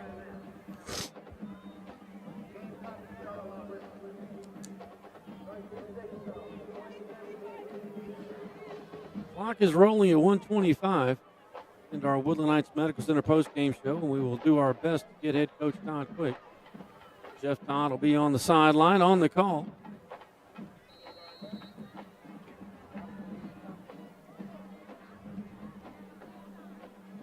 Boy, there's Cooper Conrad. That is the second play in a row made by Conrad. It's a good film for him.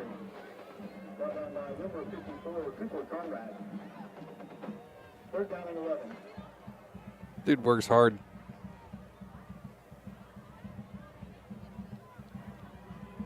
Comes third and long with 49 seconds to go.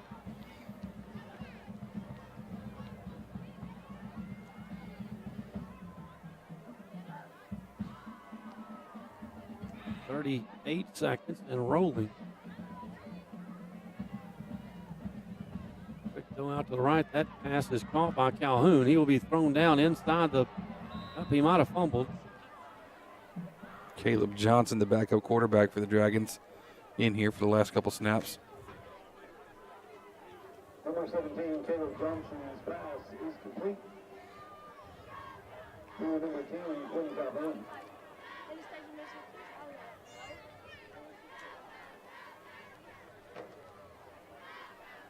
Brings up fourth down and long.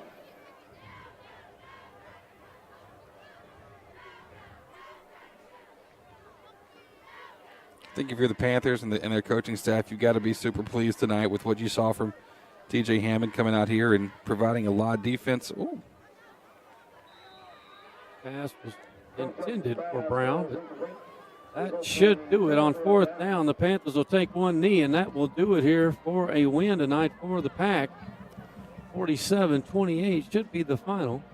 So despite all the ugly we saw here, we did see Hammond have a good game. We saw really impressed tonight, too, with Braden Murphy. Thought he had Well, you have to remember, we had 4 touchdowns called back. Exactly.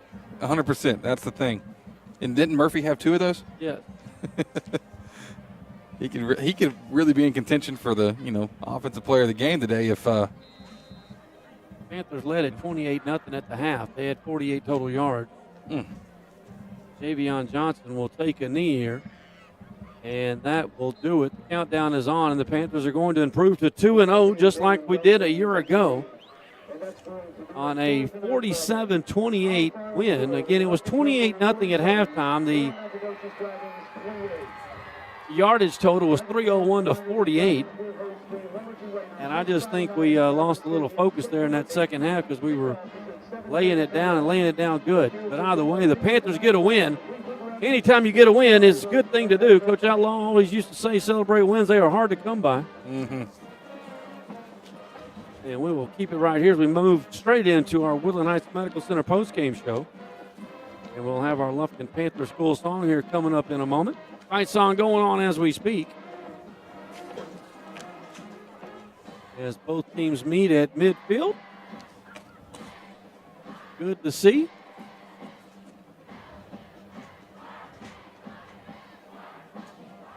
I know the outlook isn't good for, in the preseason predictions, all that stuff, that Dragons were predicted to come in a last place finish for their district. But from what you saw with them tonight and some of their assets, and Jalen Brown's the real deal. That quarterback that they've got, Mikhail Lockett, he's a good player too. So they're a good squad. And best of luck to them the rest of the season. Yeah, they got a couple of, Matthews. We didn't see Matthews all night, did we? He's on the stats. Oh, well, Tyron Matthews, is that what you're talking about? The Honey Badger? Oh, yeah, that's right. We saw him a couple times, but not a whole lot. Not a whole. We will go down to the field where the team is collecting over there by our award-winning band, and we will get tonight's Lufkin Panther School song. A victorious win tonight here at SFA, 48-27.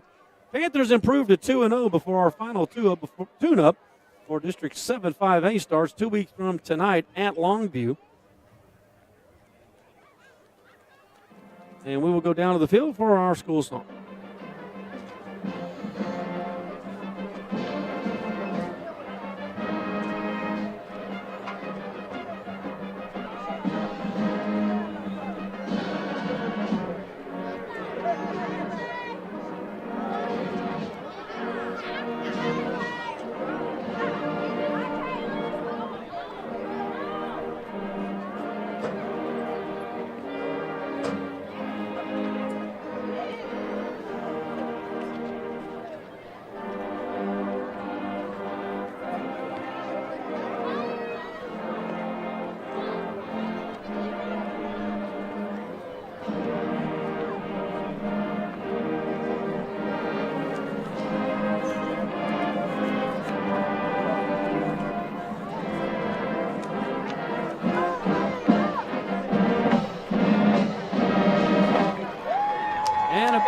For the Panthers tonight, and they go to 2-0 over the Dragons, 47-28.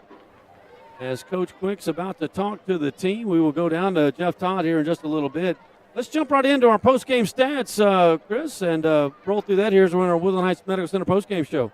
Post-game stats are brought to you by Shane Sepulveda at K&G Capital Mortgage. He's the guy to go to for all your home mortgage needs. Shane Sepulveda at K&G Capital Mortgage. You can text the word winners to 33655. That's text winners to 33655 to get more information on getting your home mortgage started. So for the Panthers, we had 28 first downs tonight compared to 16 for the Nacogdoches Dragons. Our offense, here's the deal, 62 plays for 555 yards tonight. That was incredible. For Nacogdoches, they had 59 plays producing 257 yards, but that kind of just kind of shows and highlights that we didn't have a great second half, because in the first half, Nacogdoches only had 48 yards. So they put up just over 200 yards in the second half by itself. And then something that we're not going to like a whole lot when we look back at the film, 15 penalties tonight for the Panthers, surrendering 131 yards. So that's definitely going to leave some room for improvement. But individual stats, TJ Hammond went 21-29 for 370 yards, 3 touchdowns. We had Keedron Young, 19 carries for 134 yards, 3 touchdowns for him. Bakari Murphy had 5 rushes for 49 yards and a touchdown for him as well. Receiving touchdowns, 2 for Kevondrick Taylor, 2 touchdowns off 4 receptions and 114 yards. And Braden Murphy, 6 receptions, 118 yards, and a touchdown for him as well. So saw some pretty strong individual performances, saw some just lack of focus as we went into the second half. But overall, solid performance here for the Panthers, especially that first half would be some tape that you could watch multiple times. Lufkin wins 47-28. These are your post-game show stats brought to you by Shane Sepulveda with K&G Capital Mortgage. You can text winners to 33655 to get the mortgage information and process started there with our man, Shane Sepulveda. Well, thank you, partner. As the Panthers get a win, we'll keep it right here. Jeff will be corralling our head coach, Todd Quick, for the Taco Casa post-game interview with Coach Quick. He is down there amongst it as we speak. Let's just give some props. Josh, you see how fast Josh Havert got on the field? I mean, that dude's already down there. I bet he doesn't get back up here that quick. Streak of lightning, man. Yeah, it's a streak. Let's see. Speaking of streaks, here comes Jeff. Flash. Panthers will be in action next week back at A. Martin Stadium, John Outlaw Memorial Field. A&M Consolidated will be coming a calling, our final tune-up before district play starts the following Friday in Longview. Doesn't appear to have any injuries tonight. That's always a good thing, knock on wood. Wait. I thought you don't do that, Gary. Well, injuries are different. Oh, okay. So it's okay. So now we're starting to get down to the root of the issue. There's certain things that you affect and other things that you don't. No, I don't affect anything, but I'll do anything to keep anybody from getting hurt. I just hate to see it. I'm with you on that. There's been so many years that I've seen players just season end early because of injury. Yep. In high school, it's sickening. It's brutal. That's for sure.